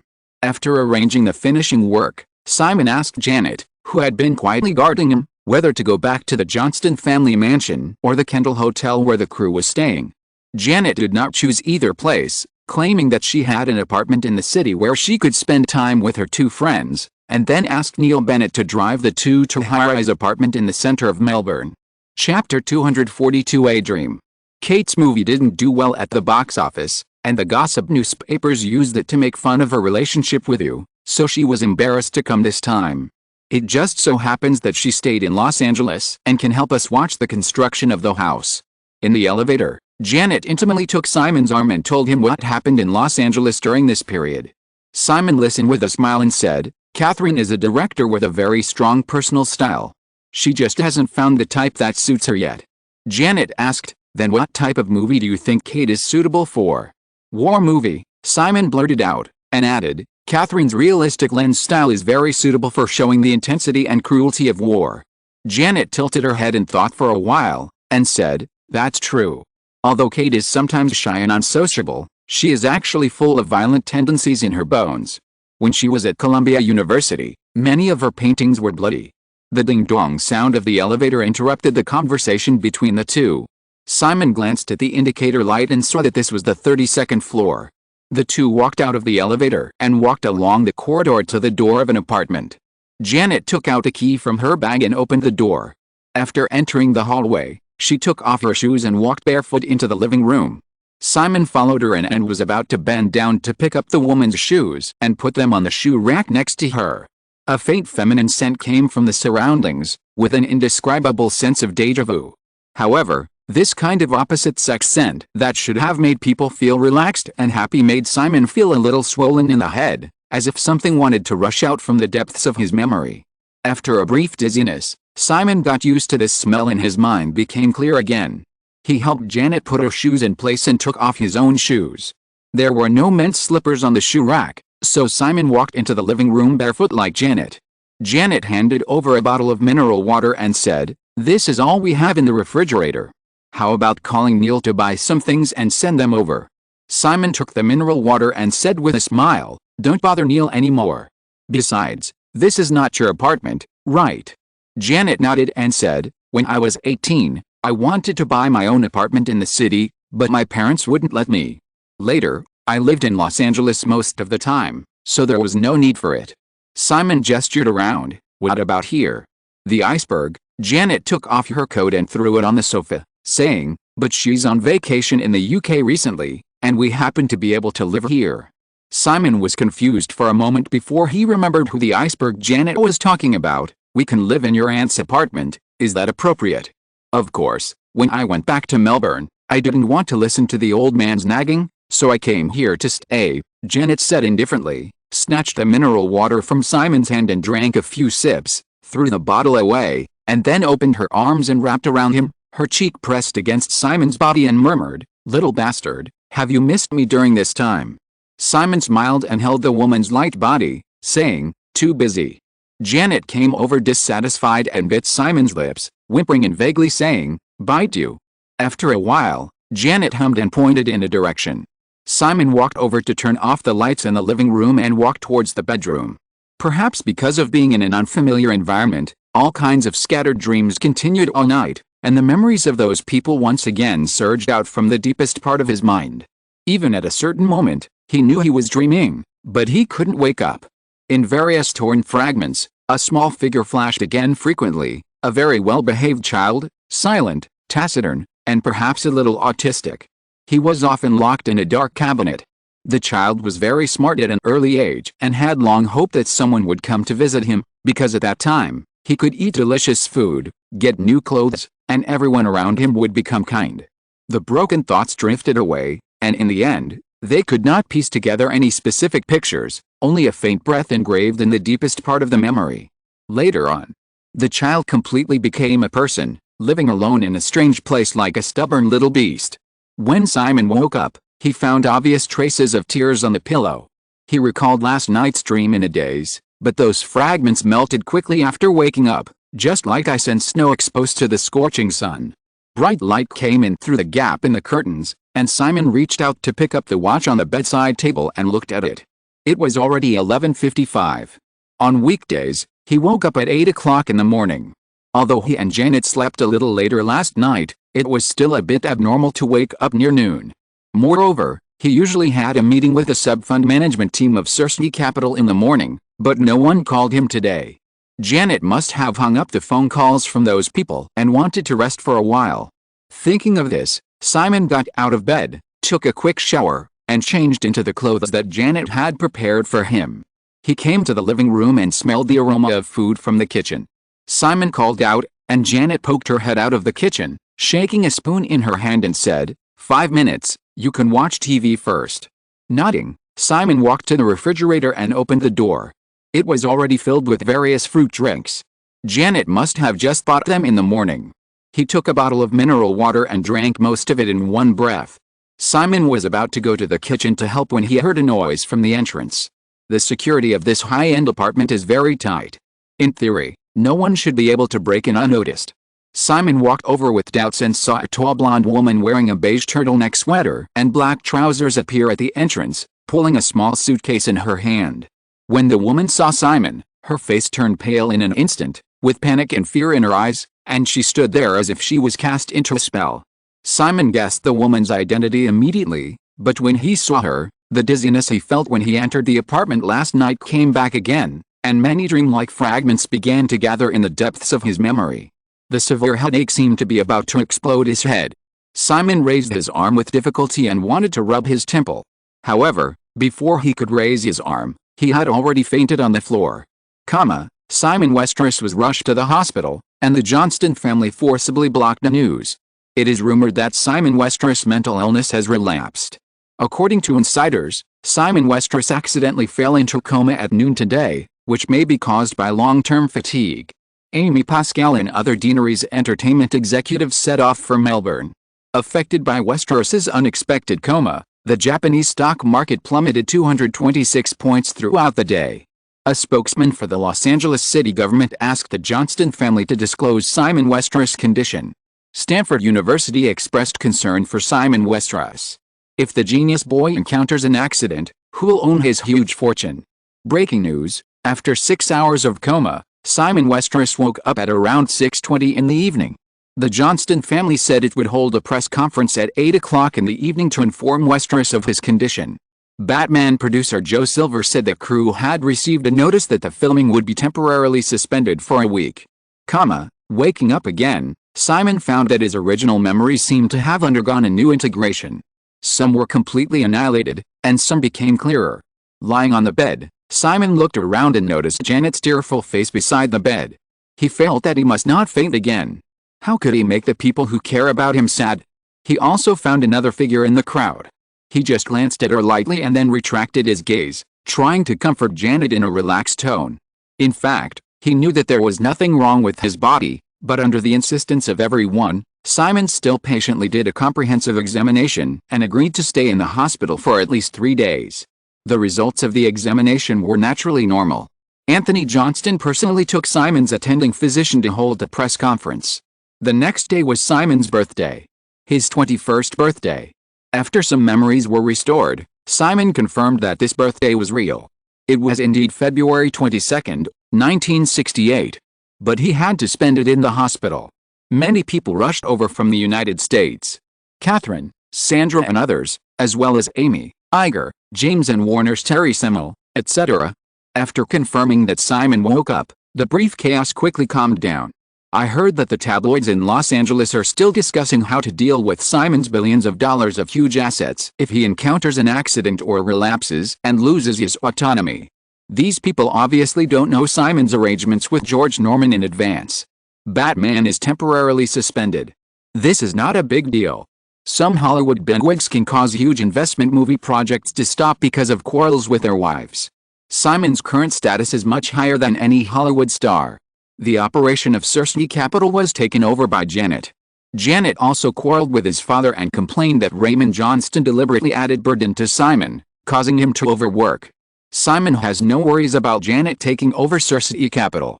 The positioning of this hedge fund is long-term long operation. As long as the Japanese stock market is still rising, it is unlikely to lose money. It is nothing more than a matter of how much profit. What's more, Simon also knows that Janet is lazy on weekdays, but based on his understanding of her since the two met, Janet is actually the most suitable person to be responsible for the specific operation of Cersei Capital. After a while of noise, Amy and others returned to the United States again after confirming that Simon was fine. They spent 2 days in the private medical center sponsored by the Johnston family. They planned to have another comprehensive examination tomorrow morning.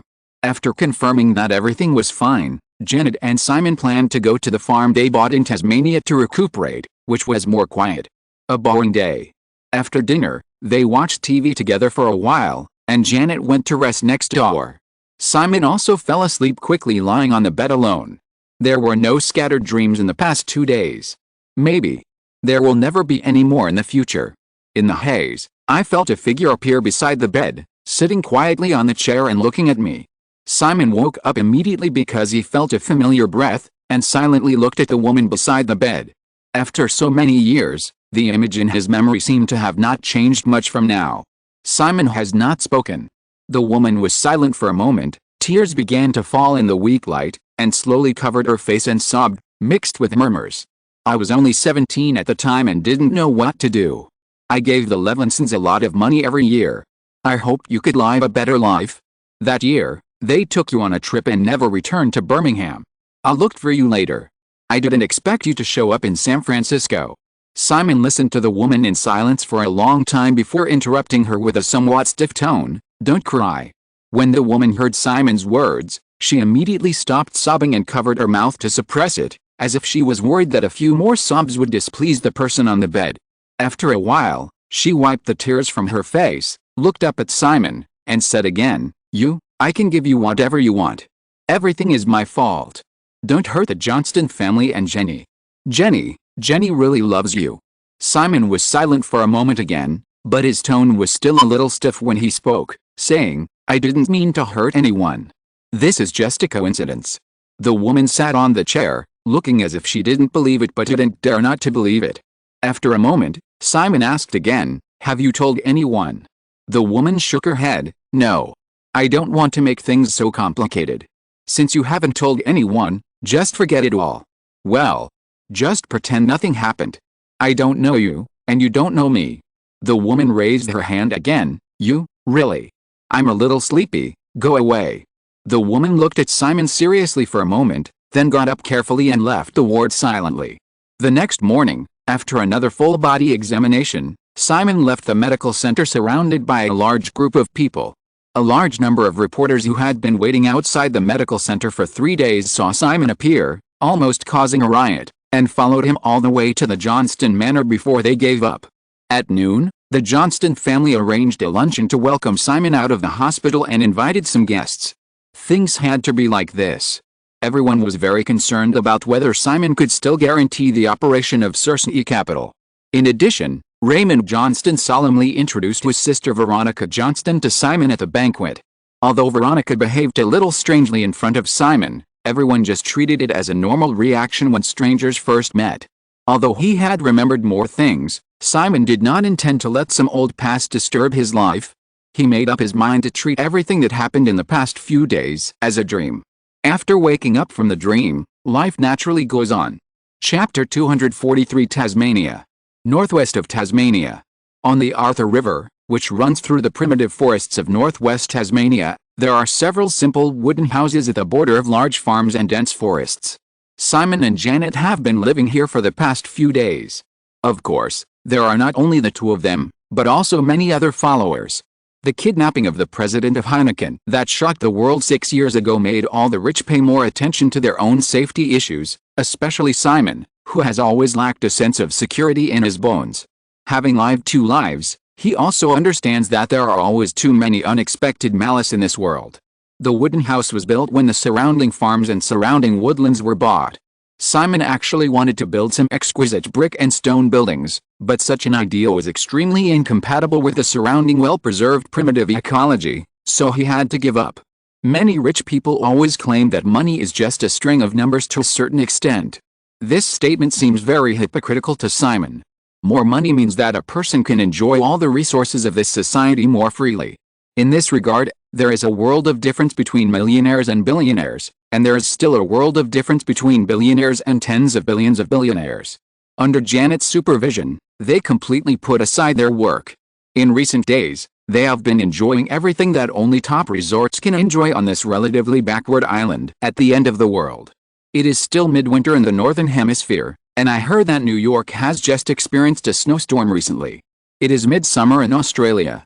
Tasmania, located in a temperate marine climate, does not have the slightest summer heat, and is a perfect summer resort. The residence is less than 30 kilometers away from the sea. They drifted down the Arthur River, took the Johnston family's yacht on the sea for a day, and then led the team to look for the platypus unique to Australia along the Arthur River. They really caught a nest, but unfortunately no one knew how to eat it, so they had to let it go. On the last day of February, Simon and Janet took a helicopter to a winery in the middle of Tasmania Island. Tasmania is a very good wine-producing area, but because of its remote geographical location, it has not been able to develop a prosperous wine industry like Europe. Janet originally wanted to buy a winery in Europe, but she couldn't find a suitable one, so she took a different approach and opened a small winery of about 20 hectares in Tasmania, and transplanted a batch of very high-quality Pinot Noir grapevines from France. It was the season when grapes were ripe, and although it would be more appropriate to pick them next month, Simon and Janet still tried most of the processes from picking to brewing. Sophia Fessy happened to come from Europe in the past few days because of Simon's coma a few days ago and also because of Gucci's matter. The woman was originally stopped by Janet in Melbourne, and because she was going to the winery today, she was called over as a consultant. The three of them spent a whole day in the winery, and it was not until dusk that they took a helicopter back to their place in the northwest. After getting off the helicopter, everyone walked towards the wooden house. Sophia was still talking about the winery. The wine here in Tasmania is very unique. If it can be managed carefully, it will definitely create a good brand. It's a pity that the maintenance of the grape plantations and the winemaking technology here are far from comparable to Europe. Although the quality of wine is affected by the climate, the planting and brewing techniques are also very critical. If you think you can do it, you can try it. Simon walked between the two women and said, however, there should be no top winemakers willing to live in such a remote place. There are only a few 100,000 people in the entire Tasmania. Sophia was about to continue speaking when she was interrupted by Janet. Sophie, I just pulled Simon away from work for a few days. Don't talk about these things. Okay, Sophia stopped in time, and asked curiously, speaking of which, what happened last time? Hearing this question, Janet immediately looked embarrassed and stopped talking. Simon smiled and said, nothing, just too tired. The three of them came to the door of the wooden house.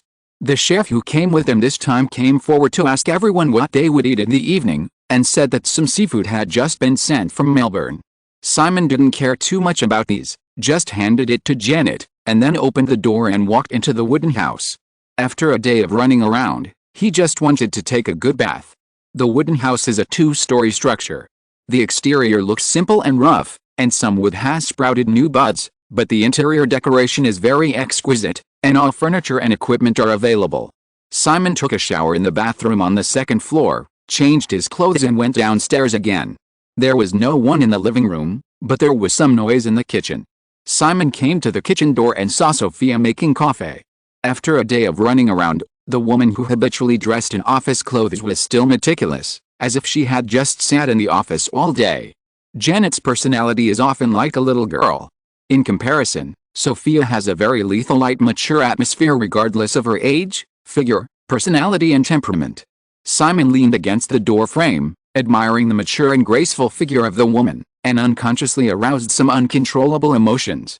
Perhaps it was because Janet had forced him to abstain from sex in recent days. Janet privately thought that it was because she had been pestering Simon for too long that night that caused the fainting incident the next day, so she had not allowed Simon to do certain things in recent days. Women are naturally very sensitive to men's gazes. Sophia pretended to be unaware and injured for a moment, but still turned her head and looked over, with a faint blush on her face, and said, "Boss, don't you think it's rude to look at a woman like this?" Although she had expressed her opinions on certain things and was not opposed to having something happen with Simon in her heart, in the past, Sophia knew that Simon didn't seem to have much interest in her. However, for some reason, she could clearly feel a certain dangerous atmosphere at this moment. The little man at the door was suppressing the urge to rush over and press her on the kitchen counter. It was still a very rough one. Simon almost didn't hear what Sophia had just said, and still looked at the woman in front of him without concealing it. The confrontation was not broken until Janet's laughter suddenly came from outside the cabin. Simon raised his hand and pointed at the coffee pot, saying, "Is it ready?" Sophia noticed that the aura of Simon was fading quickly, and she was inexplicably disappointed and even curious, but she nodded quickly. It's ready. Pour me a cup, don't put sugar in it. After saying this, Simon turned and went back to the living room.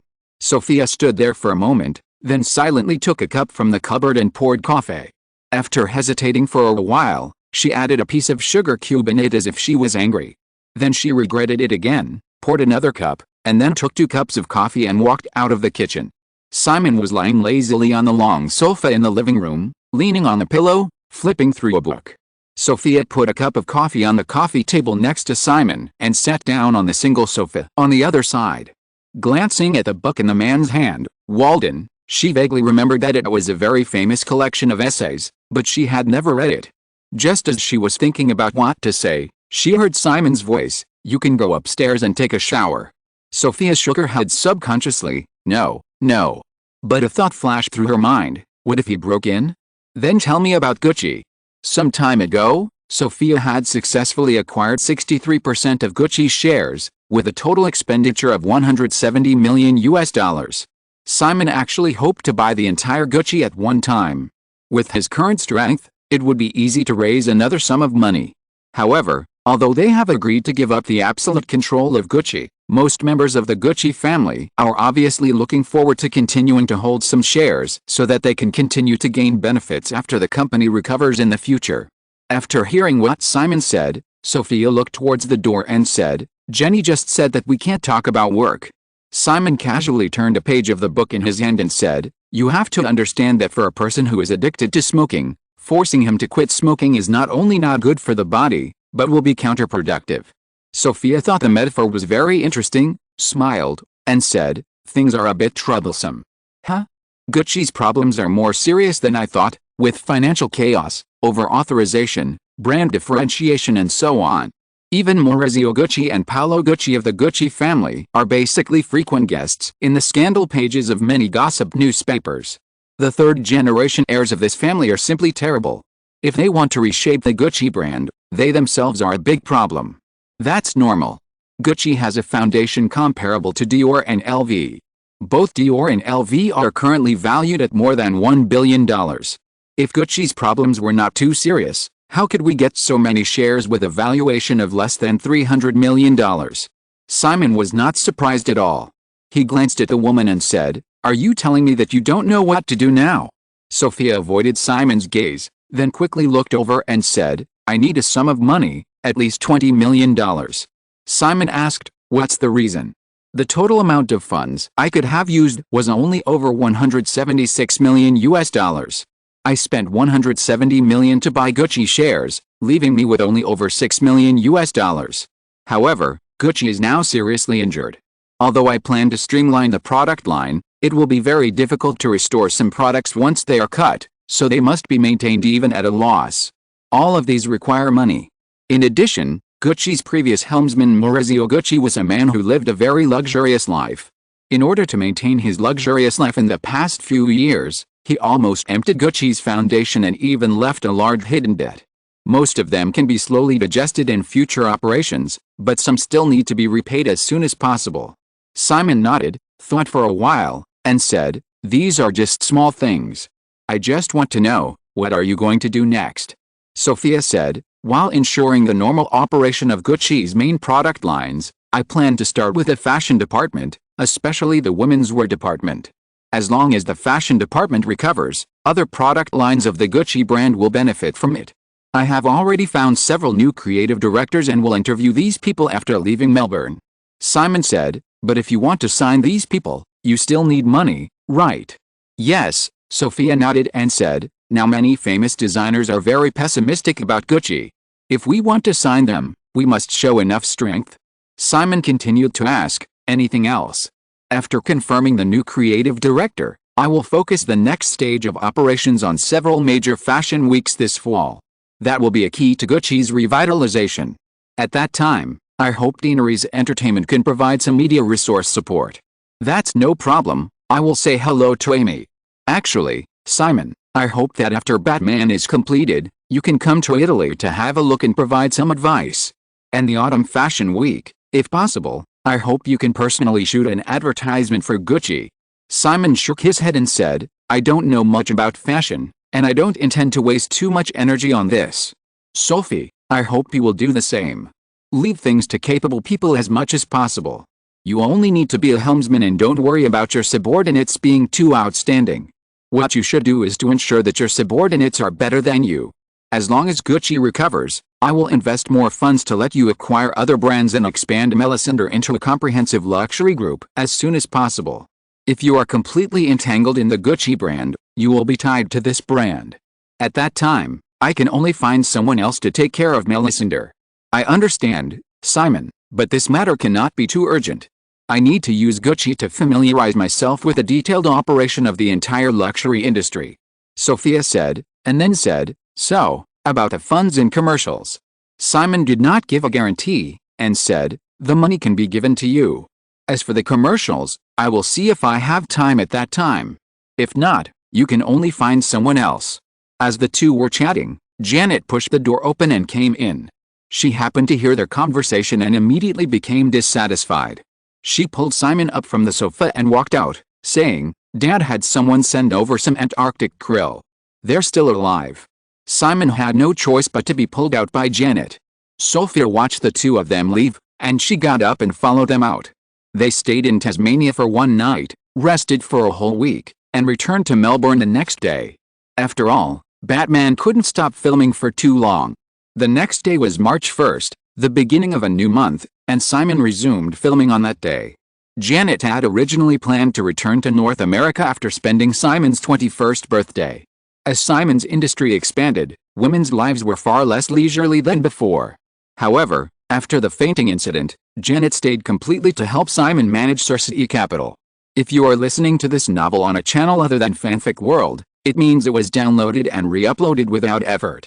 We warmly invite you to visit our channel, Fanfic World. There you will find the original version of this story and many other novels of various genres. We look forward to seeing you dive into a world of incredible novels. Chapter 244 Documentary. After the false alarm, the operation of Deanery's Entertainment quickly returned to normal. However, after this incident, Amy and other Westeros system leaders also realized how fragile the business empire created by Simon was in some aspects. When various rumors suddenly came from Melbourne, Amy even heard that the Los Angeles County government once planned to set up a special working group to take over Deanery's Entertainment. Because legally, Simon is actually alone and he has no legal heirs. Janet is undoubtedly the closest person to Simon, but legally, the two have no relationship. Moreover, during this incident, no one thought that a young man in his early 20s like Simon would think of making a will.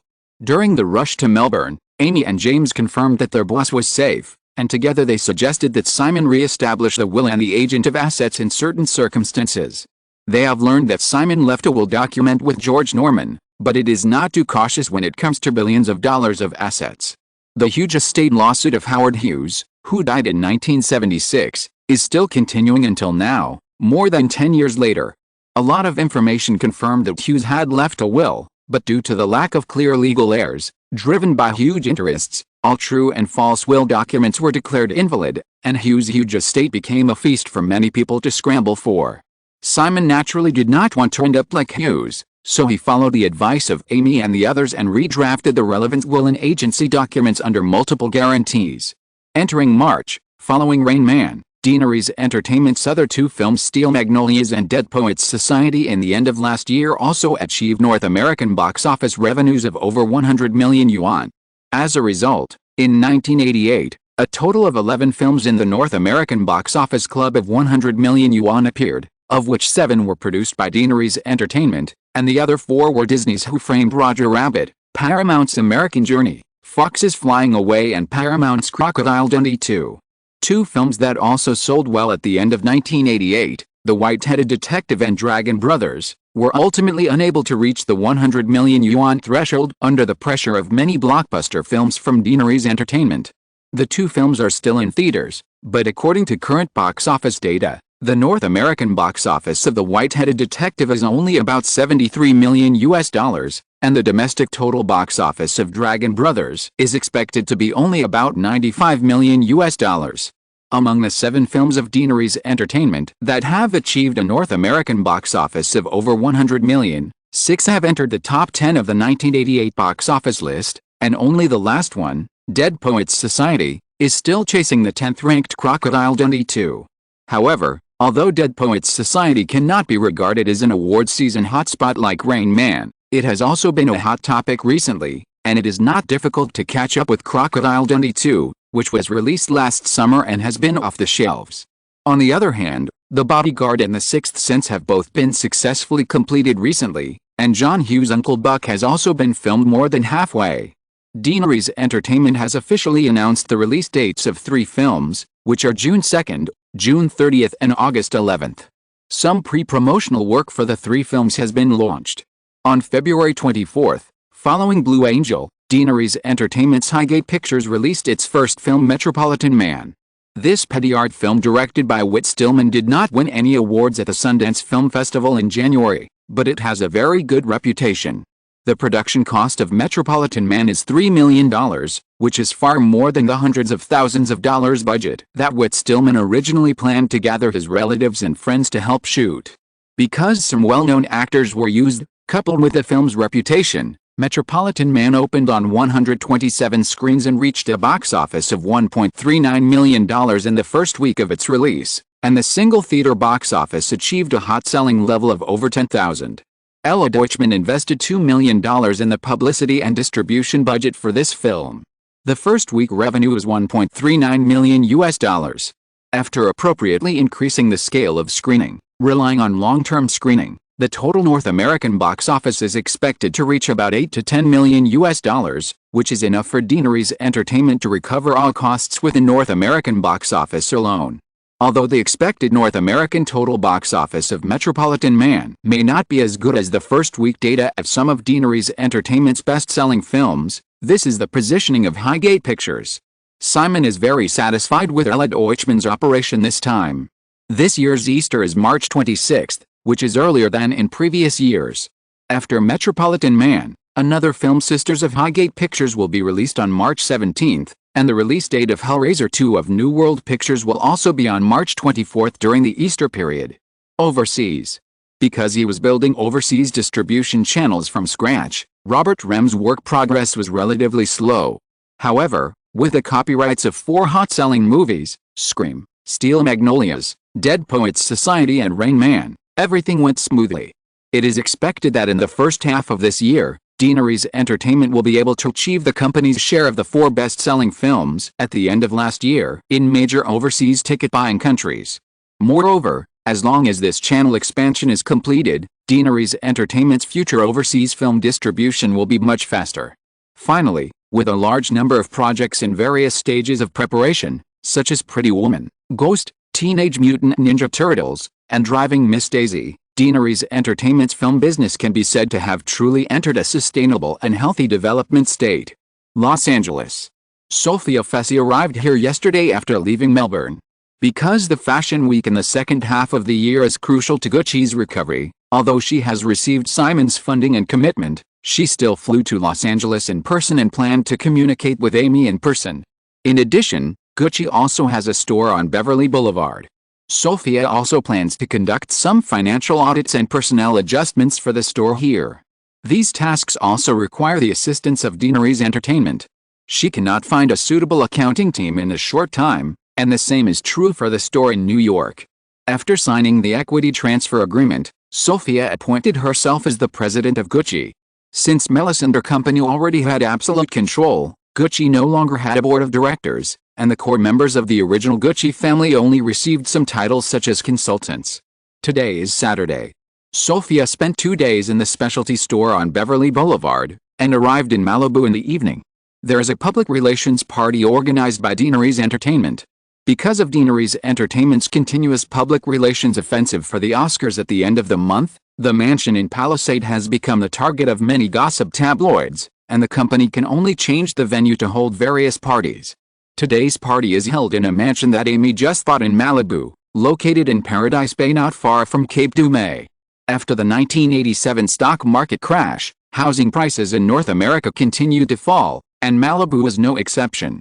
The booming real estate development in Malibu in the early 1980s has almost stagnated in the past 2 years, and housing prices are at their lowest point in recent years. However, Amy was keenly aware that with the construction of Deanery's entertainment studios in Point Dume Manor, Malibu would definitely become a gathering place for many Hollywood celebrities and superstars. Now is the perfect time to buy a property in Malibu. Although she would not receive her bonus from last year until late March, Amy had already started looking for a nice beachfront mansion in Malibu. It was getting dark, and seeing that the guests had almost arrived, Amy, who was welcoming guests with her boyfriend, the restaurant owner, had a little more free time. After the party was officially announced, Amy went to the living room next door alone.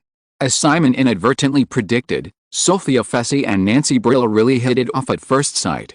Because they arrived early, the two women had been chatting for more than an hour without realizing it. Amy sat down on the sofa next to Sophia and Nancy with a glass of red wine and asked, "What are you talking about?" Nancy said, "Sophie plans to ask the boss to help shoot a Gucci commercial. I don't think this is a good idea at all. Although I have no doubt that he has enough ability to shoot a stunning commercial, such a gimmick will not promote the brand as much as imagined." Hearing this, Amy looked at Sophia in confusion. Nancy's thoughts sometimes make people unable to keep up. Sophia explained with a smile, "Regarding the promotion of Gucci, I hope Simon can personally shoot a group of advertisements for Gucci." However, Nancy made another suggestion, which is to shoot a fashion documentary about the Gucci brand based on the preparations for the second half of the fashion week. Fashion documentary? This is a very novel idea. If you plan to do this, I can help you. Sophia said, "I can't do this without the help of Deanery's Entertainment." Amy realized that Sophia was not joking, and she became serious. After thinking for a while, she said, "If we really want to do it, we can put it under Highgate Pictures, which Ella is in charge of, and operate it as an art film. However, Sophie, I remember that luxury brands should be as reserved and low-key as possible. Wouldn't this be a bit ostentatious?" Before Sophia could reply, Nancy shook her head and said, "Luxury brands that are too low-key have probably disappeared. I have privately studied Bernard Arnault's operation of Dior. When Bernard Arnault first bought Dior's parent company, the Bossic Group, the company was on the verge of bankruptcy and Dior could hardly survive. Bernard Arnault sold most of the assets of the Bossic Group and concentrated on running Dior. It only took a few years to revitalize the brand. Arnault's main operating method is to maximize the exposure of the Dior brand through large-scale advertising campaigns and various eye-catching public relations activities. In this regard, we actually have an advantage." Amy nodded, looked at Sophia again, and said, "In that case, you can talk to Ella later." Sophia had already begun to conceive how to make this documentary. She responded and asked Amy, "What about you, Amy? What are you busy with recently?" Amy smiled and said, "A lot of things. I feel like I'm about to fly." Nancy suddenly said faintly beside her, "I can help you share some of the burden." Amy raised her hand and poked Nancy on the waist, smiling, "Don't worry, I will never give you the chance to replace me." The grudge between the two had long been resolved. With Simon's recent complete hands-off management, many important decisions needed to be made by Amy herself. Under the increased pressure, she found it difficult to have the little thoughts she had before. If necessary, Amy no longer minded letting Nancy help her share some of the work. However, Nancy's work was also very heavy. Deanery's Entertainment Consumer Products Department, Blizzard Studios, and the recently established Deanery's Analytica company all took up a lot of her time. In addition, this woman habitually showed a strong attitude in blockbuster operations, so she simply didn't have the extra energy to help herself. Nancy opened Amy's hand and said, "Speaking of which, why did the young boss faint last time? I don't think he was overworked. I always feel that there is something strange about it. The doctor didn't find any problems, but you also know about his experience 3 years ago. It's hard to explain this kind of thing clearly." Amy was also a little confused. She looked at Sophia and asked, "Sophie, you just came back from Melbourne. What do you think happened?" "I don't know even more." Sophia shook her head as if nothing had happened, but she couldn't help but think of the time when she was alone with Simon in the cabin in Tasmania. Although they didn't spend much time together, she could clearly feel that Simon had undergone some obvious changes after the last fainting incident. However, Sophia couldn't describe what this change was specifically. Perhaps, she was too embarrassed to say it too clearly. The three women chatted for a while and then got up again to entertain the guests at the party. With Nancy's introduction, Sophia also found Ella Deutschman, who was chatting enthusiastically with the guests in the crowd, and talked about making a Gucci documentary. Ella Deutschman has been focusing on the public relations of several films, such as Rain Man, during this period. However, after hearing the introduction of the two women, he quickly showed great interest. There has not been a very successful fashion documentary in the industry. Most so-called documentaries tend to be interview programs, and the dissemination platform is limited to the small screen of TV. However, this can also be said to be an opportunity.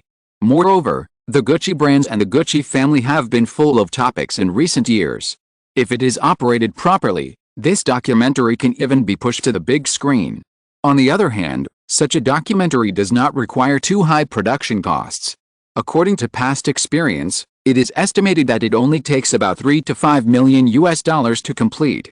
Because it is for the promotion of the Gucci brand, Gucci will definitely need to share part of the funds, which is equivalent to sponsorship fees, which can further reduce the budget.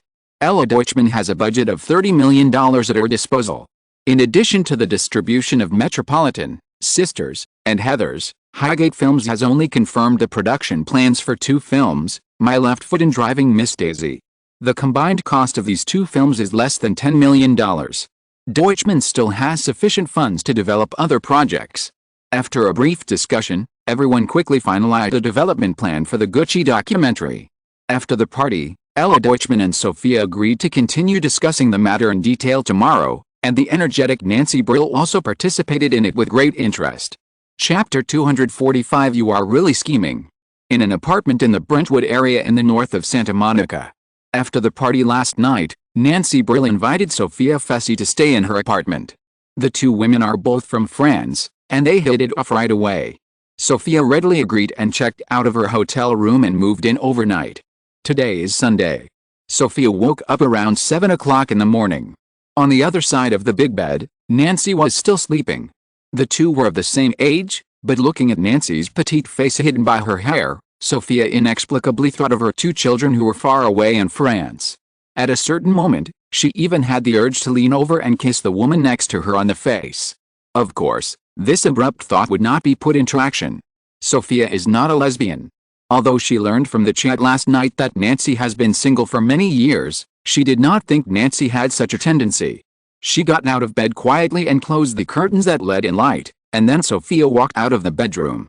Standing in the corridor outside the bedroom on the second floor, Sophia, relying on her experience as a real estate agent, judged that this two-story apartment had at least 12 rooms. However, the apartment did not appear messy at all because the owner was a busy single working woman. Instead, it exuded a kind of neatness and order that only people with obsessive-compulsive disorder could have. After changing to another room and washing up, Sophia consciously began to prepare breakfast for the two of them. She has always been a very careful woman.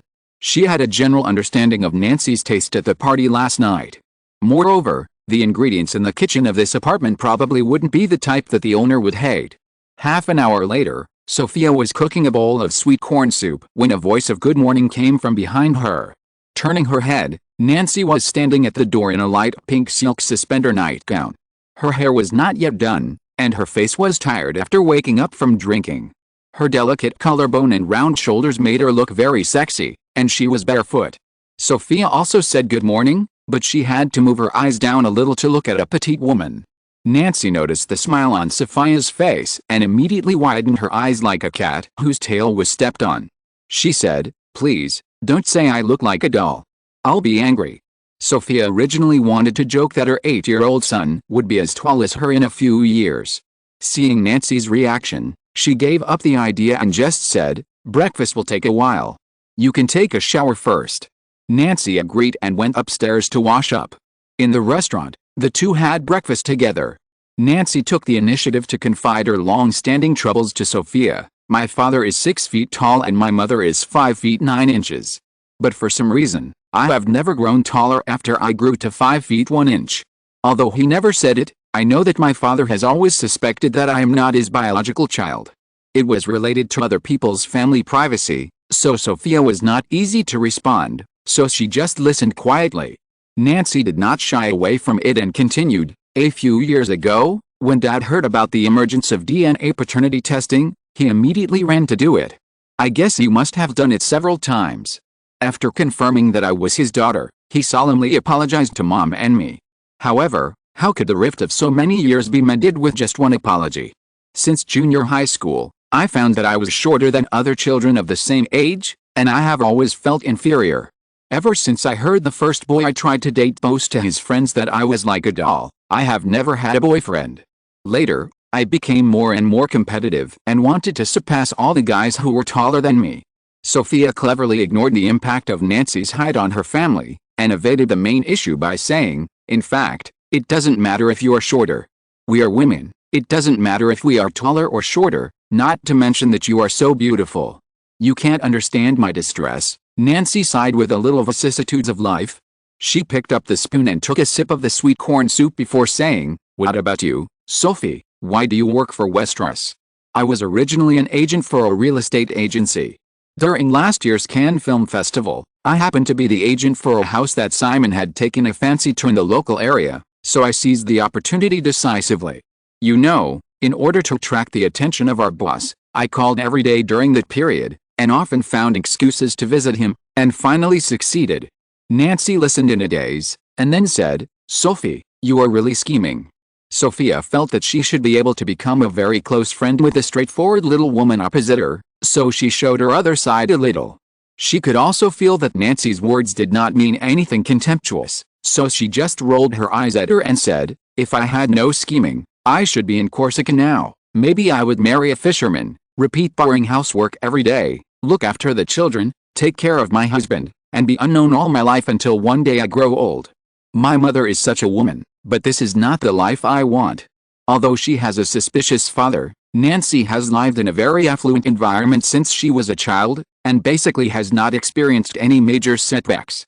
At this time, listening to Sophia's light narration, Nancy felt a kind of bitterness that she had never experienced before, so she put down the spoon, reached out and patted Sophia's hand comfortingly, and said, Sophie, I declare that from now on, you are my best friend. Sophia smiled and shook hands with Nancy, but did not express her position as directly as she did. Nancy took her hand back, picked up the spoon again to stir her corn sweet soup, and then suddenly asked again, did you sleep with him? Sophia understood who Nancy was referring to, and shook her head and said, no. Nancy was a little surprised. Why? Sophia thought Nancy's question was a little strange. Is it so natural for her to sleep with Simon? However, she thought about it and said, Simon, he is a very restrained person in this regard. Perhaps, he can't restrain himself for much longer. As she said this, a voice in her heart added this sentence with a little pride. Nancy naturally couldn't hear Sophia's thoughts, but she said with interest, if you sleep with him, remember to tell me.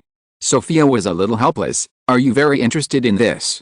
Nancy told the truth. I am very interested in everything about her boss. Then why don't you try it yourself? Nancy shrank her neck as if she thought of some terrible scene. I don't want to sleep with a man. Sophia smiled and seduced. This kind of thing still needs to be tried in person. After breakfast, Nancy changed into a black business suit and habitual thick-soled high heels. The two women drove to Burbank together. The office of Highgate Pictures was set up in the Burbank branch of Deanery's Entertainment. They were going to discuss the Gucci documentary with Ella Deutschman today. After leaving the Brentwood apartment, Nancy entered the working state. Sophia held the steering wheel and glanced at Nancy, who was sitting on the passenger seat and reading a thick stack of electronic game information carefully.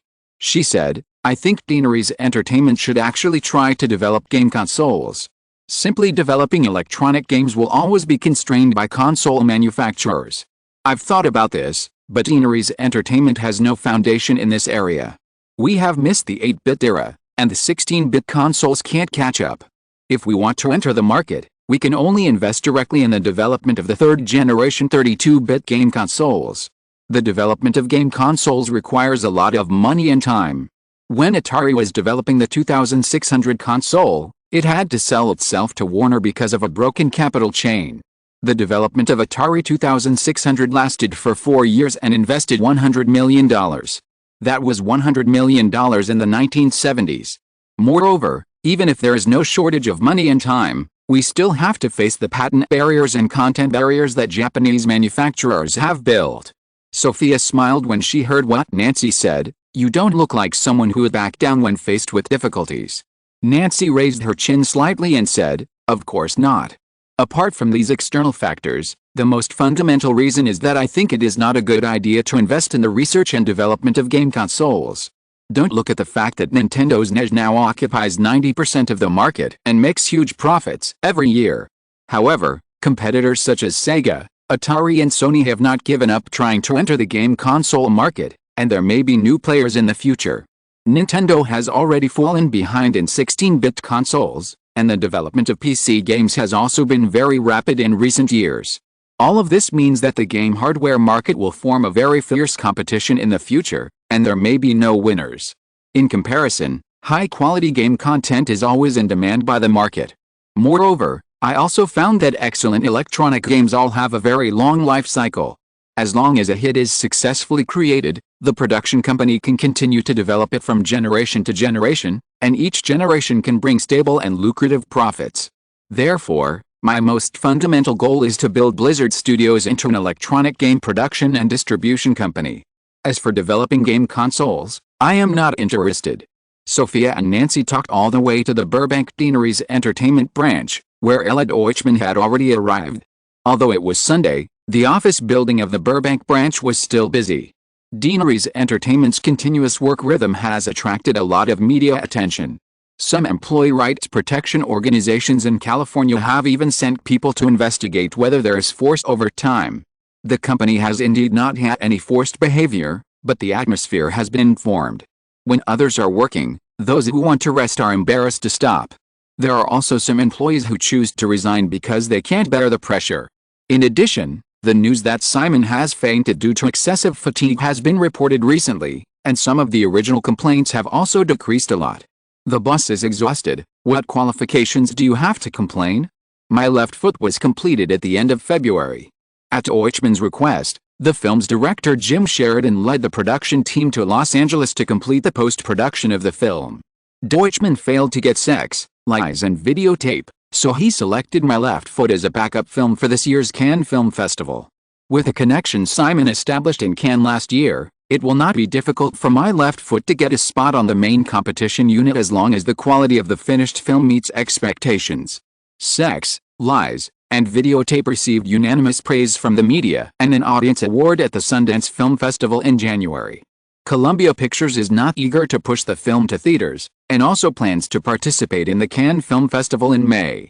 By then, Sex, Lies, and Videotape and My Left Foot will compete head-on.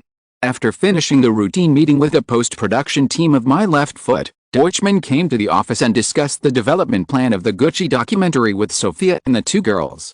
Although the outside world is most interested in the feud between the Gucci family, these elements that will definitely affect the Gucci brand image should obviously be passed over in the documentary as much as possible. After a morning of discussion, it was initially determined that the documentary would start with Gucci hiring a new creative director and end with the Gucci 1990 Spring-Summer Fashion Show at Milan Fashion Week in September, with various introductions to Gucci's cultural heritage, brand style, classic styles and anecdotes. Of course, this discussion was not without disagreements. Sophia firmly opposed it when she heard that Deutschman asked Gucci to provide at least half of the production funds as sponsorship fees, but did not enjoy the copyright and expected income of the documentary. The final agreement reached was that Guillaume Films and Gucci would each contribute half of the budget and share the copyright and income. However, as the distributor, Guillaume Films could extract 12.5% of the documentary's omni-channel income as a distribution commission in the future. Because time was very tight, the plan was finalized and the pre-production preparations for the documentary were quickly launched. It is expected that the new creative director of Gucci will take office at the end of this month or the beginning of next month, and the filming of the documentary will begin. The next day was Monday, March 6th.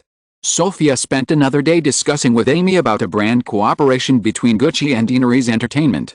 In fact, it was mainly about the placement of Gucci brand advertisements in Deanery's Entertainment's film and television works. The collaborative cooperation mechanism proposed by Simon was not only implemented within Deanery's Entertainment, but also included all subsidiaries under the name of Westeros. Therefore, Amy also tried her best to cooperate. After finishing her trip in Los Angeles, Sophia hurriedly flew to New York, where her work schedule was even more intensive. First of all, it was the $20 million that Simon had just promised. Westeros has been selling stocks of 6 technology companies including Apple recently. However, the purpose of the cash has been determined, and Gucci can only continue to obtain the funds it wants through loans. Because of the priority agreement attached to the previous loan, the money still needs to be raised from Citibank. Secondly, Sofia also plans to adjust the management of Gucci's U.S. branch, hire a new head of the U.S. branch, and use this opportunity to completely control Gucci's business in North America. In addition, 2 of the Gucci creative director candidates that Sofia favored were in New York. This matter was related to the development of Gucci in the next few years, so it also took a lot of time to communicate in detail with the parties involved. Finally, there were some public relations visits. When still in Melbourne, Simon helped Sofia determine the itinerary for visiting the Murdoch family after arriving in New York. The Murdoch family also invested $100 million in the Cersei capital operation. Favors must be used when they are needed. News corporations gossip newspapers in Europe and North America, such as The Sun, News of the World, and New York Post, have been very happy to track the various internal fighting scandals of the Gucci family in recent years. Since Gucci is controlled by Simon and happens to have connections with the Murdoch family, he will naturally not let this situation continue. Murdoch obviously will not refuse such a favor. Chapter 246 Villain. Upper East Side, Manhattan. A silver Chevrolet stopped at the intersection of 5th Avenue and East 68th Street in a light gray apartment building. A woman in a black Gucci windbreaker got out of the car and carefully confirmed the address before walking into the apartment building. A well-dressed girl in her early 20s was already waiting for her in the lobby on the ground floor. However, the security guard still carefully confirmed the woman's identity before letting them go to the elevator. Taking the elevator to the 12th floor, the girl who introduced herself as Megan led the woman into an apartment with familiarity. This is a minimalist luxury duplex apartment, mainly in black and white. Although the style is simple, the details of the apartment, such as furniture, wall decorations and stairs, reveal a meticulously crafted artistic atmosphere.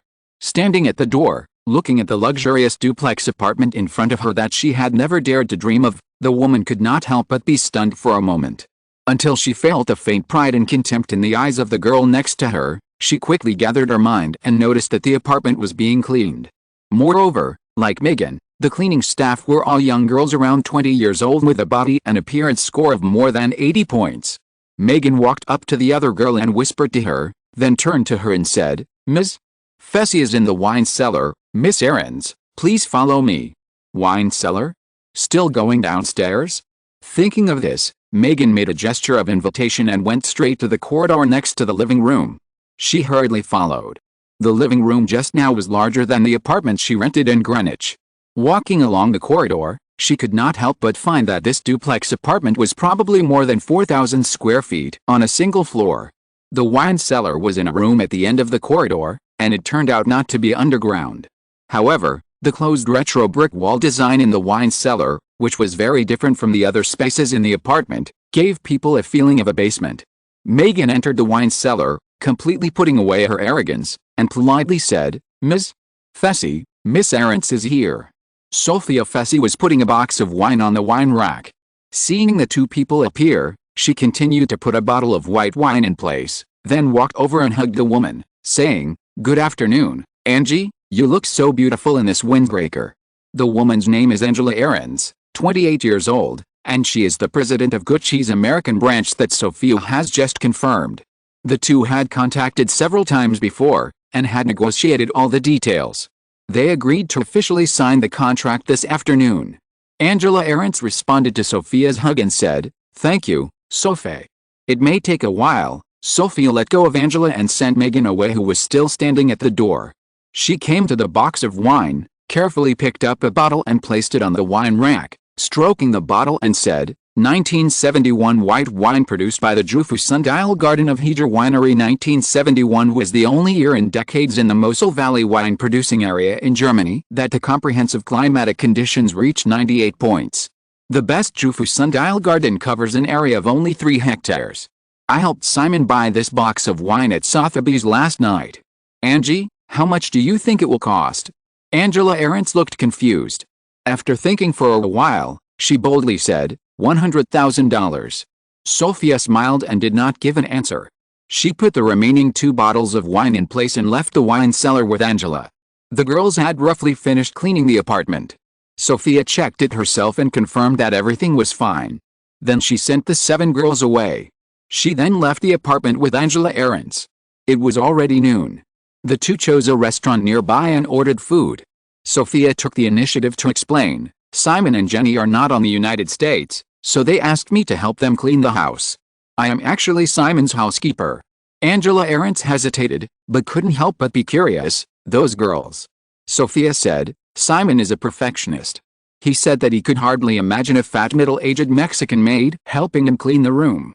Those girls are students of Columbia University or New York University. For this part-time job, they only need to work 3 hours a week to get $500. Angela Ahrens quickly calculated in her mind that 7 girls, $500 each, would cost $3,500 for one cleaning. If the frequency is once a week, the cleaning expenses of the apartment just now would exceed $180,000 a year. Oh my God. My last job only paid $120,000 a year. Just give me this job. With a smile on her face, Sophia waited patiently for a moment before asking, "How do you feel?" Angela looked up at Sophia and said, "Our boss." It was just a start, and Angela didn't dare to say what she was thinking. Sophia helped her to finish with a relaxed tone, "Asshole, or villain." Angela laughed, "I didn't say that. In the past 2 years, the minimum hourly wage in a metropolis like New York has been less than $5. These college students can only earn $100 or $200 a week at most if they want to subsidize their daily expenses through normal part-time jobs. However, a guy provided a group of young girls with an easy job that can earn $500 for working 3 hours a week. More importantly, he also let these girls repeatedly come into contact with the luxurious scenes at the top of the world pyramid. It is hard to imagine what will happen when these girls step out of the ivory tower and start to face the real society, and a certain psychological gap accumulates. Sophia said, "They are all very good girls, with outstanding looks and excellent grades.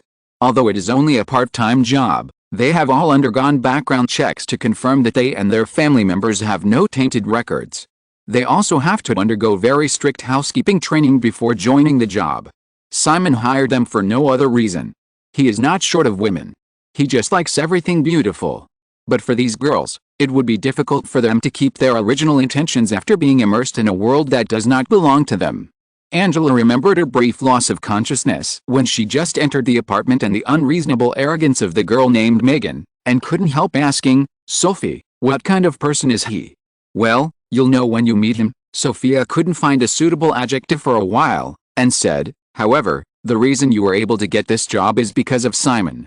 Among the applicants, your qualifications are the least." Angela became curious again. "Has Westeros seen my resume?" Sophia nodded, "Yes." "Then how did he evaluate me?"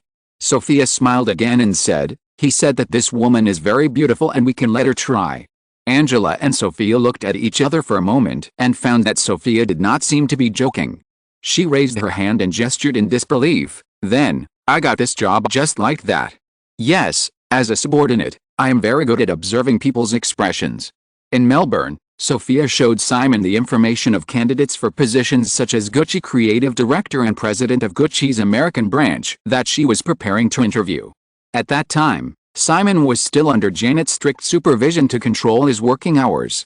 He just flipped through it quickly and did not express any opinions on the most important candidates for Creative Director, but he read Angela Ahrens' information carefully. Then there was the not-so-serious evaluation mentioned above. Of course, Sophia would not give this job to Angela Ahrens just because of observing people's expressions. The most fundamental reason was that in the previous interviews, Sophia found that the business philosophy proposed by Angela was exactly what Gucci urgently needed, and the information collected by all parties also confirmed her excellent workability, which prompted Sophia to finally hire her. Of course, Simon's inadvertent treatment of Angela was also an important plus. Angela was still a little hesitant after hearing what Sophia said, and said, "Sophie, you must be joking with me, right?" Sophia didn't want to leave an impression of recklessness and blind obedience on her subordinates, so she smiled and nodded, saying, "I like your approach to improving the customer experience of Gucci stores. A long time ago, as a bystander, I often heard about the rudeness and arrogance of Gucci stores to customers, and this arrogance was even the result of deliberate connivance by the management. The decline of Gucci over the years is not unrelated to the self-righteous arrogance of the Gucci family. Gucci is a luxury brand, and it is right to uphold its own pride, but this pride should be inner pride, not superficial rudeness and arrogance. Angie, the first thing you have to do after joining the company is to change this. Angela nodded in agreement. From the day she submitted her resume, although she felt that the possibility of getting this job was very low, she still made a lot of preparations. The Gucci windbreaker she was wearing at this time was the result of her repeated visits to the Gucci store in New York these days. Compared with other luxury brands, the service attitude of Gucci stores is really hard to praise. For customers, the clerks not only fail to provide attentive service, but also have an attitude of buy or not buy, and sometimes they will openly criticize customers in front of them, and even give customers some indecent nicknames. Angela also heard an old story in the circle. In the 1970s, a New York magazine criticized Gucci stores for neglecting customers with the title, "The Rudest Luxury Store in New York." Aldo Gucci, the head of Gucci in the United States at that time, not only did not care about the impact of the article on Gucci's reputation, but sent someone to send a bouquet of flowers to the reporter who wrote the article to thank him for advertising for Gucci.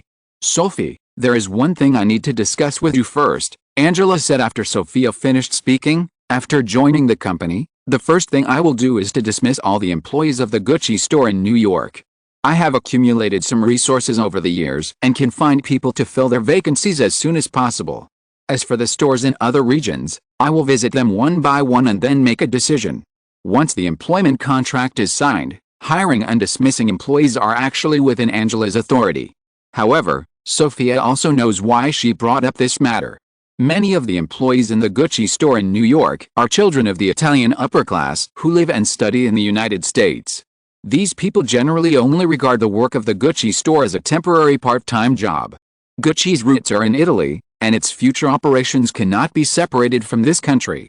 If these people are dismissed rashly, it will inevitably offend some Italian local snakes, which will more or less cause some trouble to Gucci. However, Sophia also understands that if she wants to revitalize Gucci, she must do this. Because not only in New York, but also in many parts of the world, Gucci stores are occupied by various relatives, and these people are the root cause of the service quality of Gucci stores. Nodding seriously, Sophia said, "During this visit to the United States, I also personally conducted some evaluations and audits on the two stores in Los Angeles and New York. I will give you the relevant documents in the afternoon, hoping to provide some help for your next work." After lunch, the two women rushed to the Gucci U.S. headquarters in Midtown together.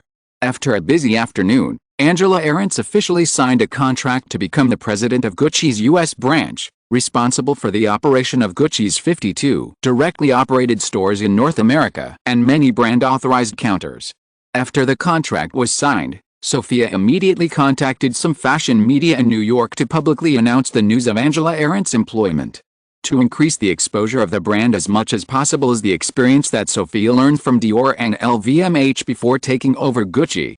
Although Angela Ahrendts had an excellent career in the fashion industry in the past few years, the media obviously prefers controversial gimmicks, such as Angela Ahrendts' age of only 28 and her short experience in the fashion industry of only 6 years. Is such a young woman really capable of managing the North American business, which is crucial for an old luxury company? Since the decision has been made, Sophia naturally supports Angela in the media.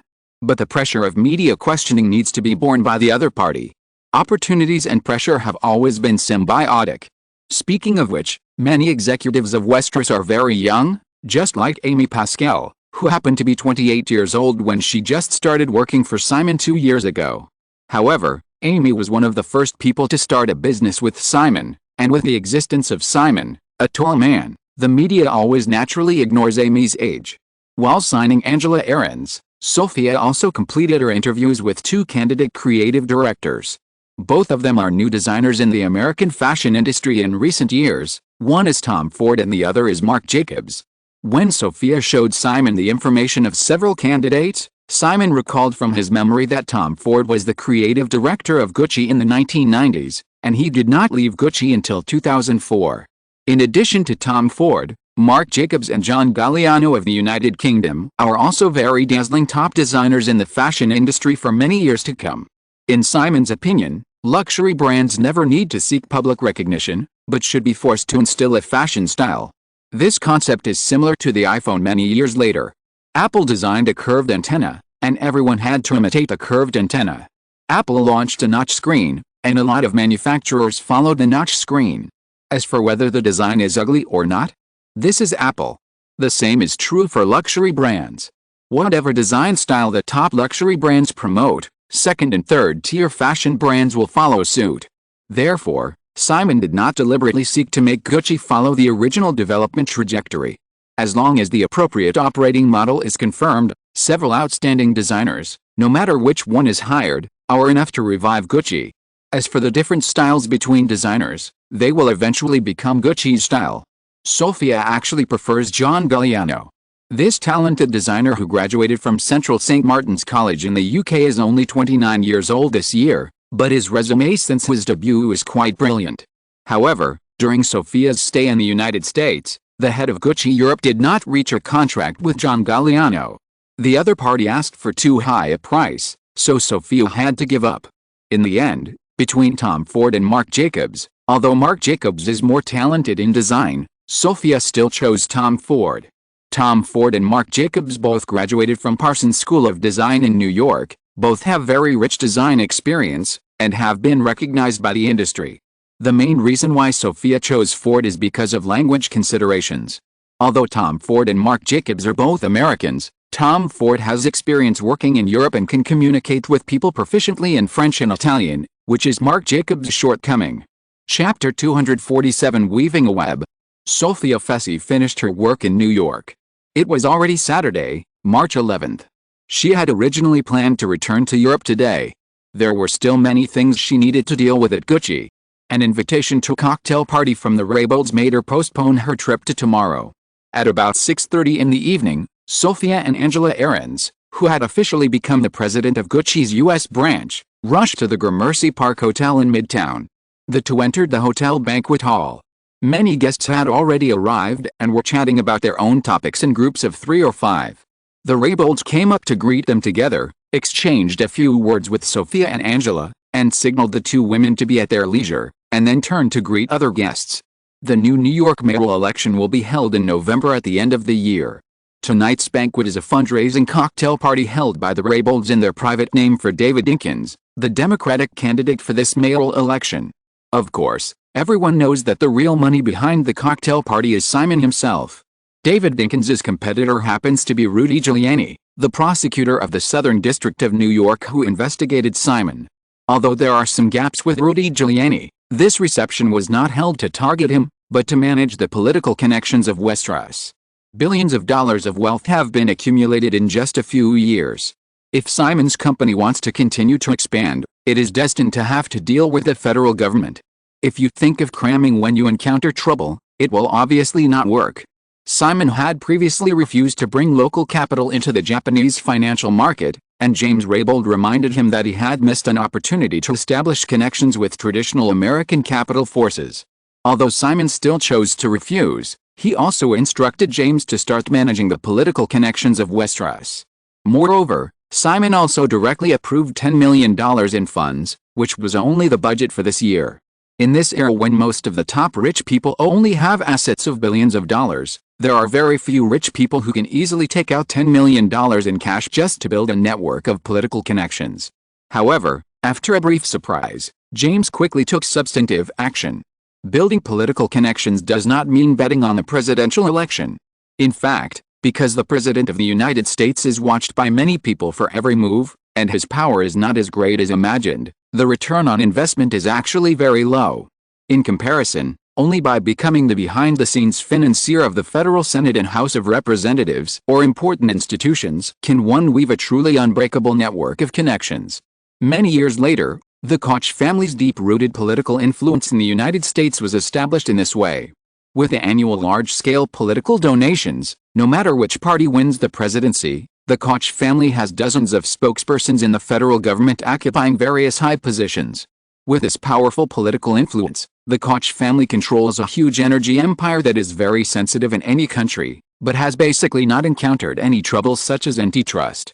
According to last year's Forbes data, The assets of the brothers Charles Koch and David Koch, who are currently in power in the Koch family, are only $1.1 billion. The combined net worth of the two brothers is not as much as Simon alone, so the Koch family naturally has not yet formed the kind of influence that it later had.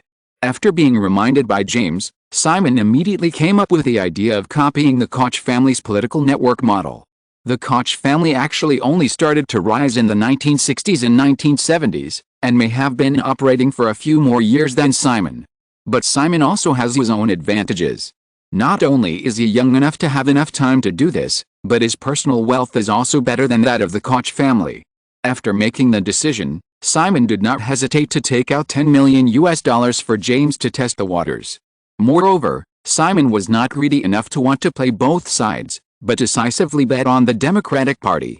If James can achieve the desired effect with this $10 million this year, Simon plans to continue to significantly increase the budget in this regard next year. If James cannot satisfy Simon, he will also decisively change people. Simon did not tell James Raybould his specific plan, but James did not squander it casually because he suddenly got the money. Although Janet's financial audit of Deanery's Entertainment at the beginning of the year did not affect Westeros Company, James also realized that the young man who seemed to have given him a lot of operating authority was not as careless as he imagined. Since officially becoming the president of Westeros, James Raybould has managed the huge assets held by the company in an orderly manner, and Simon has not treated him unfairly. Just the directorship of the 16 technology companies can bring him millions of dollars in income every year. Although his fixed salary at Westeros is not too high, Simon is quite generous in terms of bonuses. In the past year, including the $5 million bonus Simon gave him, James' total annual income reached $8 million, which is already the salary that many CEOs of large companies in the top 500 of the world can get. Although the growth of Simon's personal assets is even more amazing, James did not overestimate his own strength. He is very satisfied with the salary he received. After all, if it weren't for Simon, the law firm he and his wife ran could only bring him millions of dollars in income every year at most. What's more, as long as Westeros continues to operate well, James believes that Simon will definitely not be stingy in giving him more in the future. Moreover, he did not get a simple monetary reward, and the class of the Raybould family in the Federal Society was also greatly improved. Sophia is French. According to the Federal Election Act, foreigners cannot make political donations. In order to avoid unnecessary trouble, James Raybould reminded Sophia of this. Therefore, Sophia attended the reception purely for socializing. Although Simon is only a newly emerged wealthy upstart in the past 2 years, his assets of billions of dollars, which ranks third in the United States, are there. The large number of companies held by Westeros naturally form a very large potential network of contacts. James Raybould happens to be a very good manager. Nearing 7 o'clock, hundreds of Hollywood stars, media tycoons, technology company executives, Wall Street elites, and Manhattan celebrities gathered in the banquet hall of the Gramercy Hotel. David Dinkins is about 60 years old this year and previously served as the mayor of Manhattan, New York. After James Raybould personally hosted the warm-up, David Dinkins went to the front desk of the banquet hall and began a routine speech about his campaign philosophy. A few minutes later, Dinkins finished his speech, and the reception officially began amid the applause of the crowd. The connections in the film and television and media industries can provide great help for Gucci's business. Sophia and Angela shuttled among the crowd and soon exchanged business cards with many guests. Angela also made an appointment with the heroine of the hit drama, The Last Policeman under Deanery's Entertainment, to personally entertain her at the Gucci store on Fifth Avenue tomorrow. Celebrities are actually the best exposure and communication carriers for luxury goods. The cocktail party lasted for more than an hour without realizing it. Sophia was talking to Robert Egger when the Raybould couple came over together, and the couple brought an 18-year-old boy with them. When Egg saw the boy standing next to Raybould, he smiled and said, "Jim, you finally let Philip go out to see the world." "Yes, he's going to college soon, and you can get in touch with these things," James Raybould replied, and then introduced to Sophia, "Sophie, this is my son Philip. Philip, this is Miss Sophia Fessy." "Hello, Philip." Sophia stretched out her hand and shook hands with the boy. Noticing that his face was slightly red, she smiled and said, "Your sister and I are very familiar with each other. Jim said that you are going to college. Have you decided which school to apply to?" Philip glanced at his father and responded politely, Yale, Miss Fessy. Sophia nodded and said, Yale, it's a great university. After a brief chat, everyone got to know each other, and the Ribolds took their son to other guests. Egg watched the Ribolds leave, shook his head slightly and said to Sophia, Jim and Carly are actually a little too strict in disciplining their children. In recent years, Jim has been sending Philip to boarding school. They are in Manhattan, but he doesn't allow his child to go to school as a day student. Philip is as smart as Jenny, but his personality is as shy as Jenny. This is the result of his parents being too strong. Sophia had a good impression of the boy who was so polite just now, and said, It's nothing. I am also strict with my own children.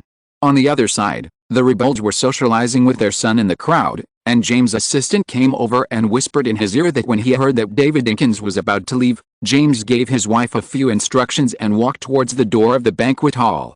Seeing James coming, David Dinkins shook hands with him again and said, Jim, thank you for your arrangement tonight, but I have to fly to Washington tomorrow morning. Of course it's okay, James said, and after Dinkins greeted some other guests who were seeing him off, he said, I'll take you out. Leaving the banquet hall, James and Dinkins' entourage consciously lagged behind. Actually, this is what happened, David. I heard something very interesting. Have you been paying attention to the recent Michael Milken case? The two passed by the elevator, and David Dinkins naturally continued to walk towards the stairs and said, Of course I know. Giuliani had been working on this case before he left office. Unfortunately, he left office without closing the case. The insider trading case of Michael Milken, the king of junk bonds, can be said to be the most sensational financial case on Wall Street in recent years. The U.S. Securities and Exchange Commission, SEC, and the Southern District of New York Attorney's Office have been secretly investigating Michael Milken since the case of Ivan Boesky, the prototype of the male protagonist of Wall Street 3 years ago, and recently formally filed multiple felony charges against Michael Milken. Rudy Giuliani had wanted to settle the case before he resigned as prosecutor for the Southern District Court because putting a securities tycoon like Michael Milken in jail could add a lot of political capital to his case. James helped David Dinkins push open the stair door, and the two walked down the steps together. He continued, Everyone knows that although the SEC and the Southern District Attorney's Office have cooperation, they are also in competition in many cases. The SEC has always been ahead of Giuliani in the investigation of the Milken case. As far as I know, as early as the end of last year, Gary Lynch, who is in charge of this case in the SEC Enforcement Department, wanted to file a lawsuit against Milken, but was stopped by Giuliani. David Dinkins shook his head slightly and said, Jim, this kind of thing is normal between the SEC and the Attorney General's office. But, I heard, James looked back and saw no one following him, so he continued, It's just a rumor, David. I heard that Giuliani threatened Gary Lynch on the phone in order to prevent the SEC from suing Milken in advance. If Lynch dared to do so in advance, the Southern District Attorney's Office would stand on Milken's side. Hearing this, David Dinkins stopped and looked at James. Are you sure? Rudy Giuliani has been touting his achievements in fighting gangs and financial crimes as a prosecutor in the Southern District during his campaign, which is also his biggest political bargaining chip for this campaign. However, if Giuliani really said that he would stand on the side of criminals if the SEC filed a lawsuit in advance, it would definitely have a serious impact on his image as a righteous law enforcer. James also stopped and said, David, I can only say that this matter is very credible. Moreover, you should get confirmation from Lynch, not from me. David Dinkins nodded, with a bit of urgency in his expression. He stretched out his hand again and shook hands with James, saying, Also, please say hello to Simon for me. I'll look forward to a chance to get together. James smiled and said, There will definitely be a chance. Since he had said what he needed to say, James did not continue to accompany Dinkins downstairs. He watched him and his assistant leave, and then returned to the banquet hall. The words he just told Dinkins were naturally not fabricated, but the source of the information was not known to outsiders. As a former financial lawyer, James has accumulated a lot of connections in this area. Now he has strong capital support, so it is easy for him to do certain things. Because of the strict limit on the amount of individual donations for campaign bills, the donations that David Dinkins can get at such a fundraising reception may not be as much as the expenses of the reception itself. What everyone invests in is actually connections. In order to establish this network, Westeros Company naturally needs to come up with some more valuable chips. Otherwise, even if elected, David Dinkins will only regard Westeros Company as an ordinary financial sponsor, and will not become a more closely connected political ally. James actually looks down on Rudy Giuliani. A purely speculative politician, he easily changed parties in order to serve in the Reagan administration, and he has no firm stance for his own political achievements. He is too ambitious but can't let go of his selfish desires, and his butt is very dirty. Running for mayor of New York is already Giuliani's political ceiling, and it is basically impossible to go further. Chapter 248 Announcement of Increased Holdings. After the fundraising reception that night, the media did not immediately break the news about Rudy Giuliani's inappropriate remarks during the Milken case investigation. Instead, several New York newspapers published reports on the fundraising reception with special meanings. James Raybould was not surprised by this. David Dinkins called him again on Sunday night and expressed some kind of gratitude in his words, indicating that the other party had confirmed the availability of the information he provided, which was enough. The voting time for the mayoral election is in November at the end of the year. The most effective revelations against the opponent must be used near the voting time to achieve the best effect. In the new week, Westeros's technology stock reduction operation that lasted for more than a month was completely completed, and all 6 planned technology stocks were cleared. Compared with the stock price before the reduction, the 6 technology stocks, including Apple, lost a total value of about 6% in this reduction, and the total cash-out funds of Westeros were $469 million.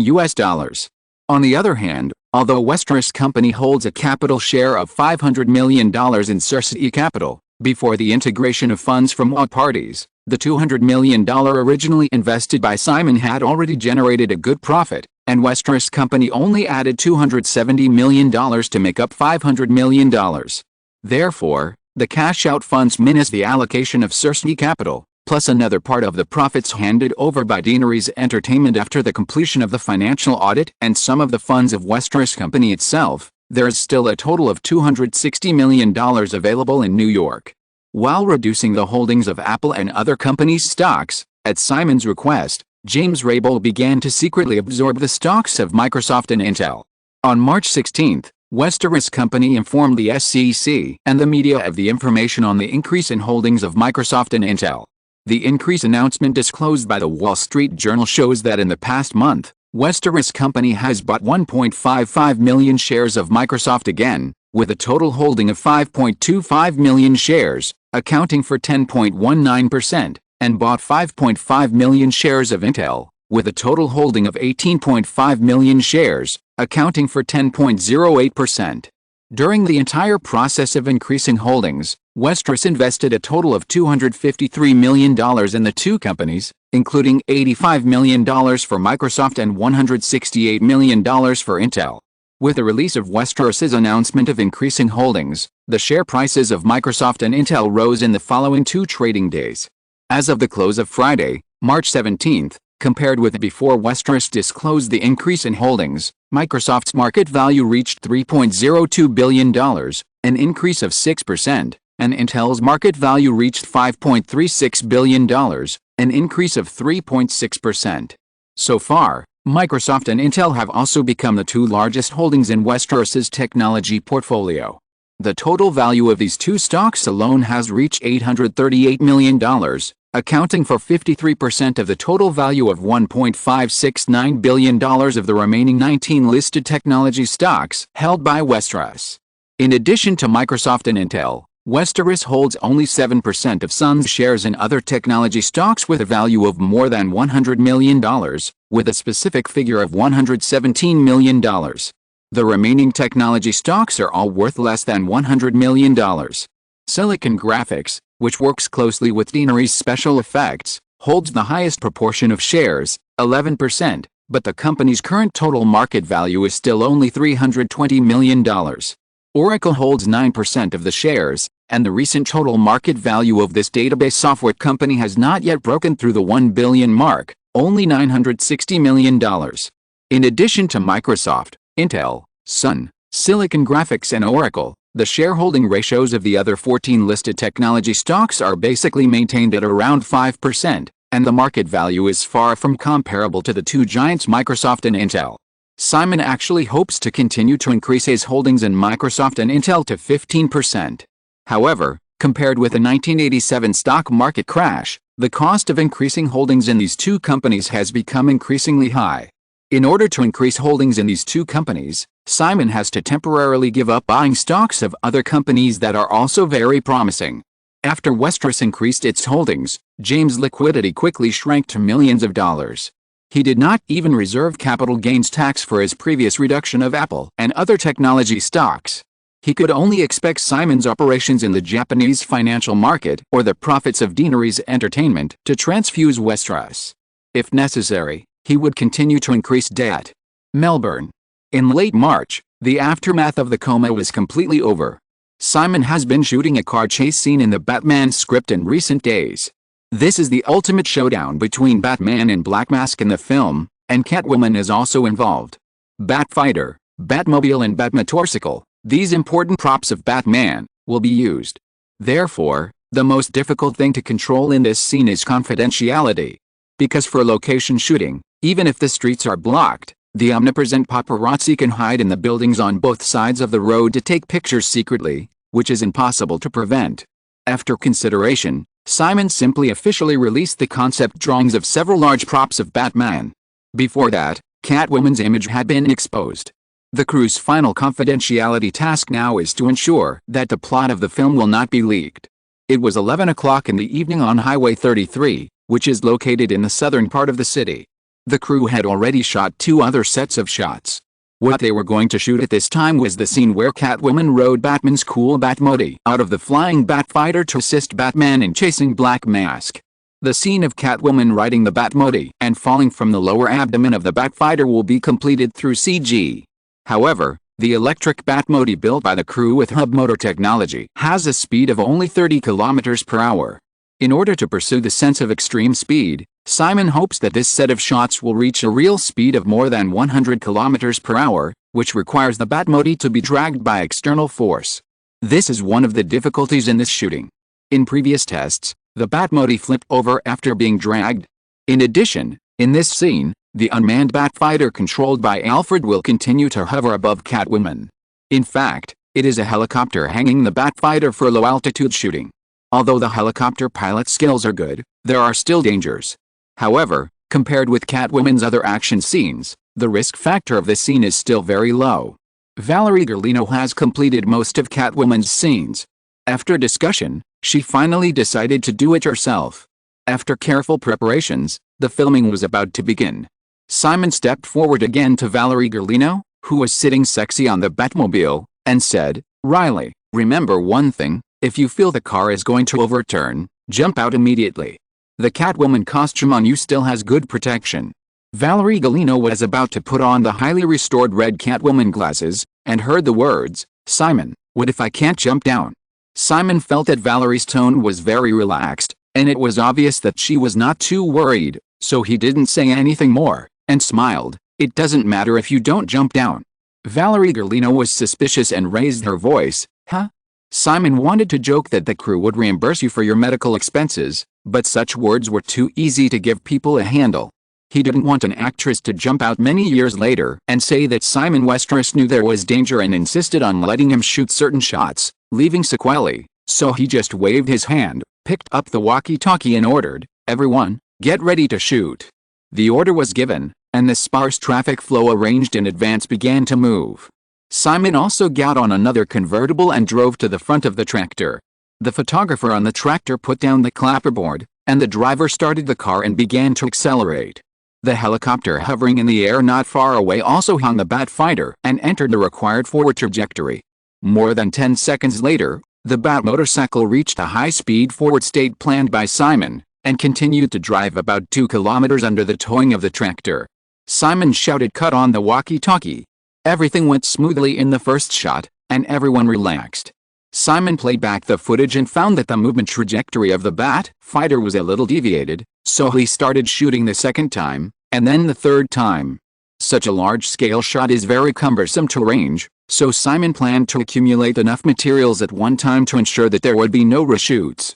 This was repeated 6 times in total, and something went wrong.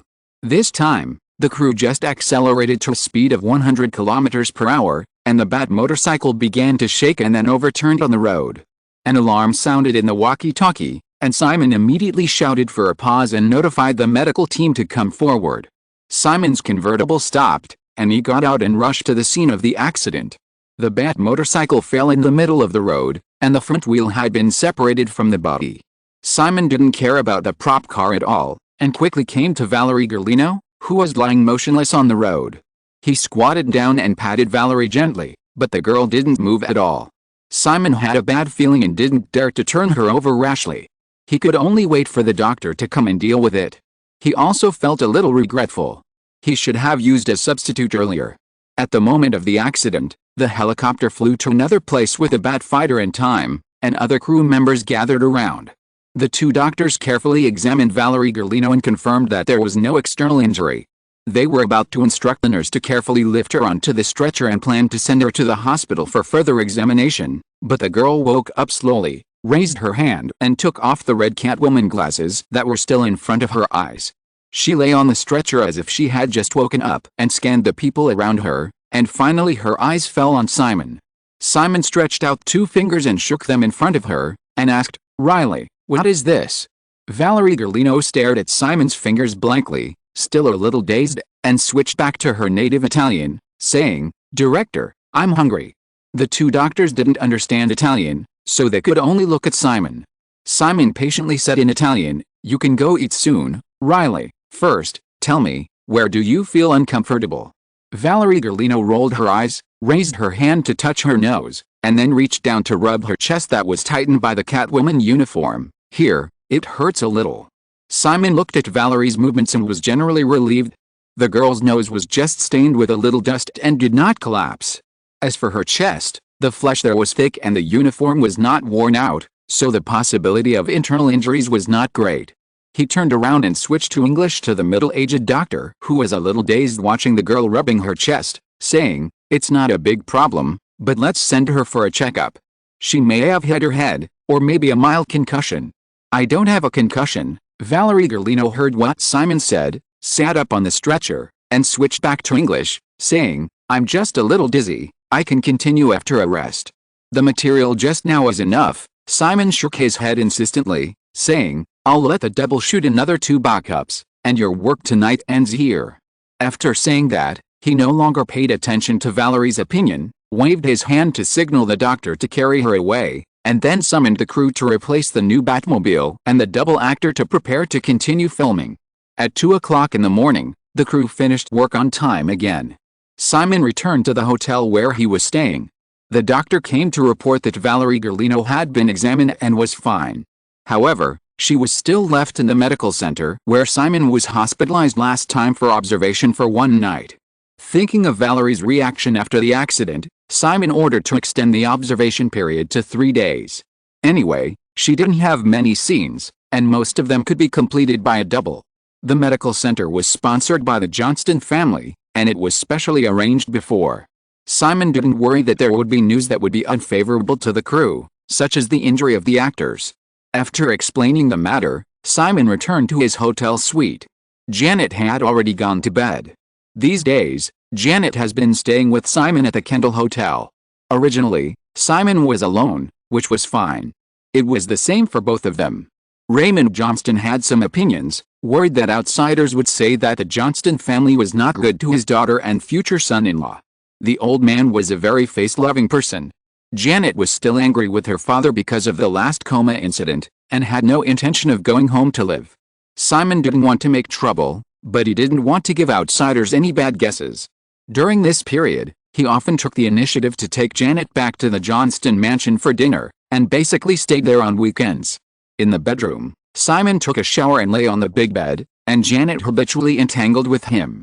Simon kissed the woman on the forehead and fell asleep quickly while hugging her. He got up at 9 o'clock the next day, an hour later than usual.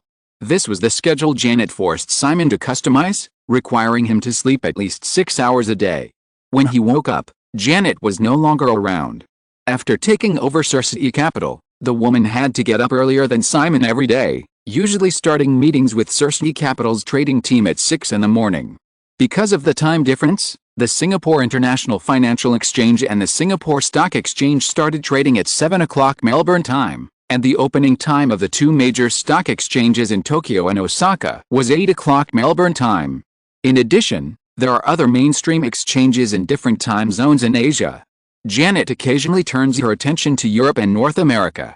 It can be said that Cersei Capital's trading team is now in a trading state all day long. Simon spends 3 hours a day on the operation of Cersei Capital. After Janet took over, he only needs to spare 1 hour a day to get a general understanding of Cersei Capital's trading information, and he doesn't have to rack his brains like before. The Australian investors who participated in Cersei Capital also roughly understood this change. However, seeing the rapid growth of Cersei Capital's net asset value over the past month, those people did not express any objections. Raymond Johnston privately revealed that because of Janet's academic qualifications, those people thought that the operation of the S&P 500 index futures in the 1987 stock market crash was the result of Janet and Simon's cooperation, which made them very confident that Janet would lead Cersei Capital at this time. Simon also understood that his greatest role in Cersei Capital was to ensure that the funds could be withdrawn in time at the right time. This is actually crucial. Many famous hedge funds have failed because they did not know when to stop. Just like the Quantum Fund in the original Time and Space, Soros was very successful in the Southeast Asian economic crisis, but he fell into a big fall when he finally turned to Russia and lost $3 billion. The Tiger Fund, which is as famous as the Quantum Fund, also lost money and was liquidated because it failed to stop in time during the technology stock bubble. Although Simon's judgment on the Japanese stock market is no longer accurate because of his own big butterfly, it is still more secure than most investors who cannot see the situation clearly.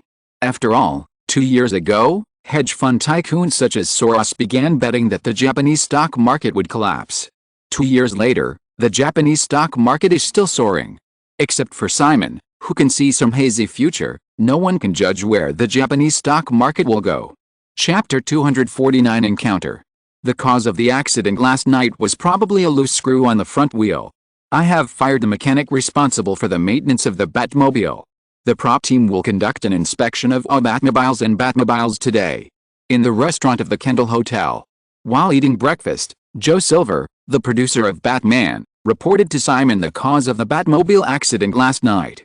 Although the accident did not cause serious consequences, the fact that the front wheel of the Batmobile fell off directly last night was abnormal, and Simon did not intend to let it go. Nodding, Simon asked again, "What about the media? If the news of such an accident spreads, it will inevitably cause some trouble." Simon is not worried about the local Australian media.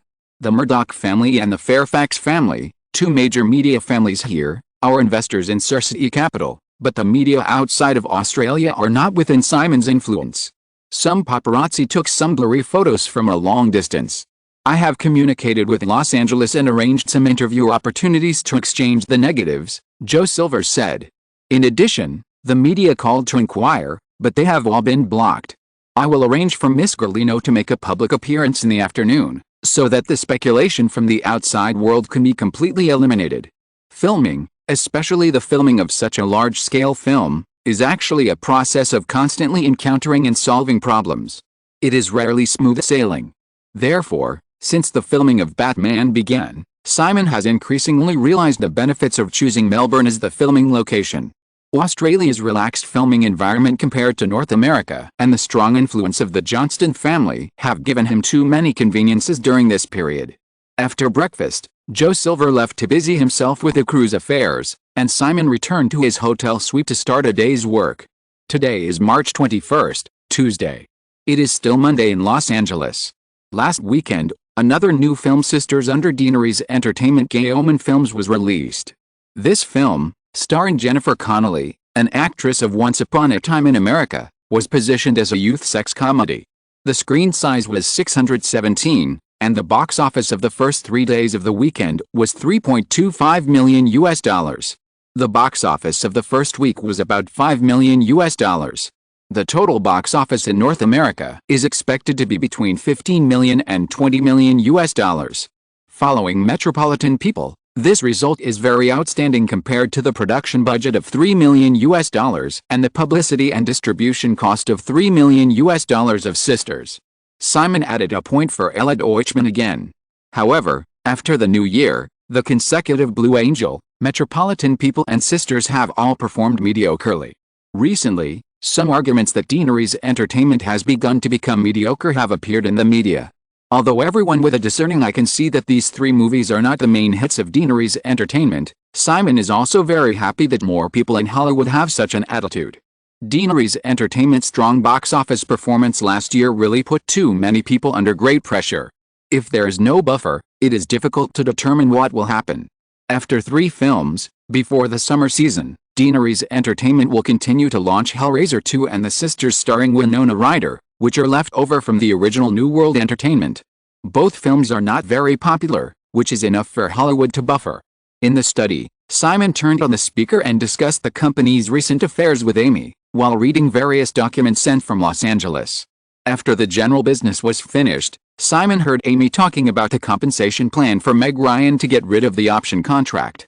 $2.5 million is $2.5 million, a very good number. Don't ask me about this kind of thing in the future. CAA originally offered a sky-high salary of $5 million on the grounds that Beyond Innocence was the heroine movie and Meg Ryan's super high popularity after When Harry Met Sally. The two sides fell out, and Deanery's entertainment also asked Meg Ryan to pay $5 million in compensation. This possibility was not very likely. Although she has become a first-line actress, Meg Ryan's salary for playing the leading role in a general commercial film is about $2 to $3 million. If the income tax factor is taken into account, this number is obviously lower. $2.5 million is enough to squeeze out the surplus of Meg Ryan's 2 future films. Moreover, the other party also starred in The Rocketeer as expected. In memory, the box office performance of The Rocketeer was only mediocre compared to the high production and publicity budget. This time, Tom Cruise and Meg Ryan starred in it, and it is still difficult to say what the box office prospects will be in the future. Moreover, Simon was not optimistic about the prospects of Meg Ryan's participation in this movie. With the continuous success of films such as Top Gun and Rain Man, Tom Cruise is now in his heyday. This Hollywood super first-line male star has also begun to show his habitual desire to control all the films he starred in as Tom Cruise movies.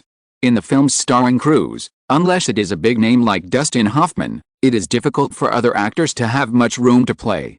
I remember that under the influence of the Marvel Cinematic Universe, Universal was ambitious to create the Universal Dark Universe, but The Mummy directly destroyed most of Universal's ambitions. A wonderful script in which the mummy princess and the male protagonist are equally good and evil, with Cruise forcibly adding more scenes to himself. The Mummy movie has become another Tom Cruise movie. This is talent. And this approach is actually in the best interests of Cruise himself. As for the commercial success or failure of the film, if the price of success is that the supporting role suppresses the brilliance of the protagonist, then it doesn't matter if it fails. In Simon's opinion, The Rocketeer, which will start shooting next month, will probably have this fate. With the popularity of When Harry Met Sally, Meg Ryan may be able to get a good salary, but it is unlikely that she will find her own presence in this film. Near noon, Simon finished talking to Amy and casually closed the latest film database development plan sent by Nancy Brill. Looking at Jennifer, who quietly walked up to help him clean up the desk, he remembered something and asked, "This Sunday is Easter. Do you plan to go back to the United States to spend it with your family?" Jennifer looked up at Simon and shook her head, saying, "It's too far. I've already called my parents and I won't go back this time." After the female assistant finished speaking, she did not retract her gaze and continued to look at him with bright eyes. Simon resisted the urge to touch his nose and sighed that the originally simple and shy female assistant had also begun to be treacherous. It's difficult to deal with. As an important Western festival, Easter is also a day for family reunion. Simon must accompany Janet back to the Johnston mansion on Sunday. Although his relationship with Jennifer has been tacitly accepted by Janet and the other members of the Johnston family have turned a blind eye to it, if he takes the female assistant with him, it will be a big deal. It's simply a provocation. Considering Raymond Johnston's face-saving personality, being kicked out is the lightest punishment. Well, how about we have dinner together on Saturday night? Jennifer finally looked away after hearing what Simon said, and continued to tidy up her desk, saying, "We have already discussed it, and we will go to New Zealand together this weekend." How come I didn't know? Can you come with us? I'll think about it." Jennifer rolled her eyes at Simon, sorted out the documents, and left the study without saying goodbye. The female assistant disappeared, and Simon finally had no scruples. He raised his hand to touch his nose, smiled bitterly, and stood up to leave the suite. The driver was already waiting downstairs. Simon was going to rush to the Johnston Holdings headquarters building to have lunch with Janet, who was in charge of Cersei Capital, and then spend an hour to understand the transaction information of Cersei Capital, and come back in the afternoon to start a new day of work on Batman. The headquarters building of Johnston Holdings is located on Elizabeth Street on the north bank of the Yarra River in the city center. It is a 22-story conservative light brown building. Although it is not too tall, the entire building is owned by the Johnston family. The car drove into the underground parking lot of the building, and Simon got out of the car and walked towards the elevator. The driver did not go upstairs with him, but would pick him up after 1:30 p.m. Entering the elevator for management, Simon pressed the button for the 22nd floor and stood in the middle of the elevator, feeling the slow upward movement.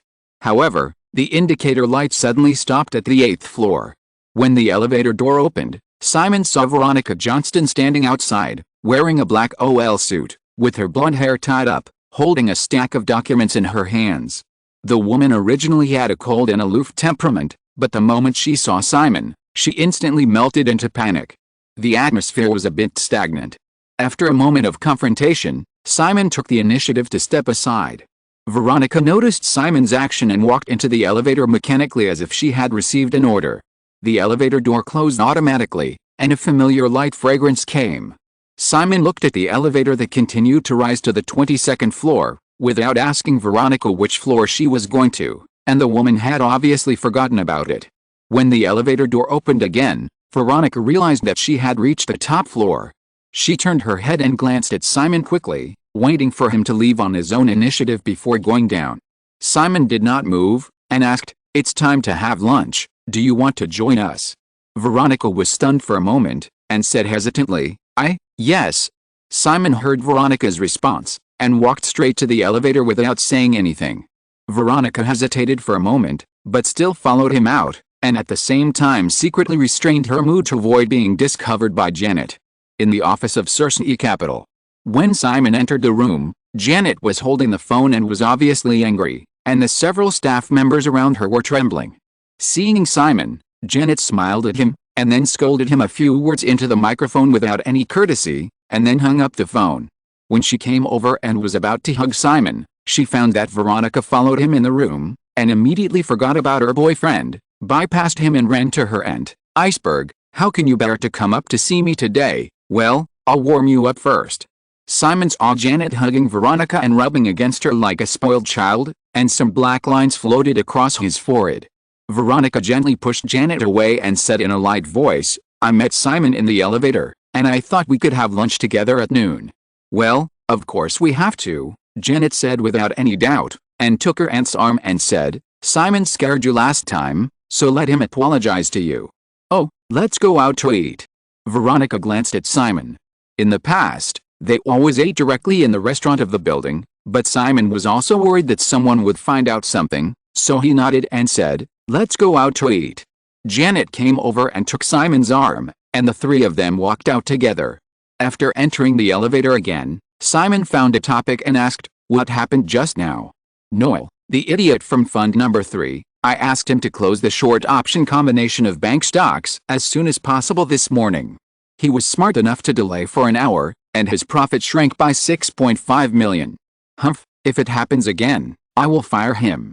Recently, rumors of the Bank of Japan's interest rate hike have intensified, and the Japanese stock market has been volatile. Many investors believe that the interest rate hike by the Bank of Japan will become an important turning point for the already crazy Japanese stock market. Recently, various transactions around the Japanese financial market have become more active, and bank stocks that are easily affected by the interest rate hike have risen and fallen more frequently. Simon's style when operating Cersei Capital was conservative, and the trading frequency was very low compared to many hedge funds. The trading team of the 5 sub-funds sometimes did not necessarily make a single transaction in a whole day. After Janet took over, the little madness in the woman's bones was completely revealed. Cersei Capital was directly transformed into a high-frequency trading hedge fund. Moreover, Janet also liked to use risky ultra-high leverage. The woman even reduced the size of Simon's long position in the Nikkei 225 index futures to $5 billion in order to free up more funds to operate other financial products. Investors participating in Circe Capital can only see the fund's net asset value report once a week.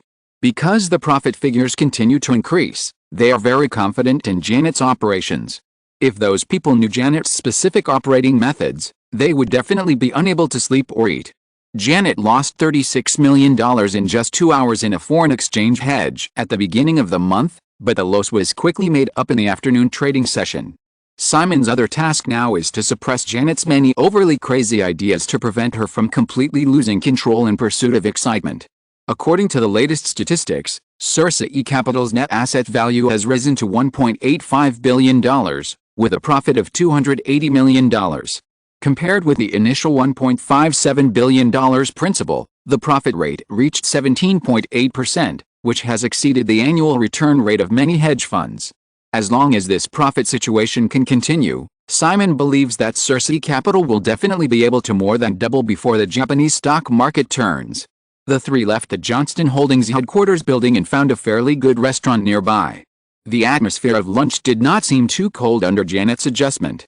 Because of Veronica's cold personality, the woman's usual cold reaction at the table did not reveal any flaws. In order not to worry Simon, Janet privately did not like to discuss too much about the operation of Circe Capital. Everyone just talked about some daily trivialities in a few words, and there was a kind of strange harmony between them. Chapter 250 Oscar Ceremony. Los Angeles. It was Monday, March 27th. Over the Easter weekend, Deaneries Entertainment released another new film, Hellraiser 2, which officially opened in North America on 1,117 screens. Amy Pascal got the first weekend's box office data of Hellraiser 2 early in the morning. After 3 days of opening, this sequel to the Hellraiser series, which followed a trend of new lines and Nightmare on Elm Street, earned $4.61 million, and its box office performance was comparable to that of the first Hellraiser. Because it is a fast food commercial horror film, it is difficult to go out of the long term. The total North American box office is expected to be around $15 million. The production cost of Hellraiser 2 was only $3 million, which is 3 times the production cost of $1 million for the first film. The company also invested $3 million in publicity and distribution. The $15 million North American box office forecast means that Deaneries Entertainment can achieve good profits just from the domestic theater distribution. The box office data came out, and in the morning meeting with the management of New World Pictures, Hellraiser 3 was naturally included in the development plan. The 61st Academy Awards will be held on March 29th. After the meeting with the management of New World Pictures, Amy organized another meeting in the same conference room to discuss the preparations for the Oscars with a team led by Ella Deutschman. The reason why the Oscars has become a big business with an annual output value of hundreds of millions of dollars is that all parties involved in this event can benefit from it. On the Deaneries Entertainment side, in addition to popular nominated films such as Rain Man, in order to increase the exposure of the company's upcoming films such as The Bodyguard and The Sixth Sense, the main creators of these films, Kevin Costner, Robert De Niro and other stars will also attend the awards ceremony. Even Valeria Golino was sent back from Australia by Simon. Valerie is the leading actress of Rain Man, which is a hot award season, and Batman, which will be released at the end of the year. In any case, it is very necessary for her to attend this awards ceremony. In the meeting room of Deaneries Entertainment in Burbank. Near noon, Amy looked at her memo again, looked up at Deutschman and said, "One last thing, Ella, about Simon's nomination for Best Original Score, how likely do you think he is to win?" "I've tried my best, but Simon's chances of winning are very low." Ella Deutschman shook her head and said, "Among the nominees this time, in addition to Simon, the 4 composers of The Beanfield, The Accidental Tourist, George Fenton of Dangerous Liaisons and The Fog have at least 3 Oscar nominations for music. Among them, David Grusin, who has been nominated 5 times, and George Fenton, who has been nominated 4 times, have not won the award yet." Amy took the list of nominees for the Best Original Score handed over by Deutschman and found that the other 4 were very experienced music masters, and only Simon was a newcomer, and it was his first nomination. Although the voice of Rain Man was very high, Amy also felt that Simon was unlikely to win the award with such a nomination. Putting down the documents in her hand, Amy thought for a moment and said, I talked to Simon about this matter. He just told me to deal with it according to the situation. I think he doesn't expect to win the award. But in any case, we still have to prepare. Ella Deutschman said, usually, other people in the same crew help to accept the award. In the crew of Rain Man, Valerie Garlino is probably the only one who is suitable. Then Valerie, Amy made the decision directly and said, take some time to talk to her. At least prepare an acceptance speech. After discussing this matter, Amy rechecked her memo to confirm that there was nothing missing, and announced the end of the morning meeting. In the afternoon, Santa Monica arranged an audition for the supporting role of Pretty Woman. The film will start shooting in early May at the latest. Amy also made a lunch appointment with Angela Ahrens, president of Gucci's U.S. branch, at noon, so she didn't plan to stay in Burbank. Amy had just left the conference room with her assistant when Ella Deutschman chased after them and walked downstairs with him, saying, I heard that the male lead of Pretty Woman has not been finalized yet. Yes, Amy knew that someone must be recommending Deutschman, and smiled and said, several candidates have been reported to Simon. If you plan to recommend someone, you must be good enough. Ella Deutschman was not polite and said, we just watched the sample of my left foot last week. What do you think of Daniel Day-Lewis? Amy remembered Lewis' impeccable performance in My Left Foot. Obviously, there was no problem with his acting skills. Lewis had basically starred in love movies before My Left Foot, such as A Room with a View, which Deutschman released when he was at New Pictures, and Prague Love, which was adapted from Milan Kundera's novel last year. However, after thinking for a moment, Amy shook her head. Ella, the male lead of Pretty Woman is a businessman, but Daniel's temperament is more like an artist. He is not suitable for this role. Deutschman did not give up easily and said, Danny happens to be in Los Angeles recently. Amy, if possible, how about giving him an audition opportunity? Daniel Day-Lewis's performance in My Left Foot left a very deep impression on Amy. After hesitating for a while, she said, Santa Monica happens to have an audition for the supporting role of Pretty Woman this afternoon. Ella, at 4 o'clock in the afternoon, I can only give Daniel 20 minutes. Moreover, Simon has the final say on this matter. Ella Deutschman heard Amy's agreement and said, thank you, Amy, I will let Danny go on time. Amy smiled and said, on your side, has Robert Altman completed the script for Raymond Carver's novel?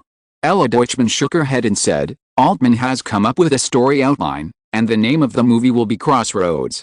However, there is definitely no play this year.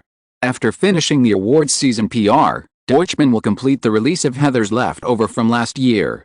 The remaining work this year will mainly focus on 3 projects, My Left Foot, Driving Miss Daisy and the Gucci documentary. If possible, he will look for opportunities to buy some other art film copyrights from channels such as the Cannes Film Festival for distribution. However, Deaneries Entertainment is still being closely watched by other Hollywood film companies, and the plan to buy copyrights is not very feasible. At least it is not easy to achieve this if the price is reasonable. Leaving the Burbank branch, Amy's assistant Vanessa is responsible for driving, while she sits in the back seat and reads the script whenever she can. This is a sequel to a horror movie in the original New World Entertainment copyright library, adapted from Stephen King's horror novel Children of the Corn.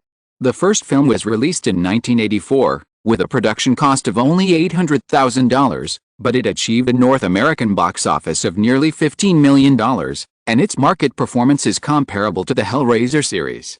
During the recent release of Hellraiser 2, New World Pictures president Danny Morris proposed this project. Children of the Corn originally did not have the basis for developing a sequel. If you want to do this, the story can only be restarted, unlike horror film series such as A Nightmare on Elm Street and A Nightmare on Elm Street, which have elements of Nightmare or Hellbox. However, in Hollywood, as long as a movie is profitable, these problems are obviously not a problem. As a movie adapted from Stephen King's novel, and the first movie has achieved excellent box office results relative to the cost, developing a sequel is inevitable. Reading the script attentively, taking a pen to annotate it from time to time, unknowingly, the car has stopped outside a restaurant in Santa Monica not far from Deaneries Entertainment headquarters. Amy got out of the car with Vanessa, Angela Ahrens had arrived in advance, and Valerie Garlino also unexpectedly appeared in the restaurant. Noticing Amy's confusion, Angela Ahrens explained, I accompanied Valerie to the Gucci store for a fitting this morning, so I came along. Amy didn't mind Valerie being there alone. In fact, even if it wasn't for this time, she would have taken the time to have dinner with Valerie Garlino and talk about the filming of Batman in Australia. The four women sat down in the restaurant and ordered their meals. Amy asked Aarons, "How is it going here?" Since joining the company at the beginning of the month, Angela Aarons has been living a frequent flyer lifestyle all over North America. These days, she has visited most of the Gucci stores in major cities on the East Coast. However, it will take at least 1 or 2 months to comb through all the Gucci stores in North America. This sudden interruption to come to Los Angeles was for Gucci's publicity.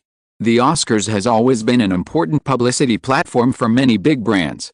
Gucci didn't pay much attention to this aspect of promotion in the past, and it also lacked the channels to break into the Hollywood circle. Now, since everyone has a boss, Gucci will naturally not miss such an opportunity. Sandra Bullock, Julia Roberts, Melanie Griffith, Michelle Pfeiffer, Madonna, Valerie, and Bruce Willis' wife Demi Moore, a total of 7 actresses will wear Gucci dresses at this awards ceremony. Angela listed them excitedly, and said, "In addition, Iger has also communicated with ABC, and we can get a lot of live close-up shots." Amy was about to nod, but suddenly remembered and said, "Isn't Nicole Kidman included? She is the presenter of the Best Art Direction Award this time." "No, I talked to Mr. Friedman from WMA, and he said that Miss Kidman had already made an appointment with Dior in advance to appear in their dresses. Mr. Friedman also introduced me to some other actresses, but, you know, those actresses are a bit lower in status, so there are only these 7. Of course, Amy didn't think that 7 actresses wearing Gucci dresses to attend the Oscars was a little too few. In fact, this number is already a lot. Except for Bruce Willis's wife, who is not very famous, the other actresses are all in the hottest state. Speaking of which, Bruce Willis's wife, Demi Moore, is still on the list of candidates for the heroine of Ghost. The other party did this time, obviously with the intention of actively showing goodwill. If it weren't for Bruce Willis, who just became famous with Die Hard, few people would pay attention to his model wife. As for Ghost, Amy actually prefers Michelle Pfeiffer or Julia Roberts privately. Of course, Julia has already been selected for Pretty Woman, so she will definitely not be able to catch up with Ghost. If the two sides hadn't fallen out, Meg Ryan would also be a good choice, and perhaps Nicole Kidman, who made her mark with a heroine of Pulp Fiction. However, this woman seems to have a lot of thoughts. All in all, Michelle Pfeiffer is the first choice. As for Demi Moore, Amy would not look at her differently just because of such a show of goodwill. As Angela Aarons had just revealed, many actresses with lower status who were lucky enough to attend the Oscars also looked forward to wearing Gucci dresses. Obviously, Deanery's Entertainment was not short of such goodwill. 7 is 7, I suggest you don't add more. It's not a good thing for a brand to appear too frequently. I think so too, Angela Aarons nodded, and said, "I've been thinking about taking back as many Gucci counter authorizations as possible recently. If a luxury brand is everywhere, it is not a luxury brand." After chatting for a while, Amy and Angela started talking about business again. About Deanery's Entertainment's official celebration party after the Oscars. Last year, because there were not many nominations, although Simon unexpectedly won a Best Editing award, there was no special celebration. This year is different. With a box office performance of Deanery's Entertainment's series of hit films last year, even if it did not win anything at the upcoming Oscars, the company still had enough reason to hold a grand celebration party to reward the creators who participated in Deanery's Entertainment's series of hit films last year, and to build a good relationship for further cooperation in the future. Before this, Amy had communicated with Sophia several times. Deanery's Entertainment's Oscar after party this year will be named Gucci Night. At that time, not only will a large number of stars attend, but the media will also be invited to cooperate in publicity. Although Angela Aarons just said that luxury goods should control themselves from being too rampant, Gucci has been silent for several years, and its original reputation in North America has been suppressed by brands such as Dior and LV. This is just an opportunity to stand out. Gucci's recent operating idea is to spread its popularity as much as possible, and then operate the brand image of this classic luxury brand in a more refined way. After the last 2 days of intense and busy time, the 61st Oscars finally arrived on time on March 29, 5 o'clock in the afternoon. As the red carpet ceremony began, a large number of stars gathered from all over Los Angeles to the Sacred Civic Auditorium, the venue for this year's Oscars. End of this chapter. Thank you so much for reading until the end. Don't forget to give it a like. Looking for more exclusive content and immediate access? Subscribe to our Patreon. Remember, every like, subscription or donation encourages us to continue. Thank you all. See you in the next video.